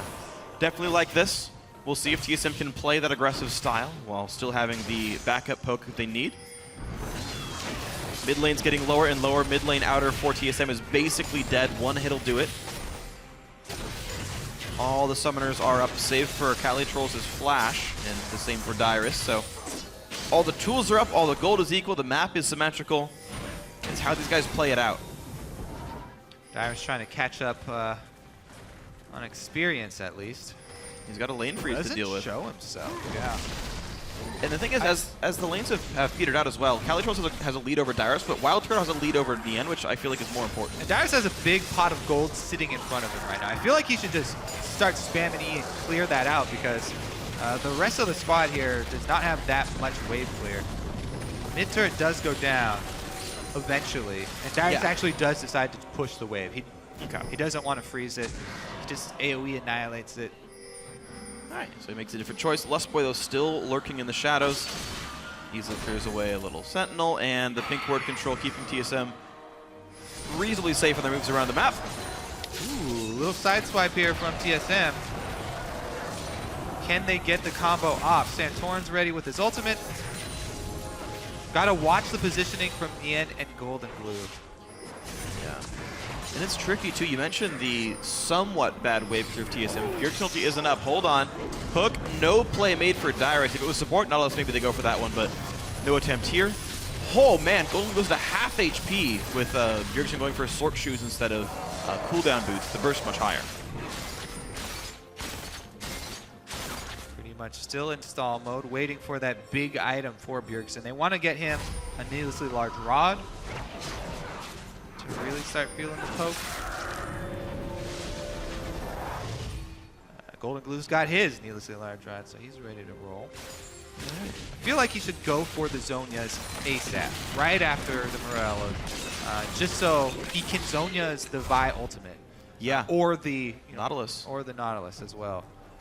Because if they can stuff that initiation, then I think they have enough disengage tools to recover from a Zhonya's Golden Glue maybe in a bad position. They've got his own ultimate. They have the Gragas ultimate as well. I think they can recover after that. Thresh Lantern is always going to be there. There's a very good disruptive front line. Maokai absorbs a ton of damage. Gragas can push the damage dealers back out, keep Wild Turtle out of range. Yeah, absolutely. See if that can end up happening here, though. We're still in fairly early game builds. The AD carries themselves actually not the biggest threats right now. Infinity Edge with no multipliers, Bloodthirst with no Hurricane. Hey man, he's got Brawler Gloves. Great. He's got a pre-nerf Infinity Edge. Nice. Same item. There you go. Teammate, though, looking to be a little bit cheeky in this brush. Not going to get found for much. Porpoise tries to bait, doesn't get anything. Next Dragon in 35 with every summoner spell and every ultimate available for this fight. Darius has been able to shove the top wave as well, so pressuring over there. That would make Team 8 answer the teleports. Oh, that's actually a pretty big dodge there for Team 8. Did Bjergsen not know the timer? Just kind of threw it off. He threw it through Dragon, though, specifically. He didn't really aim at the brush as much as the actual Dragon pit. But again, TSM should have that timer. I don't know what that one's going to do. He won't have ulti up if they start Dragon on cooldown. Here. Oh, they're going to try and take position on mid. Dodo goes through the danger zone. Real danger. Not going to be the kill just yet, but only 1,000 health left on him, and a lot of time for Wild Turtle Bjergsen to knock down mid. The out-rotation by TSM, very well played. There were no rotations there, and they were both standing in middle. And they were standing still. Nobody's moving at all. All right. TSM felt the force of gravity going down mid. Teammate was sitting by Dragon and just got like, we're on the wrong side of this turret. Pure zoning, and Teammate give up their mid lane positioning because of the Dragon spawn. Yes, they do have vision control of the Dragon, though, and it is going to make TSM face check this. This is scary because Nian can't get behind his front line easily without sitting himself inside the pit. There's the pull. Dragon picked up number 3. Oh, Santorin hits 2. Santorin locked up. Will they get the kill? That's the first kill picked up. Kalytros flashes out. Porpoise survives as well. Wild Turtle chased by Nian, maybe over-aggressive because in comes the rest of the team. Shenel popped to keep a couple people alive, and it's a 1-for-0 with Dragon in favor of Team 8. Team 8 really able to interrupt that initiation from TSM, and Santorin got destroyed before he even casted his ultimate as he died, so it goes on cooldown just to add insult to injury. Really, really good Azir wall there, bouncing around Santorin. Wasn't able to get anything off before he gets taken down. Oh, Q misses for the one-on-one. Oh, close. Summoner heal. One more auto. Got him. Nice. Flame jumpers were he missed those. By the way. He panic-E'd in his mouse in the wrong spot. But that was the second kill, by the way, that Dodo's gotten from that same deep ward. Santorin the first time, Turtle this time. Really slick. Yeah. I guess most dashes are on E. Yeah. So when you play Jinx, you should know you don't have it. If he had a dash. All right, so let's look at that initiation. Look at that wall. Bounces back Dyrus and Santorin. And Santorin can't get anything off here before he goes down. Plus Porpoise is able to get off the Gragas ultimate, and Team 8 disengaged. Having Bjergsen use the ultimate way before as well without it landing, there was no way they could clean up the exit kill, even with the low health members of Team 8 after that fight. They come away. Successful dragon stacking so far here for Team 8. And the vision control around that area of the map should be the way that they're looking to win this game. Keep drawing TSM out into the open. All right, Les Boy, how good are your dashes over the wall? Pretty good. He's going to be fine. All is well here. Now, keep in mind, the gold is the same, though. TSM have done such a better job of getting farm. 30 minion lead for Wild Turtle, 20 minion lead. Oh, Dyrus. Dyrus goes in way too hard, though. Down to 800 health on him. Explosive cast. Soldier's almost in range, but not quite. Teammate get away. Oh, a hook on a Bjergsen. They're going to go for it. The flank catches. The slow is on, but is there enough damage afterwards? It looks like no. Wow, that was so smart. For Santorin to actually cut off the Maokai, Calitrolls was trying to circle around and grab Bjergsen after the Flay slow, but Santorin was able to use the Vault Breaker right there to knock him backwards, make sure that he was not in range for the Twisted Advance. So risky. There comes the spells. Dodo dodged it, but they're very low on health now. The TP in from Dyrus is back to full health. Teammate have to run away. Now, thankfully for teammate, Lustboy's already low. All right, everybody's low after that. We'll call it done here. Gonna recall. They actually don't even clear out all the pink wards here. TSM have control around the Baron area. 3 pink wards from Team 8 stand. And everyone who was injured got to heal back up here, so Golden Glue safe to keep farming. Actually, looking back, it is Lustboy who takes the initiative to taunt Calitrolls and keep Bjergsen safe there. Both of them had the same idea. TSM were able to recover from that hook from Dodo. Yeah, Lustboy is definitely an amazing player. I feel like he's, as odd as it sounds, actually slightly underrated as a player, even though he's already a well-regarded support. I just keep seeing really, really massive plays from him as a player. I think he's the unsung hero of TSM. Everyone talks about Bjergsen all the time, and his key for Turtle could be better, but... See, that... yeah. That is what they're looking to capitalize on. You land that, and then you go for the Nautilus and Divide, locking down that single target. You get Jinx or Reset. But not able to close the distance this time around. And Team 8 now are the ones who have to try and fight back for vision control. TSM have started clearing out Baron. Now looking for a flank. Turtle not with the team though, so he's gonna, they will finally find the one behind Red Camp here as Turtle walks through and leaves it standing. This is definitely a very interesting game to be watching here. This game actually, by the way, is basically the exact same we expect from Team 8. You flip a coin 50-50, they're winning in gold at 20 minutes, and then it's been from this point on that's been more difficult for them. So this is the part where Team 8 typically collapses. This is the part where TSM typically wins with their experience and their great shot calling and their cohesion as a unit. So if Team 8 wants to make their mark here, this is actually the part of the game where they got to start improving and making good choices. Next Dragon's up in a minute. That's number 4. Look at this, though. Golden Glue is going for the Death Cap instead of the Zonias. We'll see if that costs them later or if TSM are trying to combo on the end. It's a very bold play here from Golden Glue. He wants the hard carry. He wants to be able to put out the maximum DPS from Azir, but you do lack that ability to cancel out the Vi or Nautilus ultimate on you.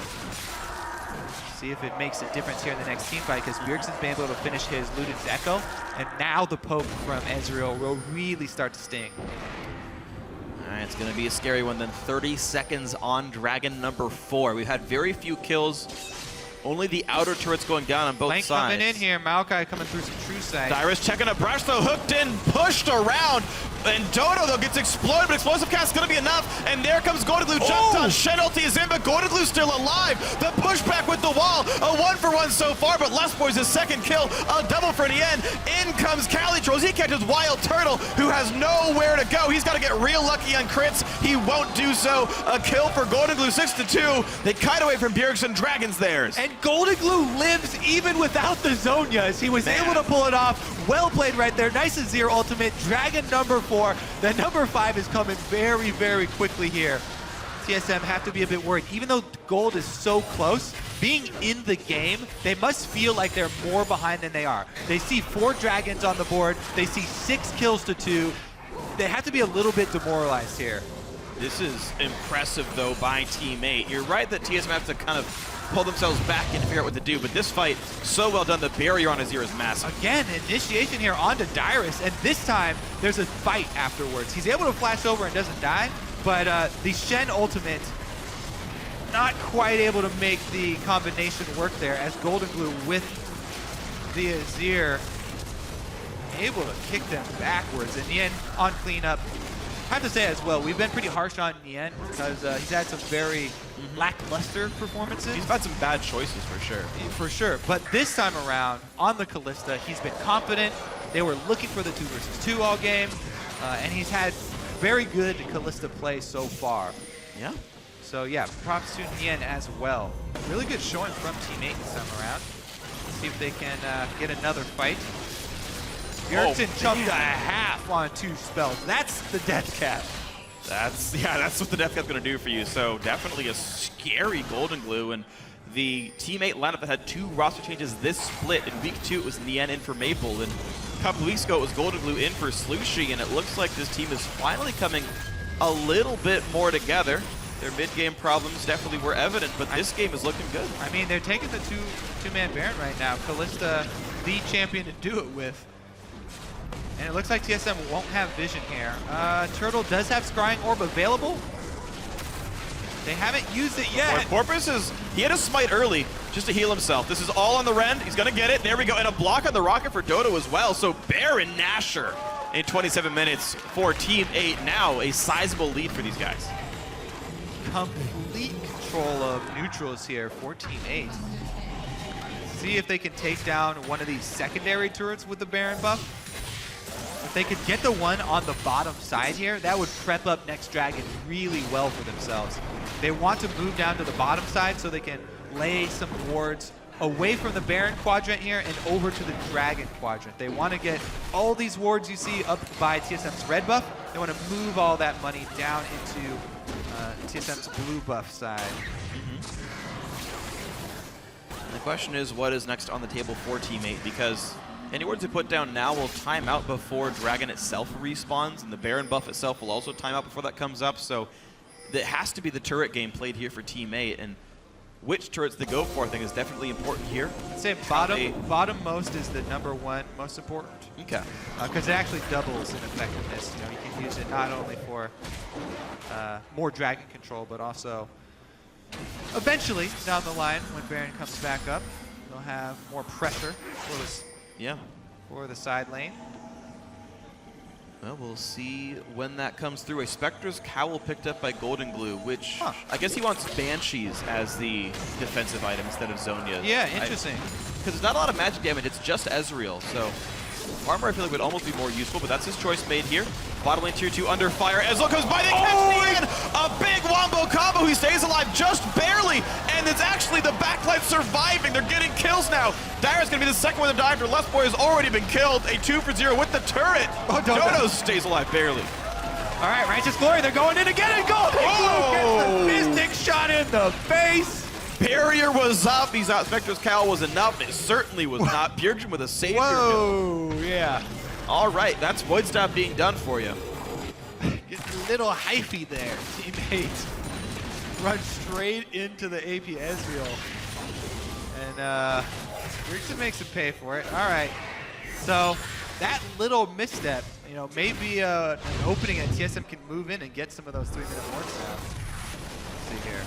Ultimate did go across. Lustboy got the great taunt, but Santorin. He hit Porpoise.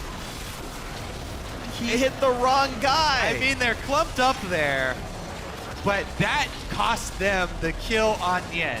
That was Nien's death. Probably just the team fight in general. Oh man! If you have a point and click ability, all you got to do is point and click. Yeah. You missed that part up. Woo! That's the whole. That's the whole point. Okay, I'm being a little hard on him, but that's the whole point of picking Vi in this comp. That's the whole point of picking Vi in this game. Was for that moment right there. All right, Santorin. It is a spend some time on aim maps. All abilities are skill shots, Reek. If you have the skill to click on the correct champion. Actually, not auto attack though. You can just AFK and that does the job. All right, fine. AD carries the true mechanical nightmares. Well, don't even have to. let's see if TSM can recover from that, because it was, you know, definitely a devastating team fight for them, and they lost another turret. But they still have a very powerful AP Ezreal, Bjergsen 2-0. Yeah. And if they can land some meaningful poke. Oh, never mind. Initiation. They're going to try. They go really hard for Ezreal. He flashes away. Now they're on to Dyrus, but the tank. That's exactly what TSM wants them to hit. A lot of time bot for Jinx to deal damage to the back line. Dragons in 10 seconds. So that's number 5 for teammate. Disengage down. TSM have no vision. That is your turret's actually massive. It keeps mid lane pressure. TSM are just wandering around with no support at all. Teammates should just force this right now. They do have Ezreal ultimate up though. If that Ezreal ult clips the entire team, Dyrus teleporting in to cut him off. Oh no, it's too deep! Without the team around, a bit of burst comes through, but Dyrus dies for free. It's a 5v4. How does TSM even want to fight this? Ez ult is down. They want to fight it with poke. That's it. They don't want to full-on engage. Righteous Glory's down for about 4 more seconds. It's up right now from Dodo. His teammate want to go in. They're still afraid of the poke. The is life stealing. There's the taunt that catch Porpoise. It's gonna get picked up. Dragon 5 is in. A kill picked up though, and the point and clicks on in the end properly this time around. Cali Trolls locked up in place. Wild Turtle and Bjergsen stuck in the pit. They're gonna get some damage. Cali Trolls getting a bit injured. It's a 2 for 2 so far. TSM navigate out. Dragon 5 on 3 members of teammate. Woo. What an exciting exchange there. Side lanes force teammate back to defense mode right now as they want to clean up top. And TSM are able to exit the Dragon pit. Let's see how that Dragon buff though. All right, let's take another look at this. Oh, we already passed the teleport from Dyrus. This is going to be a replay on Dyrus. They're trying to kill the Gragas there to make sure that Gragas could not smite, but they didn't need smite because they have Ren stacks in it. And so Ian was able to secure it in the end. Yep. And just the Jinx follow-up, of course, plenty of damage through the super explosive Death Rocket, Mega Death Rocket, that's the one. It's like they're fans of Dave Mustaine or something. Super Mega. Yep. All right. Well, 1 more minute, Freak, and then we've got another Baron to work with. TSM did get the crab. Oh, that's actually pretty big. They have the Dragon buff during Baron. Yeah, 30%. TSM do have the crab during it though, and I feel like TSM's poke at this point is substantial, is strong enough that they can threaten around the Baron and force. Well, you have to be, I mean, you do have to be worried. Actually, the teleport is coming back up for Cali, so all right, never mind. The threat of those home guard teleport initiations from Maokai, may be enough to dissuade TSM from poking at the. TSM only needs 30 seconds after Baron respawns for Dragon 5 to time out. Now, it is worth keeping in mind, TSM will disengage. No, they're going to go in for Lustboy, who flashes them back into the team. Cali Trolls going to pop the ulti and tank up what he can. A Lantern's in if he wants out, but they're just rooting him up forever. Mid lane has dropped down, though a turret was killed, but Maokai fell as well. 5 turrets with Baron up. I need to see that replay. Did they knock him up for long enough that he couldn't click it, or did Dodo leash that Lantern? I don't think it lasted the full duration. It seemed like it lasted close enough. Okay. And someone body blocked that, I'm guessing, for part of it as well. But TSM 5v4 for 25 seconds. They go right up the mid lane. Teammate don't seem like they can really fight this right now. Lustboy has ulti to rejoin his team. Well, they're circling around. They're trying to defend it here. Azir in place. They should be able to do it. Plenty of wardens for TSM to try and clear out around Baron, though. Dragon number 5 going to drop off here. And it looks like TSM have been able to weather the storm with a kill. Flashing Cali into the rest of the team, and the teammate not really willing to commit into the jungle fight.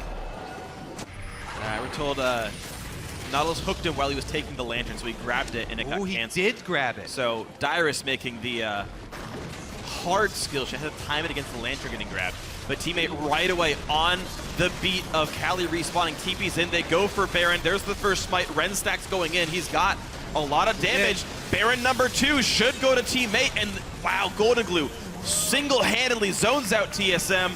Fantasy owners wish you had teammate right now, because 2 Barons and 5 Dragons in the same game. A lot of points here. Fantasy owners and gamblers. All right, so this is it. He's going to flash him in.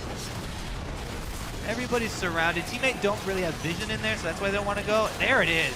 He takes the lantern and gets hooked out of it. Great timing there from Dyrus. A lot to be picked up, though. Look at this. They're going in right now.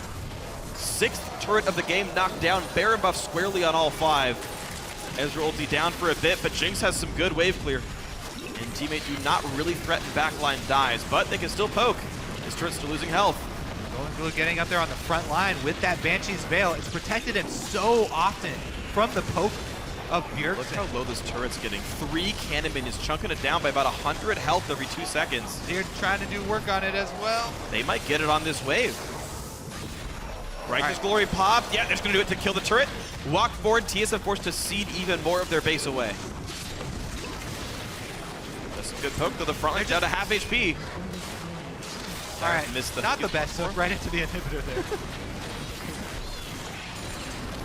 He's had some great moves and some bad face checks this game. But we sit in a pretty good game. Teammate here, up 5,000 gold. And the Dragon itself, just Dragon 1, is worth almost 3,000 gold worth of stats as well that TSM aren't getting that Teammate have. So the combat stat lead is actually more like 5,000, 6,000 gold here. This late into the game, Dragon 1 is actually a huge deal for TSM. Not just a dying number 5. 6% goes a long way once you get 6 items. All right. 40 seconds left. And once again, Teammate, vision control of Dragon. I don't think TSM are even going to answer this one. They've got Turtle all the way in the base. I guess they have 30 seconds to try and get vision back, but Teammate have a minute of Baron. Too dangerous to venture into the jungle corridors versus the Azir Gragas combo. They've had such good Emperor's Divide ultimates coming from Golden Glue. All right, they're going to try and do it. Poke on in here. Well, Baron's on for 35 more seconds, though. They'd have to fight against the extra couple thousand gold further of combat stats. It's actually a very big lead in terms of combat power. But they will TP in Dyrus. He dodged with the home guard, hooks in Cali Trolls. Fight has begun. Nian's safe in the back line, though. And in comes Porpoise. They knock around for Bjergsen, getting a lot of damage done. And it's a dive towards the back line, but really these guys can't help. Bjergsen's still alive. No one else really hitting him. Finally, the hook comes in. The shutdown through for Cali Trolls. Dyrus falls as well. A 2 for 0, but Turtle doing a lot of damage. He's got some help from Shen, but is it really going to be enough? Nope. Bounce house into the wall. Can't kill Dota Wake. Gets just enough shields.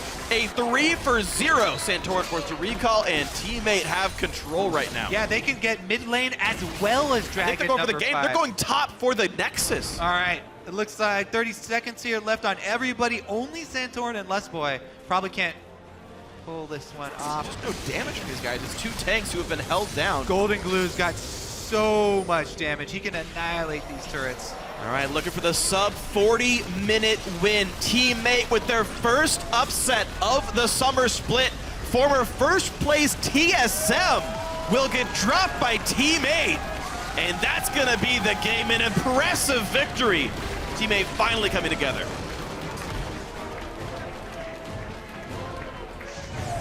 Seven, 1, and 6 in the end. 100% kill participation.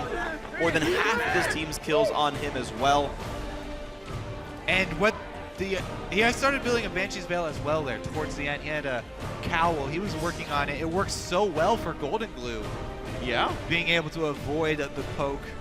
As it kind of doubled as that, as well as the initiation. And Team 8, the name of the game for those guys, objective control. Yeah. They absolutely dominated TSM in the neutral objectives. And it's a hard game to play. They are a team with limited engage tools. You saw how hard it was for them to actually lock down Bjergsen in that one fight at the very end there with double Righteous Glory, with a hook landing.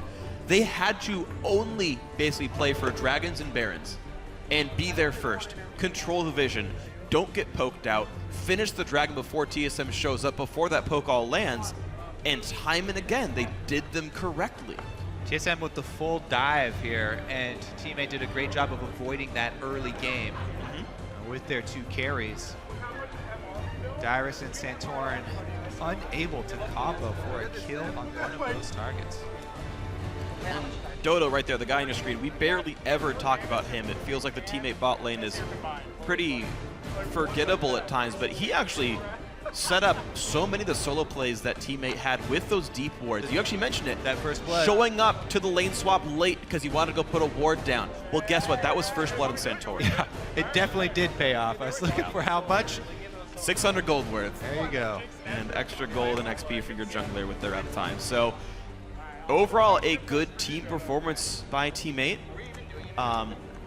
We saw TSM play, I mean, what I thought was a decent game. I liked their comp, actually. I thought it was really clever. You have a mix of poke and hard dive. But they never got in on the teammate plays. They never broke through and contested the dragons on time. The execution for the dive combo was definitely not there. Yeah. I mean, Santorin, from misclicking the wrong champion to not killing him to just, it was weird. Just they couldn't get in time. And I think a lot of this, as I keep thinking about the game in my mind, Porpoise had very good explosive casks.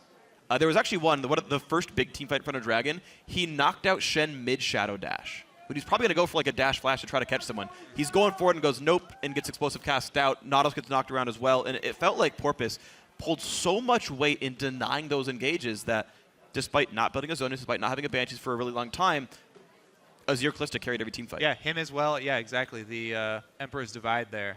So many clutch Emperor's Divide. So very impressive game, a great win for teammate, and for an eyewitness account on that big upset, let's send it on to Riv on stage. Thank you very much, Freak. And I want to extend you saying, you know, Porpoise had good explosive casts. I asked him, can you hear Freak up there? And these guys are reeling from the win. He actually didn't hear you, so Freak said you had good explosive casks. Thank you. Other than that, did you feel like the game was going to go that way? This is a huge surge for you guys. What was kind of going through the team's head? You guys were beating TSM. We're going to keep doing this. Well, I feel when we started the game, we were actually very confident for some reason, just a nice feeling right before the game. And when we got into the game, I could tell that we were just playing our best. So when we got into the mid game and we got all the dragons, we won the fights, and then we were setting up for the Baron, and we had all vision control. It was just feeling really, really good at that point. And as long as we didn't completely slip up, we were just going to win. So the for some reason, that confidence, is there a for some reason, or was everybody just feeling good today? I think everyone's just feeling good today, and we were really confident coming from scrims. All the stuff we tried has been working out, and we just felt really confident coming into this. So I think, yeah, our mindset was in the right place. All right, guys, 2 games out of 6th. What's it feeling like for the team? Is the communication there now for everybody? You guys still have Golden Glue in the mid lane. How do you guys see the end of the season kind of panning out? Yeah, I think the end of the season is going to be great because Golden Glue is a very vocal player, and he does call a lot of stuff. We've had a lot of problem actually having too much talking now in the comms, so we had to really sort out who's saying what. And yeah, before we would have just like the one person that was really loud and telling everyone what to do, but now we have like 3 shot callers almost.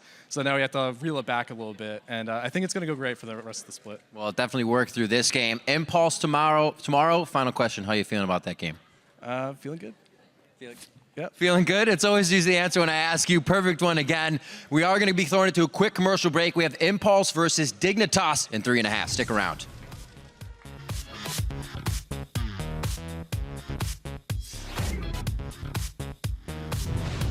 Guys, break the curse. It's been Sunday wins the last 3 weeks. Let's see that Saturday win.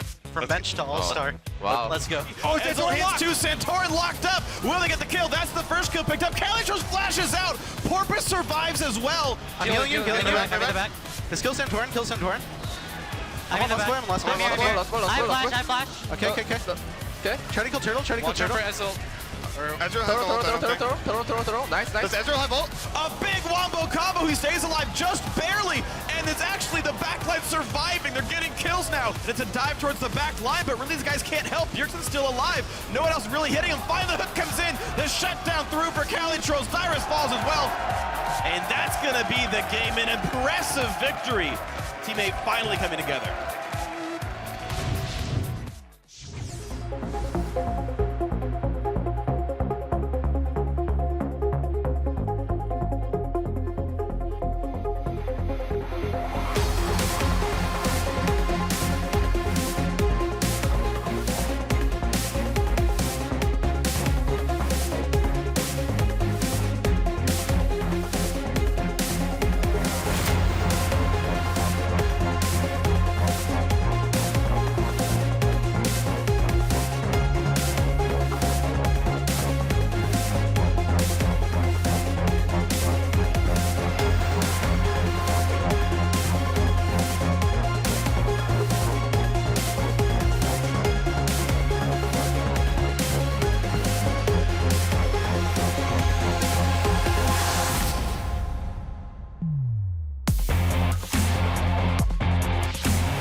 Welcome back to Week 7 of the North American Summer Split. As we gear up for our next match, Team Impulse versus Team Dignitas, we're going to take a closer look at Tip's jungler Rush and his journey from the top of Korean solo queue to the big stage here in North America.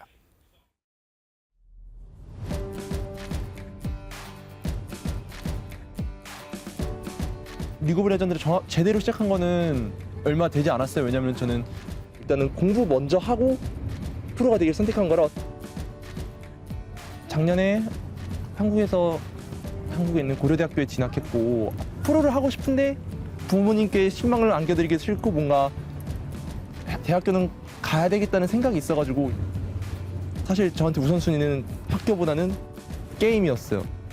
시즌4 때도 초반부 잠깐 하다가 제대로 시작한 거는 8월 말부터인데 3-4달 만에 1등을 찍으면서 아 나는 어느 정도 잠재성이나 가능성이 있고 비록 솔로큐지만 정말 열심히 한다면은 못 이길 선수는 없구나라는 자신감을 얻었고 그런 거에 대해서 막 되게 자부심 느끼고 그랬었는데 어쨌든 그 1등이라는 성적 때문에 중국, 유럽, 북미, 한국 거의 모든 지역에서 팀에 들어오라는 콜을 받을 수 있었어요.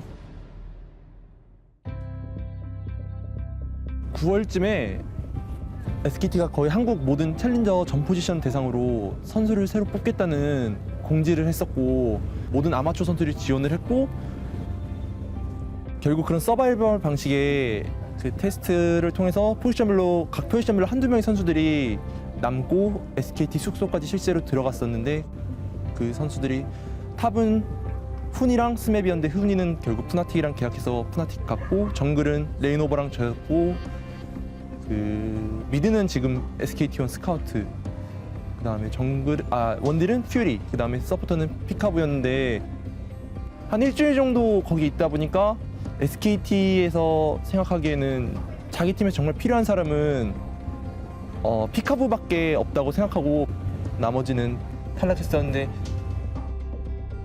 저도 계속 팀을 찾으면서 솔로큐 하던 과정에 가장 빠르게 저한테 제의를 넣은 팀이 어떻게 보면 팀 임펄스였고 그냥 빠르게 계약해 버렸죠. 어떻게 보면.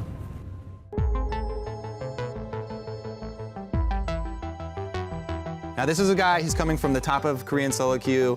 There's a lot of weight on Rush's shoulders to see if he can actually come from solo queue as a jungler and translate that into competitive. 다른 정글러들은 들어가지 않는데 저는 2대2가 되더라도 2대2로 싸우면 무조건 이기는 거 아닌가 이런 약간 자신감이 있어요. 어쩔 때 보면 그런 걸 성공시키면 되게 잘해 보이고 만약 그 실패하면 정말 멍청해 보이거든요. There's the knockup gonna miss, but the death mark comes in.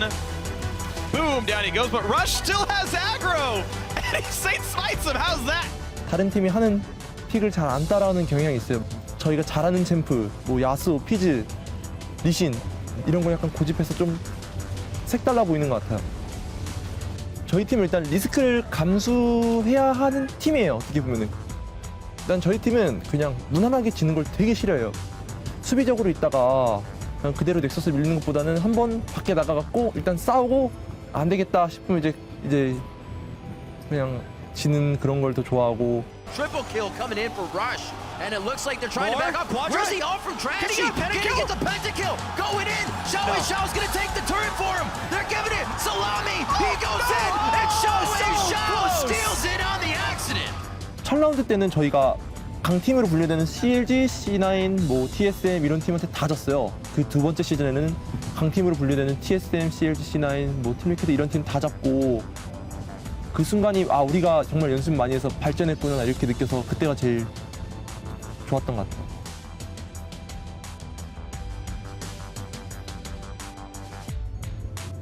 다른 사람들이랑 같이 막 이렇게 부대 끼면서 막 같은 목표를 위해서 막 일하고 그런 경험이 없었는데 이번에 오면서 약간 서로 다른 문화적 배경 가진 5명이 더 잘하려고 노력하고 그런 과정 속에서 뭔가 배우는 것도 있고 그런 게 저를 좀 성장하도록 도와주는 것 같아요.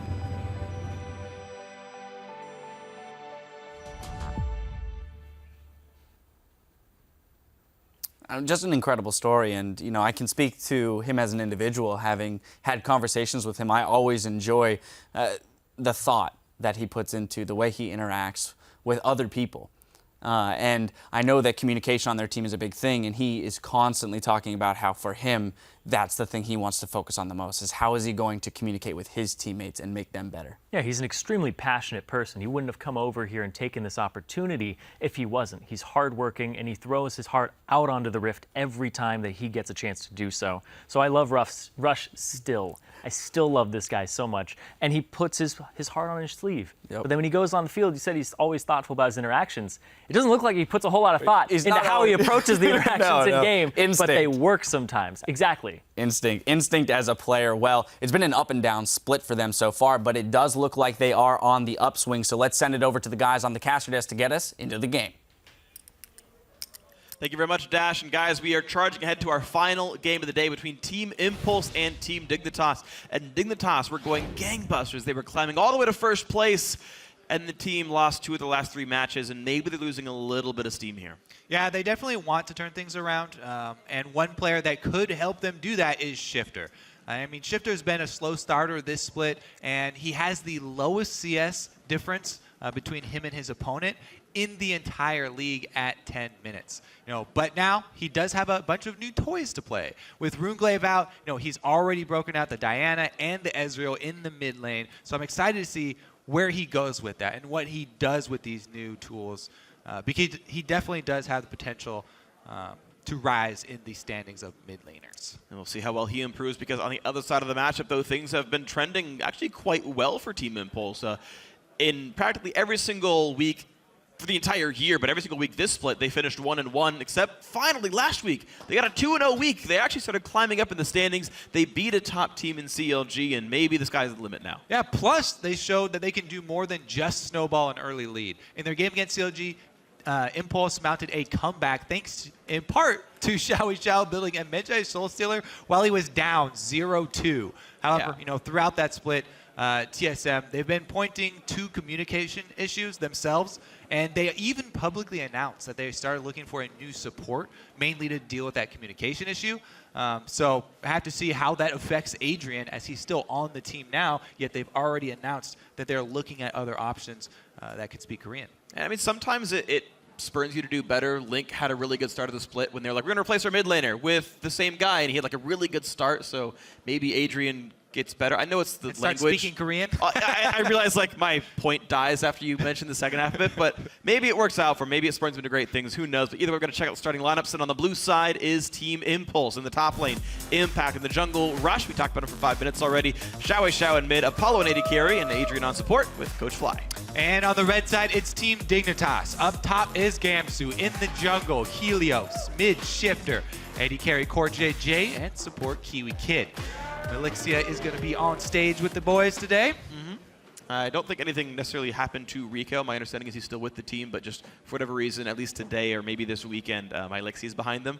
I don't think it'll affect them too terribly much. He's been there before. He had a really good dance performance. That's true. Maybe we'll see another one. I mean, he was pretty fly when he was dancing, so. We'll see what happens, though. We have begun with picks and bans here. Team Impulse going to remove the very common Rek'Sai from Helios, and we'll see what else Rush can carry with. His 2-time Nidalee from last week is now gone. Interesting. Rek'Sai ban, huh? That is weird coming from Team Impulse. Maybe he wants to play Evelynn or something, because Rush has played Gragas, but it hasn't been one of his top priority champions. And if you ban Rek'Sai and leave Gragas up there, I think Helios would be happy to take the ladder. Yeah, he's played it once this split to a win against enemy Esports, and that was it for Gragas plays for the Impulse jungler, at least this split. Yeah. Prior could have been different, but we go through, taking plenty of time. Impulse using all 30 seconds to make that ban, and they actually banned the Gragas away themselves, so multiple junglers off the pool. Yeah. Nidalee, Rek'Sai, Gragas, and multiple top laners with Maokai and Ryze gone. That's for Team Impulse, if you don't ban both of those, then the single ban doesn't make sense. And they say Sivir. Alistar's on the field. A lot of other good things on the field. Sivir, the first pick for these guys with Kalista banned away. Teamfight Power is going to be here. Yeah, and that's always a really big, steal from Core JJ and Dignitas. They've used it so often over the past couple of splits to great success. The Alistar, though, another iconic Dignitas champion here for Kiwi Kid, as that's what got them back into the LCS with multiple 4-man, 5-man combos from Kiwi Kid on the Alistar. So keep an eye open for the early roams from him. See if Core JJ picks a lane companion that will be able to control the lane long enough for them to buy an opening for that roam. Sivir's pretty hard to do that against because she shoves so easily. Yeah, and on LAN also, spell shooting the combo is not too terribly hard, so we expect Apollo to be fairly safe overall. We'll see what Gamsu can do on that Rumble, though, and taking their time, Impulse to make their next 2 choices here. They can go really anywhere. You mentioned Evelyn being a likely pick for Rush. I would tend to agree, but maybe he's got himself some other plans. Yeah, Lee Sin's always on the table. That's true, and he clicks it. Lee Sin and maybe the Shen. Of course, Shen would be a flex pick here, and they're going to save Xiao Wei Xiao's pick for later. Rush is going to play himself some Lee Sin. The smile from Elixir is like, all right. Is this Shen another support Shen, or is this an impact Shen? I feel like this is going to be another support Shen, and they're just going to have Adrian on backup duty whenever Rush goes super deep to try and shield someone. I do think Shen is very good into Rumble, though, with Elise Sin. It's very easy to set up the ganks. Rumble has to be in melee range to do his job. So we talk about the Rush Impact duo synergy. I mean, it's still there. It's still very real. They're still great players, so Gamsu could get picked on here. True. Impact has been trending more towards carry champion. He's played support like Lulu, and he's played tanks as well. Let's take a look at what he goes with here. Is that a... you think it's a chance it's mid-Rumble? I mean, yeah, exactly. Is that a Gamsu, Jarvan? We'll see. You always got to be afraid. I mean, Alistar really can only play support right now. His laning is pretty weak. His jungling is non-existent. So it's definitely still a flex possibility here. Yeah. A shifter could follow in Keen Shoes and take that Rumble mid. Well, I wonder. I'm still waiting for our North American Riven, because all the top laners say, "Oh, I'm just waiting to play it. I really want to play it," but my team never lets me because they're not in the meta or whatever. It's played in China. It's played in Korea. Come on, guys. Yeah, she's already won a whole lot of games. I mean, it didn't stop Gravity from playing a bunch of mid Jarvan and beating TSMs. Yeah, they're like, we'll play it when we're late to the party. We'll play Hecarim mid. We'll play anything except for Riven top. That's just too crazy. Riven top is just too crazy. Well, it's ticking down. Maybe we get to see it here. It's Gnar. All right, support Shen it is. Mid lane Twisted Fate for Xiao Wei Xiao. Yeah, a lot of globals, plus the teleport from Impact. So, Gnar into most likely Rumble. This is actually the Twisted Fate that was talked up so heavily for Team Impulse. Yeah. Like Spring several, playoffs. Yeah, in the playoffs, and yet it kind of stumbled in the playoffs because he got countered really hard super early with a lot of mid lane attention. Let's see how well he can pull it off this time, because the double globals combined with a Sivir is just a ridiculous amount of mobility for this Impulse team. They're gonna be all over the map at the same time. So, all right. Well, Impulse are definitely gonna catch some people. Actual team fight DPS low, but in terms of picking fights, stupid good at that. Taking the toss, are gonna put Jarvan in the jungle. It was probably the most likely scenario once we saw him picked alongside Rumble, but there it is for sure. Mid lane Varus with Cleanse for Shifter. And we talk about the weakness of Smite Ezreal being you can't take Cleanse, so here you go. Cleanse Varus will be playing the back line. It'll be a pretty easy wave clear battle between the two. And the question is who's got better mobility afterwards, and that's generally TF. Yeah, all right, so they get that Jarvan Rumble combo, try and cook somebody up in the hot pot. And they've got plenty of poke. They diversified their poke. They got the AD from Varus and AP from Corki. So well-rounded squad here from Dignitas, and it's basically going to be up to Impulse. Can they catch them across the map? They've got so many tools to do it with. This may be the most mobile composition that I've ever seen. I don't think you can get much farther than that. That's, like... I don't know who you could run in the top lane that would be more, but...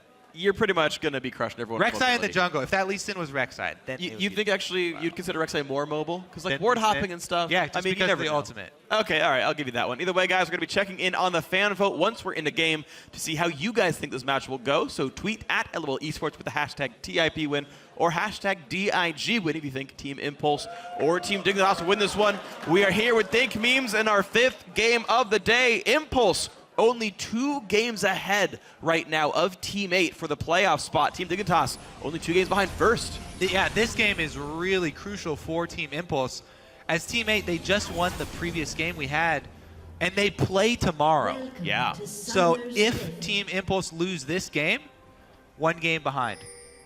Yeah, if And they then lose today and they lose yeah. tomorrow, 1 game behind that 6th place spot, and that would be kicking them out of playoffs.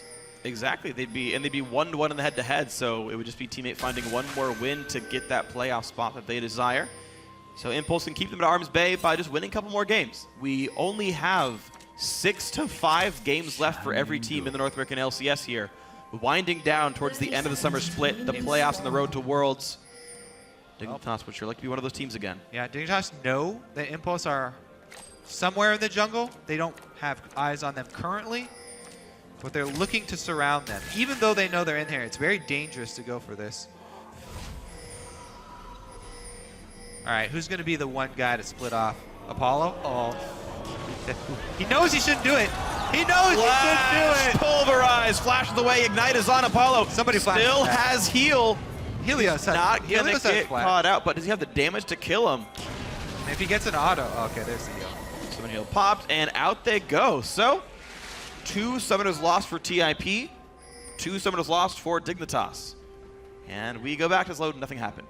Well, all in the bottom lane, and it is the AD carry who got chunked. So Apollo has to decide between recalling, which he stopped, or trying to go to lane with low health. It looks like he's going to go for the recall. This is risky, though. Kiwi's trying to invade without flash. All right. Yeah, shouldn't be able to get much done there. All right, so nobody in a lane on the side lanes here for Impulse, as Apollo's going to be very late down there. Will, it looks like, have... Oh, no, it is pushing away from him as well, so he didn't even get the freeze. Or JJ just going to have a lead. All right, so as you mentioned, small lead for Core JJ down to the, I guess, solo top lane for Team Dignitas here. Adrian running around just as Kiwi is trying to do, see what Helios is up to, see that he's near the blue buff, but now actually getting a little bit pinched off. I don't know if he got spotted. Kiwi Kid gonna have the easy pulverize into the he leveled up Q too. Adrian leveled he up. has no dash? Yeah, he leveled up Q in the level 1. Flashes, gets the knockup, and Gamsu's here. Misses the harpoon, gets that one. That's gonna be first blood going over. Dignitas Gamsu. Very, very bad news for Adrian. They know they're looking for someone who speaks Korean. Rough early play there. Burns his flash in this bottom lane with only Ignite left for the Shen Sivir. Helios has got to have his eyes locked on that bottom lane. Because of that invade, though, they do have a ward on him, and they will see him coming. And they see him leaving. They see him go towards Wolves, so they're going to feel safe for now. Team Impulse, though, down to an early deficit. It seems like everyone on that team wants to make the big plays, take the risky moves, and sometimes they look smart, sometimes they look dumb. This one backfired, as it does sometimes frequently, sometimes a bit too often, and so the early lead for Dignitas should be fine. We match up Impact versus Core JJ with a 15 minion deficit. We'll see just how well this Gnar can lane up against the more technically advanced Yordle.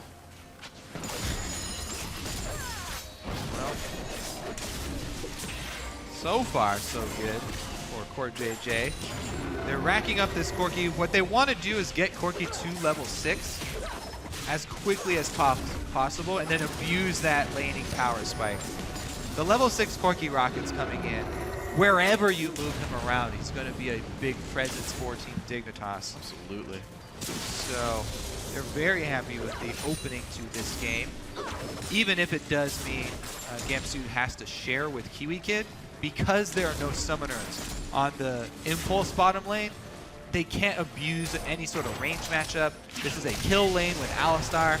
You really have to respect the jungle presence because Jarvan has so many ways to gank a lane, and Alistar can set him up so well. Well, there's Jarvan there, yeah. so. But Rush's gonna flash just to get into melee range. He's got the energy now to land a Q. Helios is flashless, keep in mind, that invade, very suicidal, gets killed for it. Rush, comeback kill, no assist for Impact, he missed the house. All right, so Helios there gonna make Adrian feel a little bit better about himself.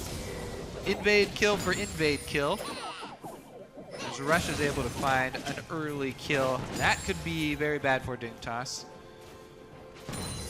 It refreshes his red buff timer, I believe, so Rush will be able to boost scary for a long time. Well, plus he's boosted to level 5. Level 5 Lee Sin versus a Jarvan in the jungle is just murder. So if Rush can sniff out Helios, then he will absolutely destroy him, and he doesn't have flash either, so...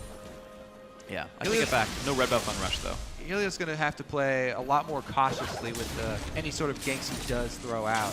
Very true. Maybe that makes this bottom lane for Impulse feel a bit more secure with themselves. Yeah, they are playing a bit pushed up right now. Still no flash on Apollo, but all of Kiwi-Kid's summoners are available, so a disparity here, and a flash pulverize pretty hard to spell shield. Or pulverize flash even harder. Sure, yeah. You have to see him like slam the ground in the brush, and good luck with that one. I love the way people do the cut off the animations with flash. Yeah.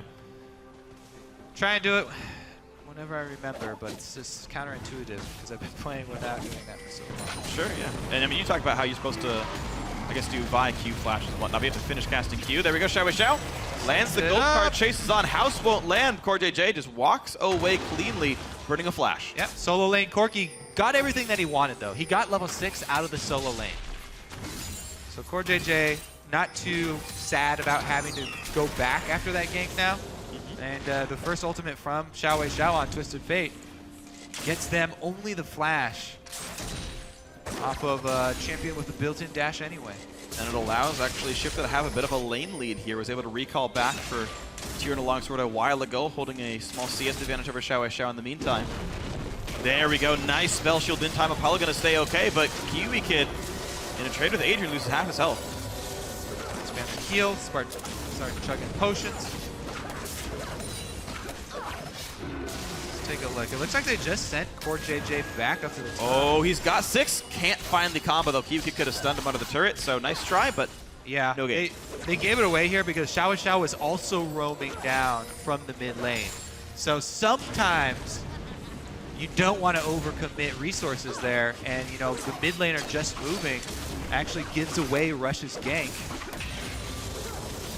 I believe, yeah, they just placed that ward. Yeah. Okay. Ironically, the team with multiple languages is failing at nonverbal communication. The body language giving them away. Unfortunate here, but the laning phase so far is petering out to be about equal. Dignitas, actually their kill was worth twice as much because it was an assisted first blood, and that's exactly what the 300 gold is. So the laning phase itself, as far as minion farm is concerned, is basically identical. Advantages are mirrored elsewhere. Top lane is almost the same, 80 carries close by. And we have ourselves a close game, but both these junglers also known for their early pressure and not so much their late game impact as much. We'll see if they can find anything more to do here in the early game. We're going to see Cinderhulk versus a completed Warrior Enchant for Rush's Lee Sin.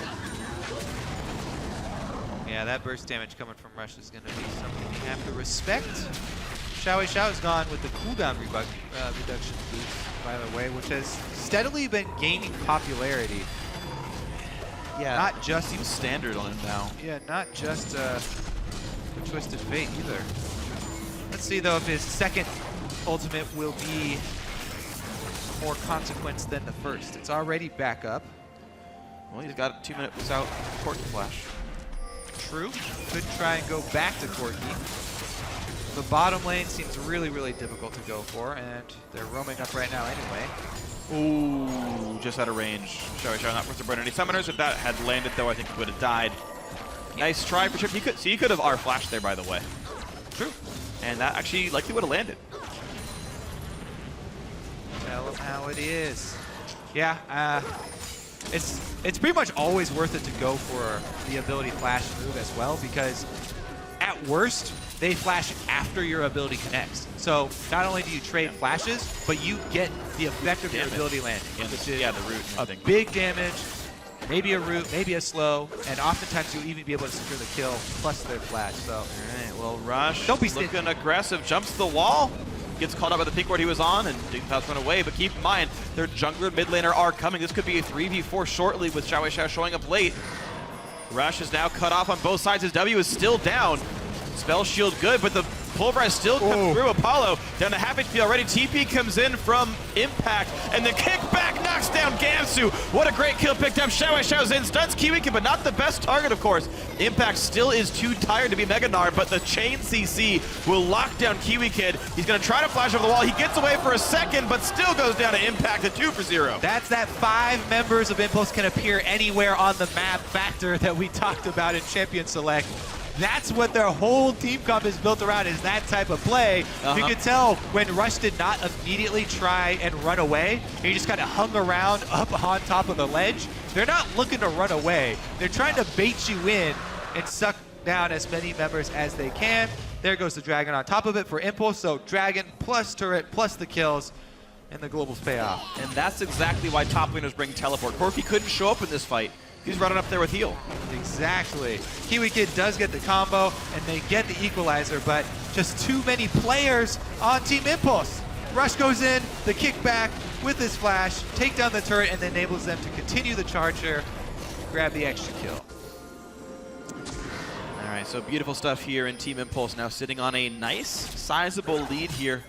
The Dragon down, all of the Dignitas lane assignments have started to falter a little bit. And Apollo is happy to run top lane, and he can start knocking some turrets down. Plenty of gold on him. BF Sword Pickaxe is all the turret killing power you need on an AD carry.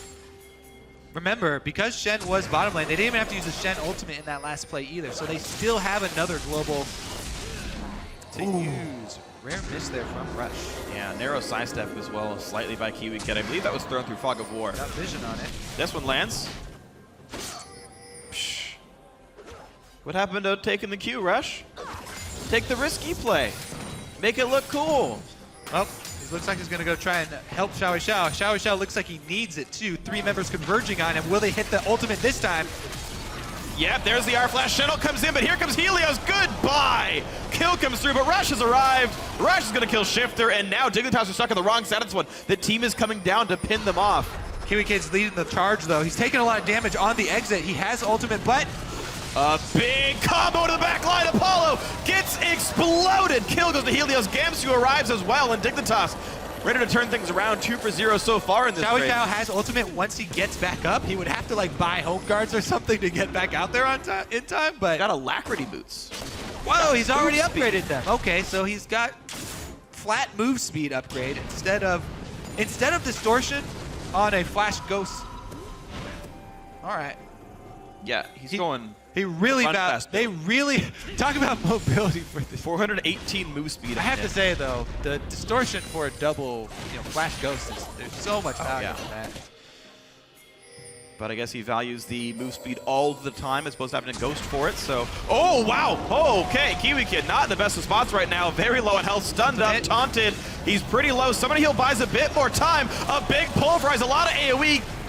Core JJ casts an equalizer himself, and now Gamsu in a really bad spot. Flamespitter Zombie taking a whole lot of damage. The re-engage by Helios shut down to Core JJ, traded back by Xiao Xiao, who has arrived with the ulti and the ghost. Look at that, more kills everybody's here still again. for Team Impulse. And Shifter was trying to walk up. There's no way you can match Impulse in cross-match plays when they draft a team like this. And Shifter walking up halfway from the mid lane. Not only was he not able to join the fight, but he wasn't able to take down the mid turret, so they don't really get anything for that play. Only a little bit of damage. Maybe a minion wave goes for maybe 3+ kills here on Impulse. That ward there. Rush actually played that pretty well. Poker face as he walked up straight to the minion line and then dashed over to Kiwi Kid, not giving away that he had a ward and vision on him. But there's the collapse. Impulse able to burn Kiwi Kid down even through the ultimate, and Xiao Xiao makes his way up there with the ghost on top of his alacrity boosted kicks. Overall scoreline 3-1. Shifter, 1 death, 1 assist. Just hasn't been a part of this game because no one's ganking mid. They're just leaving mid and going somewhere else. And Xiao Xiao's been a part of more than half of his team's kills. All right, so try and keep. Dignitas really have their work cut out for them as far as timers for this game. They got to keep track of a lot of summoners, as well as global teleports. 2 global teleports. Shen's is back up. Don't know if they're aware of this or not. Impulse are, and that's about it.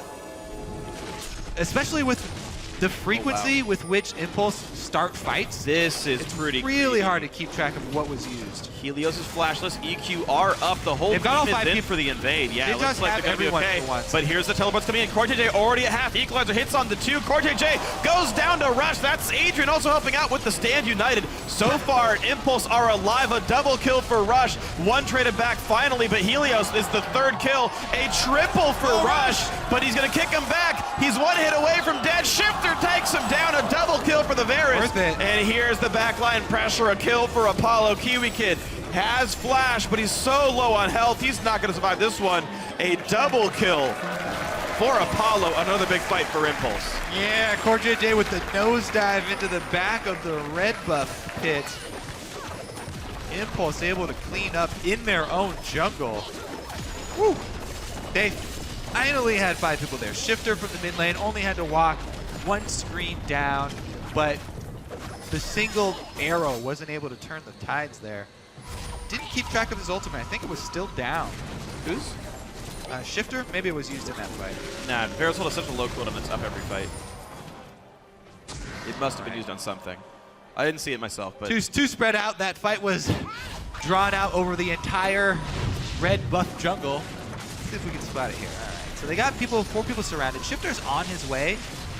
He's pretty late. Cortez is dead by the time he gets here, actually. So 1 arrow through. There's the ultimate. They do secure the kill on Adrian with it. But that means that Gamsu is left 1 versus 4 and taken down. This is one of those plays that Rush talks about where he's looking to take the chance there. And with his kick, he sacrifices his own life, but he secures 2 more kills for the team.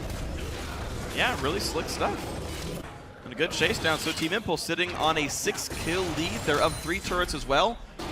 Dignitas have really no objectives to speak of here. It's already a 6,000 gold lead 17 minutes in. That is a very massive advantage to have.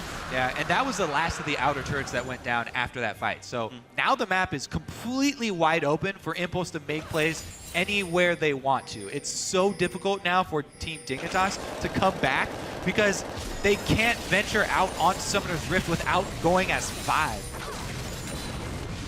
Well, they're under siege right now, so they have a pretty clear indicator of where to go right now. And Impulse were already there as 5. That bot lane tier 2 is down to about 1/3 health. And they can switch back up to mid. Shower Shell's already pushed that one in. Dignitas getting absolutely outmaneuvered throughout this map. Mid lane's untouched. They didn't know where to go. They went bot lane. It's not bot lane, it's mid lane. And lose more turret health there. A little bit chunk taken out of mid. Now a little bit of a chunk taken out of bottom as Apollo's still over on that side. Dignitas being drawn back and forth. They're able to starve them of vision for the entire map as well. The last ward expires from Team Dignitas that was on Team Impulse side of the map. And now they are completely dark. The only way they can make a play is with rushing 5 members down a lane and hoping that Team Impulse played the team fight poorly. Otherwise, it's up to Impulse. They can pick and choose every single engage. Yeah, that's what the comp is built for. It's, again, the persistent damage not that high. Like an equal gold team fight would probably be just fine for Team Dignitas with double marksman and a rumble, but Impulse off a big gold lead and the ability to pick fights all the time. Nothing really Dignitas can do easily here. Impulse keep all the waves pushed up. Xiao able to fluidly switch lanes as well, right? They have a teleport as well as a global TP from Xiao. Like, they can be anywhere they want. They can pick whatever lane assignments they want and still contest all the objectives. In case you ever want to match resistances or lane types. You have to be careful as Team Dignitas trying to pick any one member off. Even if Xiao is split pushing, you got to worry about the Shen ultimate as well as Gnar teleport coming off cooldown very quickly here. Even Apollo has been using Sivir ultimate just to get to fights. Sure. Why wouldn't you? It's just they're nice. He's got 4 of them. The kill leader, probably properly so, is Rush here with 6. Still 100% kill participation. I don't know if we're going to be back in the days of Lee Sin being a must ban against this team, but no one else really plays him. Rush showing that he's still quite good. see how Impulse actually try and finish this one out, because they do have superb control of neutral objectives, and they have the dragon stacking already going in their favor. So they can play it more cautiously now, and a dive is pretty much the only thing they want to avoid right now. Should probably just continue to try and split at least 2 lanes and draw Dignitas apart from each other. The only thing Impulse want to avoid is the Wombo combo of Varus and Rumble ultimates, you know, with Jarvan Cataclysm. Up, they're going to do the 1-4 split push and take down this bottom turret. Nicely done. Global gold earned for themselves as they spread Dignitas thin. Impulse doing a very good job of continuing to keep the pressure on. It's very controlled, though. They haven't really overstepped their bounds in a very long time. The fights they do take have been quite clean, and they've, even though Rush said we'd rather fight them than take their Nexus, well, they're taking the turrets pretty cleanly. I think it's fight them and then take their Nexus. Yeah. That's how you play League of Legends. I like Team Dignitas, though. They have to be, you know, careful. Sometimes you get really frustrated when you're trapped inside your base like this. Yeah. And you end up going for a super high risk play without everyone on the same page. They need that type of play. They need Kiwi Kid to pull out a crazy combo and, you know, Shifter and Gemsu to be able to capitalize on top of it. But if they make one more misstep, Impulse are going to rush straight into the base. Good move right here, though. They're able to push up and grab some global gold for themselves. The first turret of the game for Team Dignitas taken down. It's a much needed gold for the coffers. So Dignitas finally showing a couple signs of life, with his do still sit down 7,000 gold here. We've seen them, though. They've had so many games like this where Team Dignitas are slowly losing the game, and then one big misstep and Dig takes the game completely over. Their win against Team Solo Mid in the first half of the slate was just like that. One big misstep meant the game ended. Team Impulse going for a slightly risky play of this Baron. And Dignitas have an idea here. They've used their teleport already. Rumble's headed over. Only Helios around. His presence going to stop the engage, but here comes the TF ulti in towards Helios. A hard engage for the jungler. He's going to be able to EQ out, and there's the big Varus ulti. A little poke on Adrian, but not enough to really knock him down. Mega Gnar is there. Kiwi Kid forced to pop his own ulti as well. A couple of cooldowns burned, but nothing gained. Kiwi Kid burning that ultimate and taking half his life in harass. Impulse could actually revisit the Baron bait right now. Yeah, they haven't taken any damage, you're right. They're actually shoving up mid instead. I feel like they should revisit the bait. This is the kind of situation Dignitas maybe lives for, is if they misstep, maybe something good comes through. More poke on an impact. He's got no health regen. Well, there goes your window for Impulse. Can't revisit the bait now. They have to give up map control. Way too much poke landed. Yeah. You know, there's no magic resist on Impact either, so, well, aside from Merc Treads. So the Core JJ Rockets are really doing a lot of work. And yes, this is huge as well. 6% more attack damage for Shifter. Team Dignitas off of a too aggressive Baron call. The poke landing, a sign of life coming through for the red team. You see, my problem is not even with that Baron call. My problem is with the reaction. The follow-up back. Yeah, exactly. Yeah, after they chased him off of it. I mean, they had complete vision control. Yes, you used their TF ultimate, but they gave up so much for nothing mid. By going mid and taking that poke, they lose Dragon and, well, that was double pink warded at Baron, so they didn't have time to clear both of them. There, reason a bit two pink wards down. 10 auto attacks, a little bit too many here for these guys, but mid lane once again cleared first. Kiwi Kid flash engages, goes for impact, the root is on, they're gonna knock down Gnar as fast as they can, but a big kickback buys some more time. Impact is almost mega, and a lot of damage to the back line. Rush in the front, they get the kill on Kiwi Kid, who is still ultless. 2 kills come through for Impulse, Helios is the third. Rush flashing under the turret to make this happen. Apollo, maybe a bit too far forward, but still a fight won by Impulse 3-0. Holy moly. They took out all the minions really quick in mid lane as well.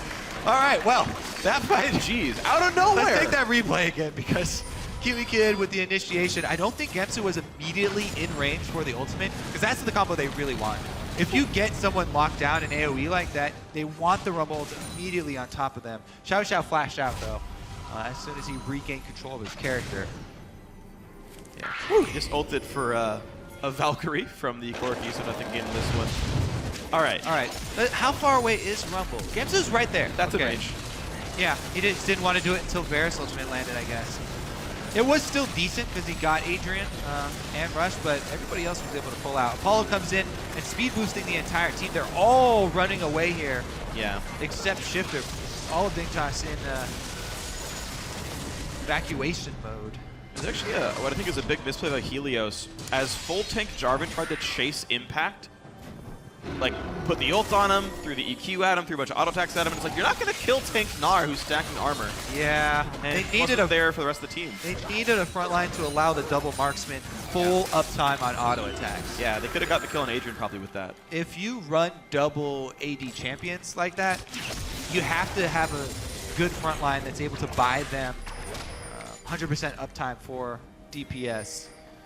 Otherwise, you get nothing but squishy targets running away towards the turret, and they got taken out. Chased down by Silver Speed! Whoa, over the wall, Impact, not part of this fight. Rush pauses. Then resumes with the ding. Round 2. Yep. Only round 2? I feel like there have been a lot of rounds so far with Lisa and Safeguards. Round 75. Rush looking for his next victim. Still 100% kill participation, 7, 2, and 8 on this Warrior Enchant Lee Sin. Randuin's unlock it to keep the team safe. Shifter and Core JJ continue to attempt to poke what they can. Sivir getting really scary here. Yeah, 2.5 items is a lot of damage at this point in the game. All comes out in AoE too.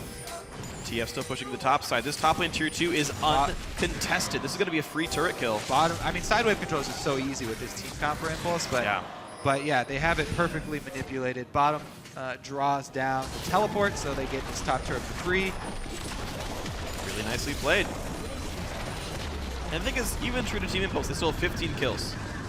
Like we saw Teammate versus TSM about this slow, about this sort of objective focused, and it was like 6 kills to 2. We got 15 kills to 6, man. Impulse going hard whenever they can. Dignitas too. Dignitas have been initiating, as we saw in the mid lane. Even when they were down like 8k gold, they decided to initiate. It was just unfortunate. You mentioned Kiwi Kid's ulti being down in that fight. He was missing it by about 10 seconds. That was that little like aggression by TIP meant the next fight was fought without Unbreakable Will, and suddenly Alistar's a killable champion again. That ultimate is just so ridiculously strong. Fighting without it removes your biggest frontline threat. Whoa. Plenty of Quink boards still around Baron for Impulse.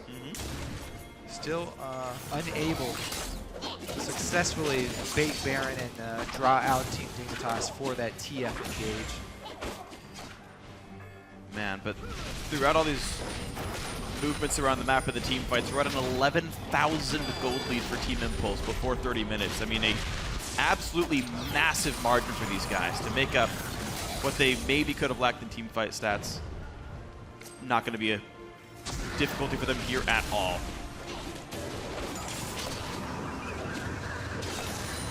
You see Dragon in 1 minute. This would be the movement speed buff for them. That's not about it and a half for Team Impulse. Bot lane got pushed in all the way. Top lane tier 2 already dead. Maybe now is the time for they're looking for the dive. Impact is going to run out of Meganar real soon though. But it's scary enough that Dignitas give away mid lane tier 2 and the gold lead balloons even further. Now it's 12,500 gold. TF Ultimate buys them another secondary turret. Looks well played. Apollo going to be able to go over back to Baron and try and clear out some points. I feel like it's time to do a... never mind, they're just going to go for the flank. Right away, they switch targets though. Gamsu gets locked up enough that he's going to flash away. Doesn't equalizer until just now, but he's still going to go down. Whips the equalizer on the wrong side of the fight, and here comes the dive. A beautiful kickback on Shifter. Rush trying to get away. He will survive this Core JJ on the run out. Team Impulse go for the push. Gigantic damage from Lichbane Gold card with stacked deck on it. We're going to see mid lane falling very fast. All right, that should definitely be an inhibitor. Then retreat back to grab Baron. There's no time to push on any Nexus turrets, and you do not want to overextend for Nexus turrets, by the way. They are worth very little gold and experience now, and are pretty much just a trap for allowing the other team to come back. So Impulse, correct decision here. Run straight over to Baron, They still have plenty of wards up. They can take it pretty easily. 83 in a Shao shot. Aw. Rumble does have teleport though, so Gamsu might be able to come in and get one of those miracle equalizers. And Helios has flash as well as a sight stone, so he might be able to ward and make this with the flag he sees. That looks like his sight stone is out of charges, so he can only use the flag to spot this. Oh! Rush gets the secure on Baron. Good by Helios. Another kill for Apollo here. TF ulti burned, and they're going to go for maybe some more picks, or at least the mid lane being pressured out. Impulse even farther in control. All right, well, with Baron buff, they should have no trouble pushing over to finish this one. Dragon number 3 could be taken up along the way, give them that extra move speed. But a very, very easy end game here for Team Impulse. Yeah. Giant lead as well as Baron buff to work with. So many lanes they can push with Baron and powered minions. They're just going to poke around with an objective they have no business taking. Yeah, I'm okay with them looking and seeing if Impulse misplays it, but I mean, they rightly back up. Yeah, Nara's got teleport. You get caught in that jungle, you are toast. Very true. All right, so Dignitas did sneak the one dragon earlier in the game, so they have at least some combat stats for that one, but otherwise a very large deficit for these people. Void Staff from Gamsu is 400 gold away. That will actually be a sizable damage increase for him with Leandry's already done.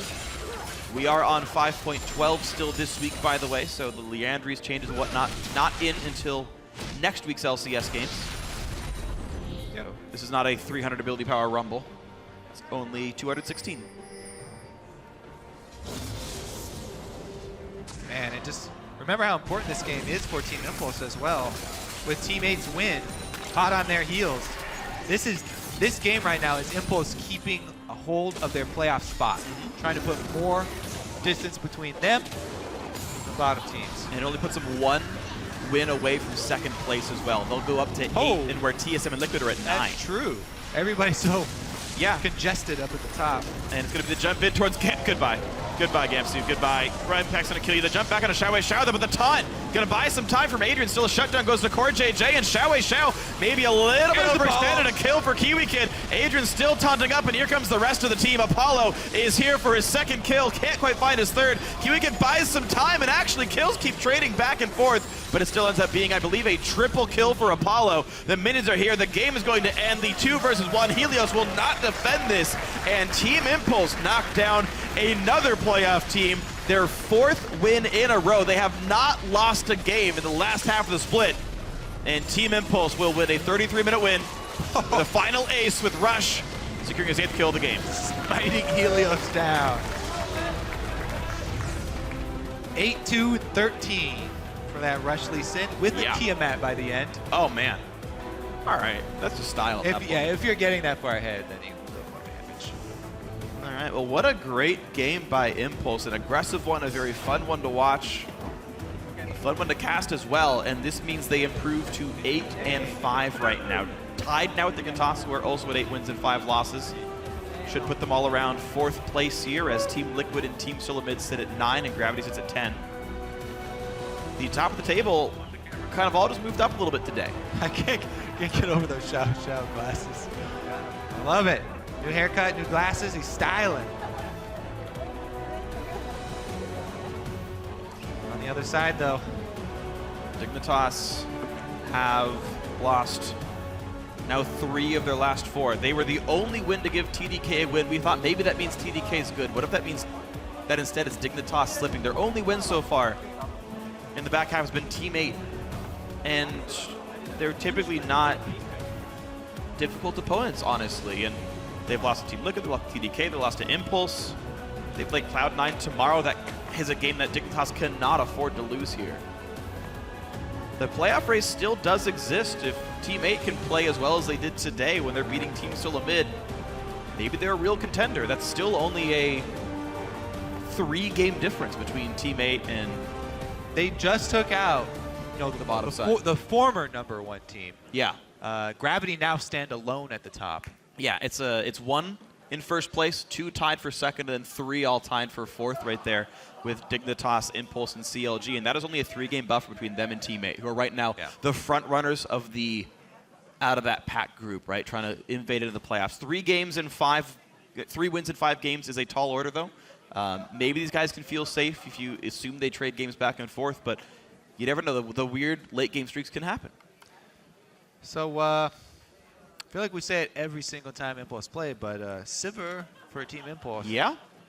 Shouldn't give him that. I mean, that is the type of game that they like to play. Yes, they were able to find more mobility tools for themselves, not just the Sivir. But I gotta think that that's number one thing you're pointing to. I mean, that was what the setup was, though, right? As Dignitas saw the champions coming in, they said, okay, you get Sivir, we get Alistair and Rumble. And to be fair, I mean, those are some good pickups, but Impact looked fine on Gnar, and Agent looked fine on Shen. Like, I'm actually curious to see what the bot lane tier list really looks like, though, when Shen's obviously good, Nautilus is obviously good, Alistair's obviously good. And if you're not banning those, it seems like teams don't care to trade these back and forth, and that Alistair takeaway is not an important part of champ select anymore. There's no replacement for Sivir.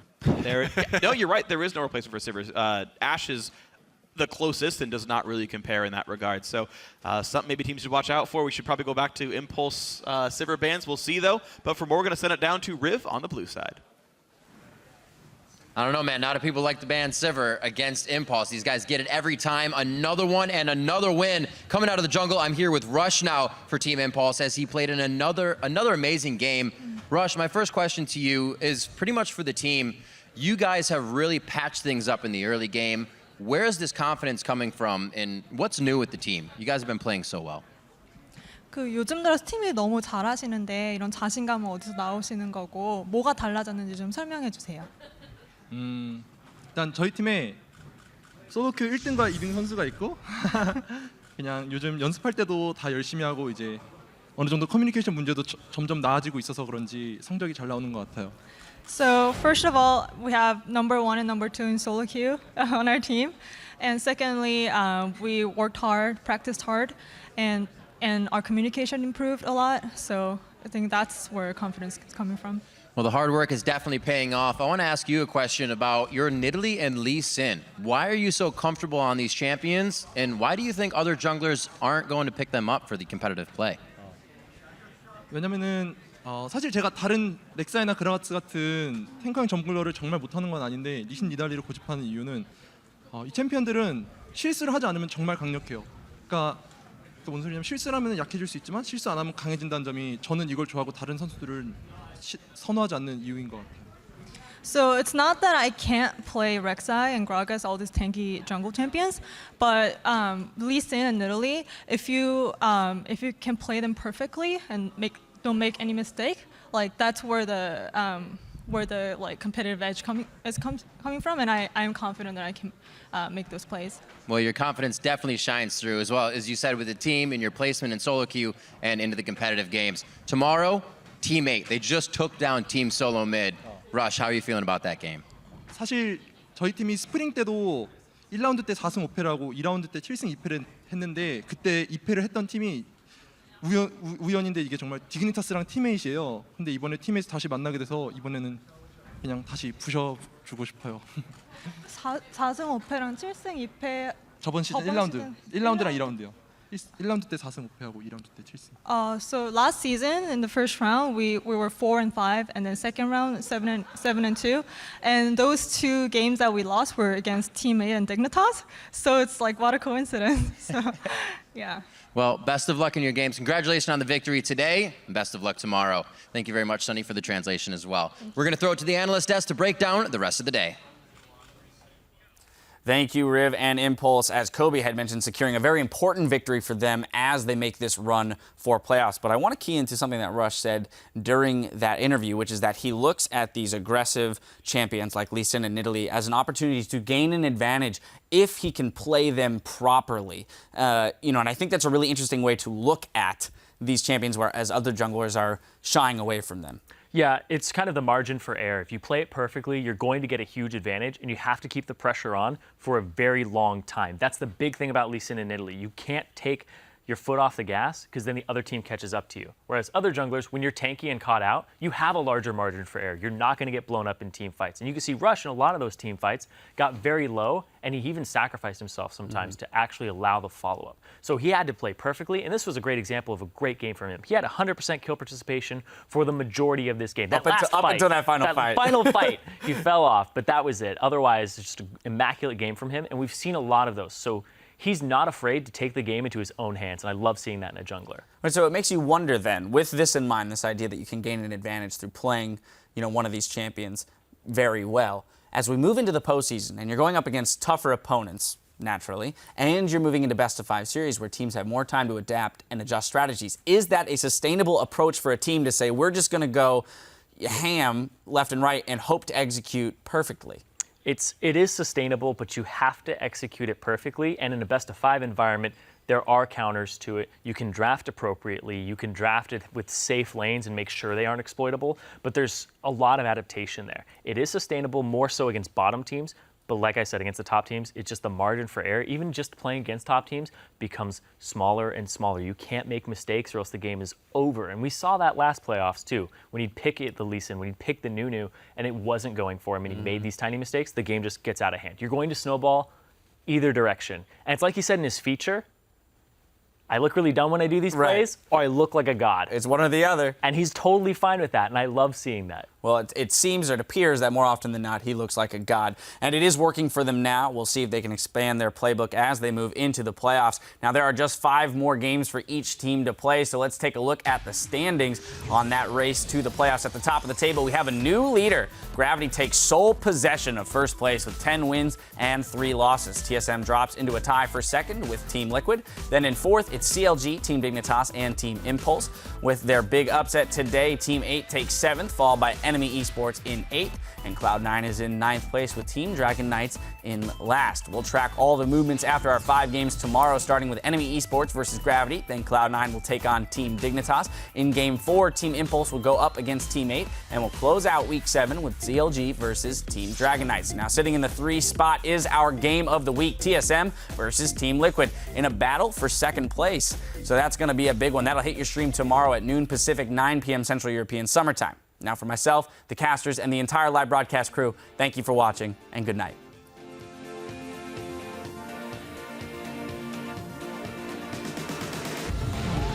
Whenever you talk about top teams in North America, Liquid can always be a part of that conversation. Phoenix back on the entire team. The bump on Ninja and Kez. They can't even put out the DPS. Seraph, Emperor, and Smoothie all now on the run. There's the Monsoon. Oh, bobs him back. Dominating with a nice explosive cast. We could get a deja vu here. Team Liquid take down TDK. You guys will not or no? I'm gonna go in. I'm knocked up. Right. Body, from the flash. Run, don't flash. Thank you, Rek'Sai. Nice. You keep on, Peter. Displaced backwards. That's body drop instantly hitting the ground. Inox doesn't have a chance to breathe on this one either. Flares is the next target. Counter Logic Gaming takes down Enemy. Sneaky on the top side. Nobody's even focused on him. 100% HP, and he's still firing shots in. Veins on me. Nice. Victor. I'm on Victor. Victor in the back. Nice, Victor's dead. And I'll tell you all about it when I shut up! Jake, what the hell, dude? Oh, it's 2 Santorin locked up. Will they get the kill? That's the first kill picked up. Calytros flashes out.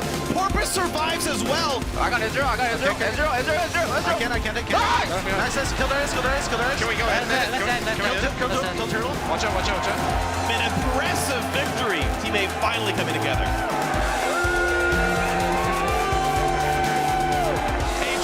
For Rush, but he's going to kick him back. He's 1 hit away from dead. Shifter takes him down, a double kill, and a lot of damage in the back line. Rush in the front. They get the kill on Kiwi Kid, who is still ultless.